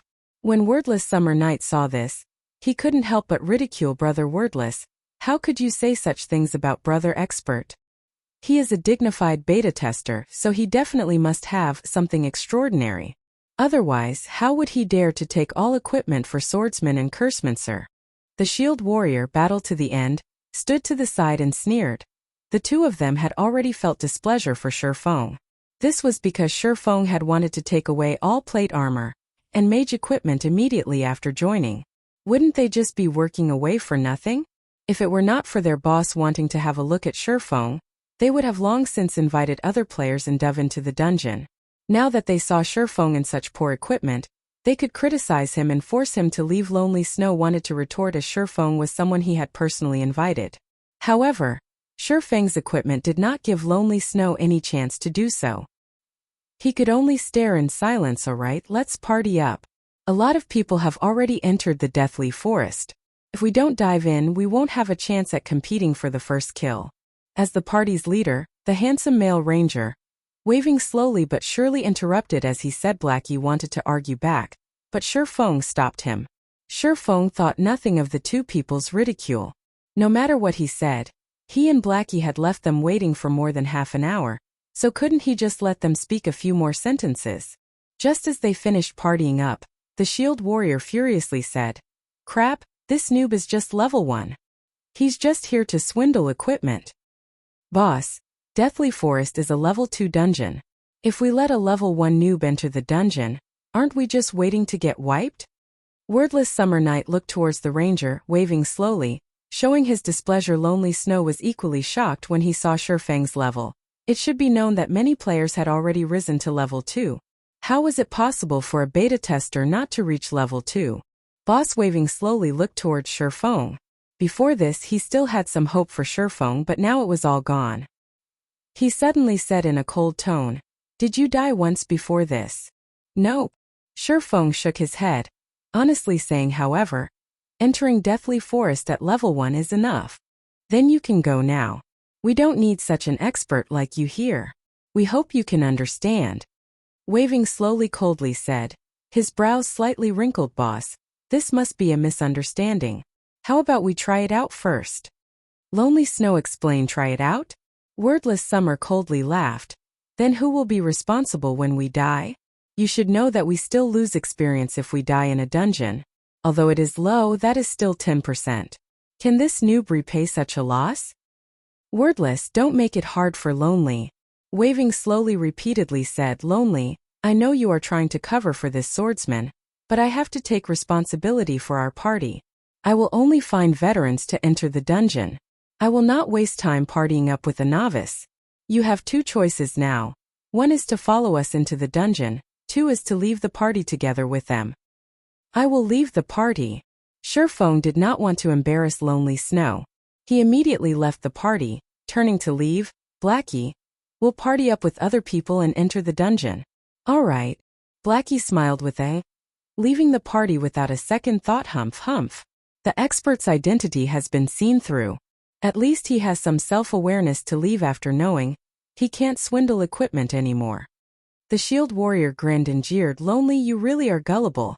Such a noob would trick only you. You need to learn properly from Boss." Waving slowly in the future. Lonely Snow's face turned livid after hearing this. However, he did not feel that he was mistaken. Shifeng was definitely an expert. Boss waving slowly, "Sorry for this." Lonely Snow chose to leave the party. He was prepared to join Shifeng in order to determine whether or not his judgment was correct.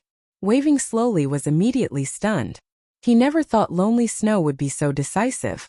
It was simply a foolish decision. He would have long since chased Lonely Snow away if it wasn't because he had good techniques. Wordless Summer Night looked towards Lonely Snow, saying with a cold smile, "Lonely, you better not regret the choice you made.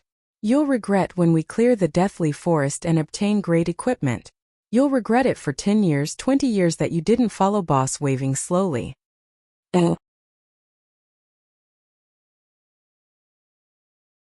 Chapter 21, Crouching Tiger. Hidden Dragon. Being said in such a way by Wordless Summer, Lonely Snow did not give any rebuttals. He only lowered his head and left, chasing after Shifeng. Waving slowly squinted his eyes. When he thought about Shifeng equipped in a body of trash equipment, he could not understand what methods Shifeng had used to cause Lonely Snow to follow him.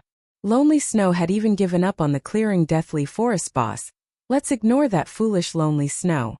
At worst we'll start looking for people again. There are plenty of level 2 players now."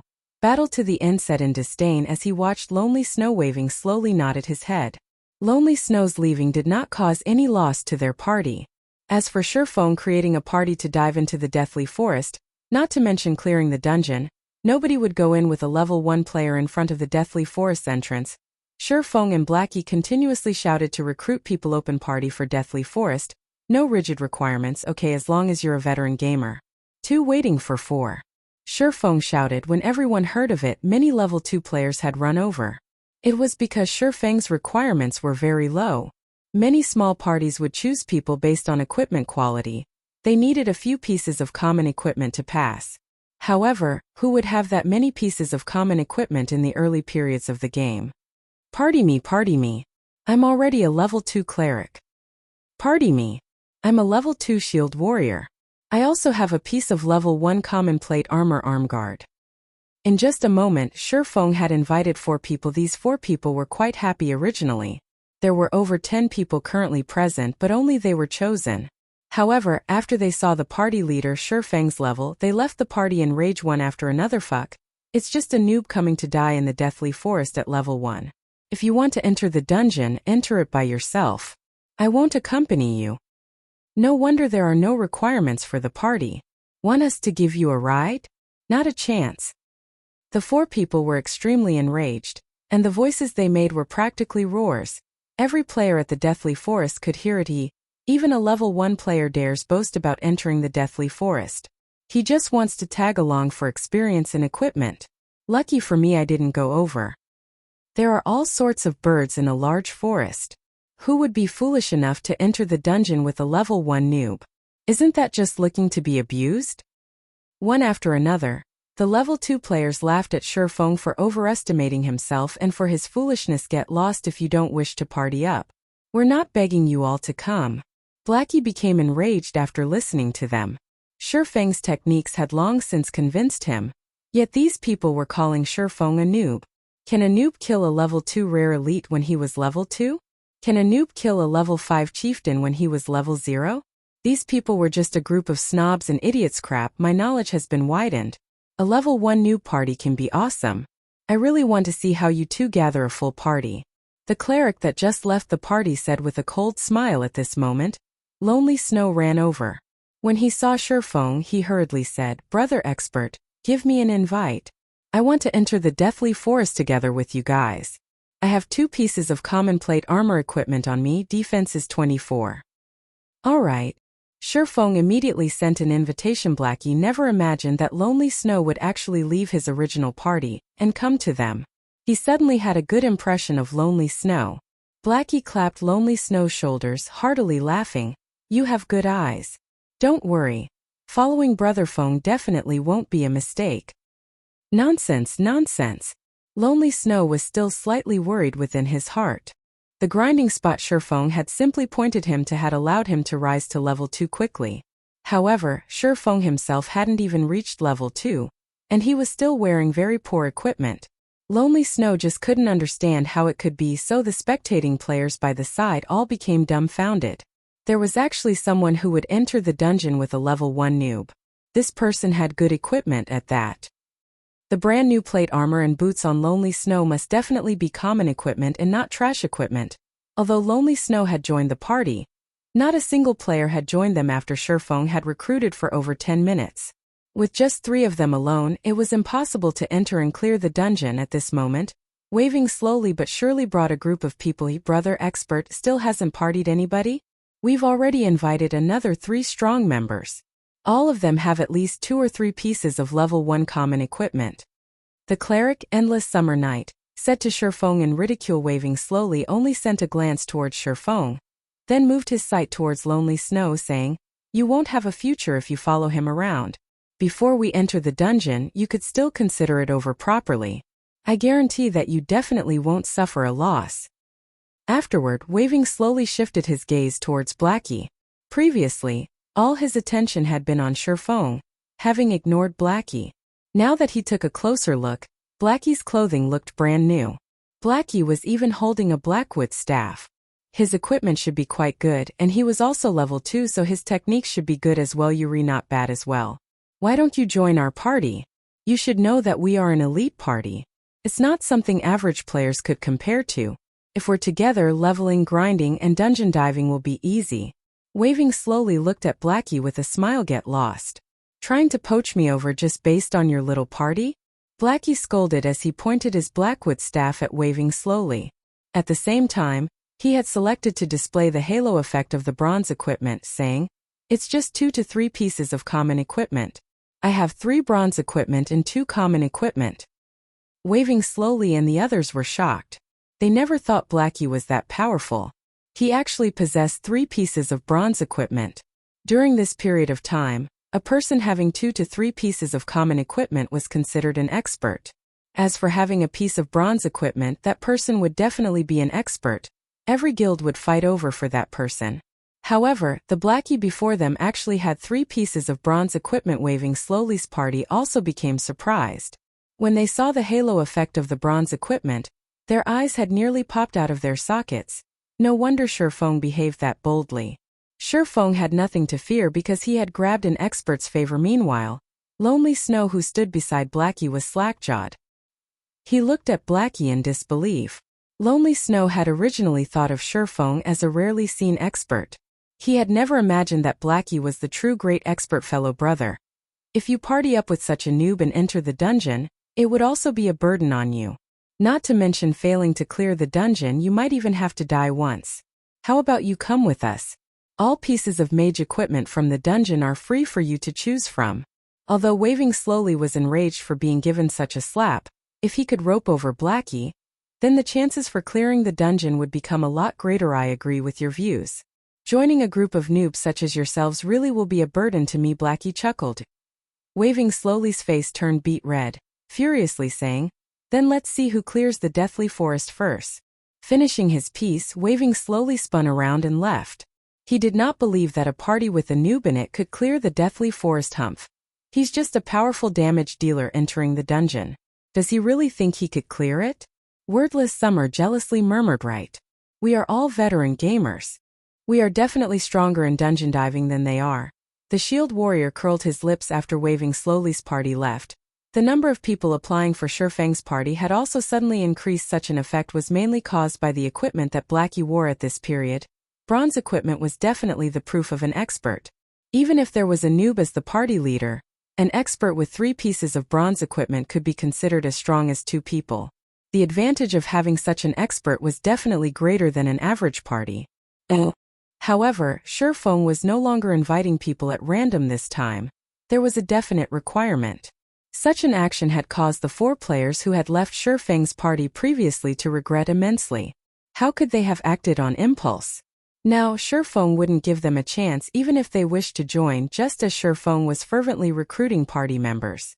At the southwest part of the Deathly Forest Dungeon's entrance, a great disturbance suddenly appeared. Many players had run over, one after another, every one of them having excited expressions. It can't be. Meeting in such a place? Blackie's 2 eyes stared straight ahead. Shifeng was also shocked. They could even meet such an important figure in a small location like Red Leaf Town. It was just unimaginable.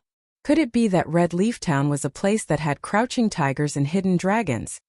Only Shifeng had never discovered it before. Chapter 22 Recruitment Storm. As more players started going there, Shifeng's area turned leisurely. Brother Feng, I'm not seeing things, right? Or am I dreaming right now?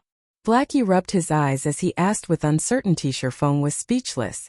With a bitter smile, he looked towards the 3-man party that caused this disturbance. The newcomer was not just anybody. She was Blackie's idol goddess Gentle Snow. Gentle Snow's body was covered in a suit of gorgeous silver-colored plate armor, revealing her fine and curvaceous body. Adding to her angelic beauty and snow-cold temperament, even women's hearts would be moved by her, as well as a large group of men. Even Shifeng couldn't help but admit that Gentle Snow was the most perfect woman he had seen before, be it regarding appearances, body, or temperament. There was not a single female celebrity who could match up to Eros. For the 2 people on each side of Gentle Snow, Shifeng was very familiar with them as well.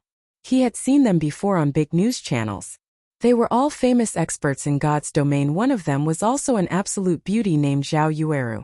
If Gentle Snow could be said to possess a perfect body and appearance, then Zhao Yueru possessed a devilishly enticing body and appearance. Every one of her movements was like a temptation that could influence a person's heart.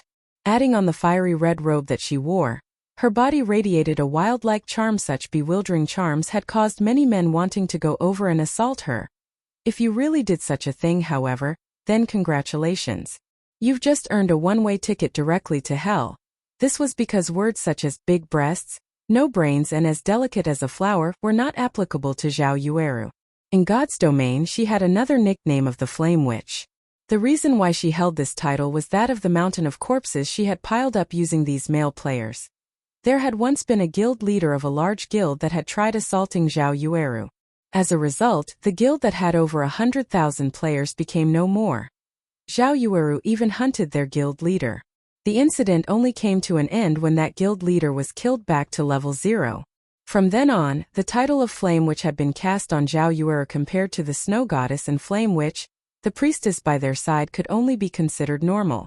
She was not overly beautiful, her techniques were not bad, and she was also within the top 100 rankings of Star Moon Kingdom's priest leaderboard. 2 absolute beauties plus a great beauty. Such a combination had created brilliant scenery in the Deathly Forest. Hundreds of players surrounded them, trying to become acquainted with the 3 women. Unfortunately, the 3 beauties did not even look at them. Sister, these people are really scary. How about we return and level up? The timid Xiao Yuer whispered to Yuer. Don't be afraid.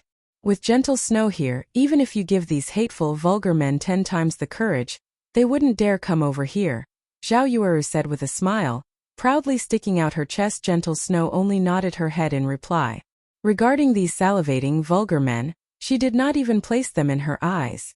Although the drops from elite monsters are not bad, the drop rate for skill books is higher at the Deathly Forest. If we don't grind for a few more skill books, we will level up very slowly in the future, Gentle Snow quietly said. Zhao Yueru nodded her head in agreement. Although the 3 of them had killed quite many elite monsters, the number of skill books that dropped was very little. Until now, the 3 of them had yet to learn even 3 skills. It was really affecting their strength utilization and grinding efficiency. Effective party for Deathly Forest, looking for a healer and MT3 waiting for 3.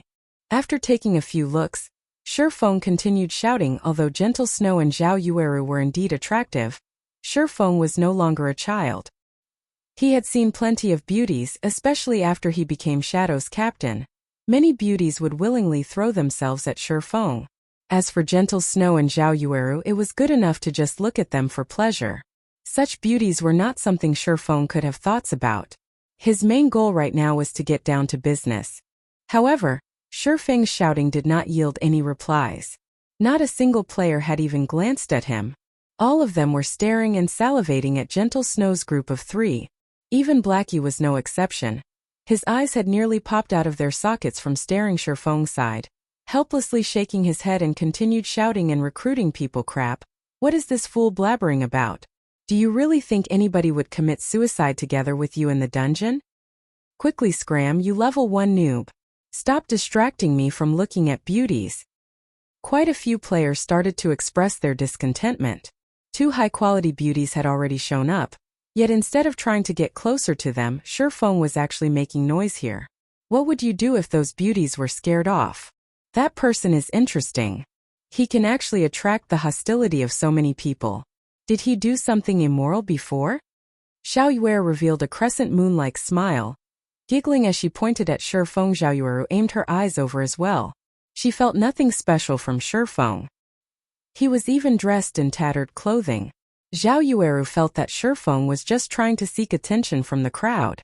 She suddenly said in disdain, "He is definitely doing so to grab our attention. Let's not bother with him and quickly party up 3 people to dive the dungeon." Regarding the number of men who had tried to attract their attention, there were just too many of them. Zhao Yueru had seen all kinds of methods these men had used before, and Shifeng's method was not a rare sight at all. But instead, outdated Gentle Snow did not voice out any opinions, only taking a look at Shifeng. She felt an odd feeling coming from Shifeng. This was the spirit of a hidden sword. Gentle Snow was especially concerned about the fire poker hanging around Shifeng's waist. Gentle Snow, what happened to you? Zhao Yueru curiously looked at Gentle Snow. She did not understand why Gentle Snow would keep staring at the extremely ordinary Shifeng. It's nothing. Maybe it's just my imagination. We should hurry up and recruit some people to dive the dungeon. Gentle Snow shook her head, no longer looking at the fire poker at Shifeng's waist. Originally, Shifeng's party already had trouble recruiting for people.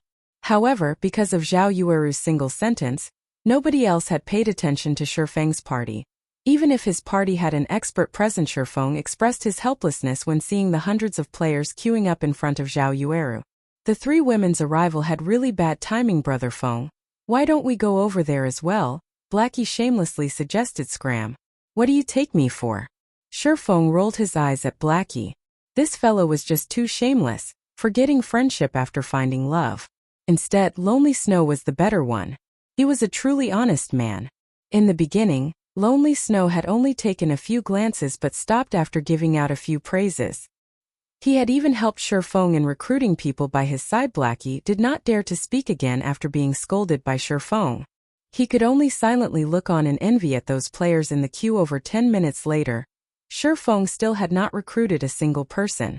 Similarly, Gentle Snow's party had also not recruited a single person. However, in Shifeng's case, it was because nobody had come to join his party.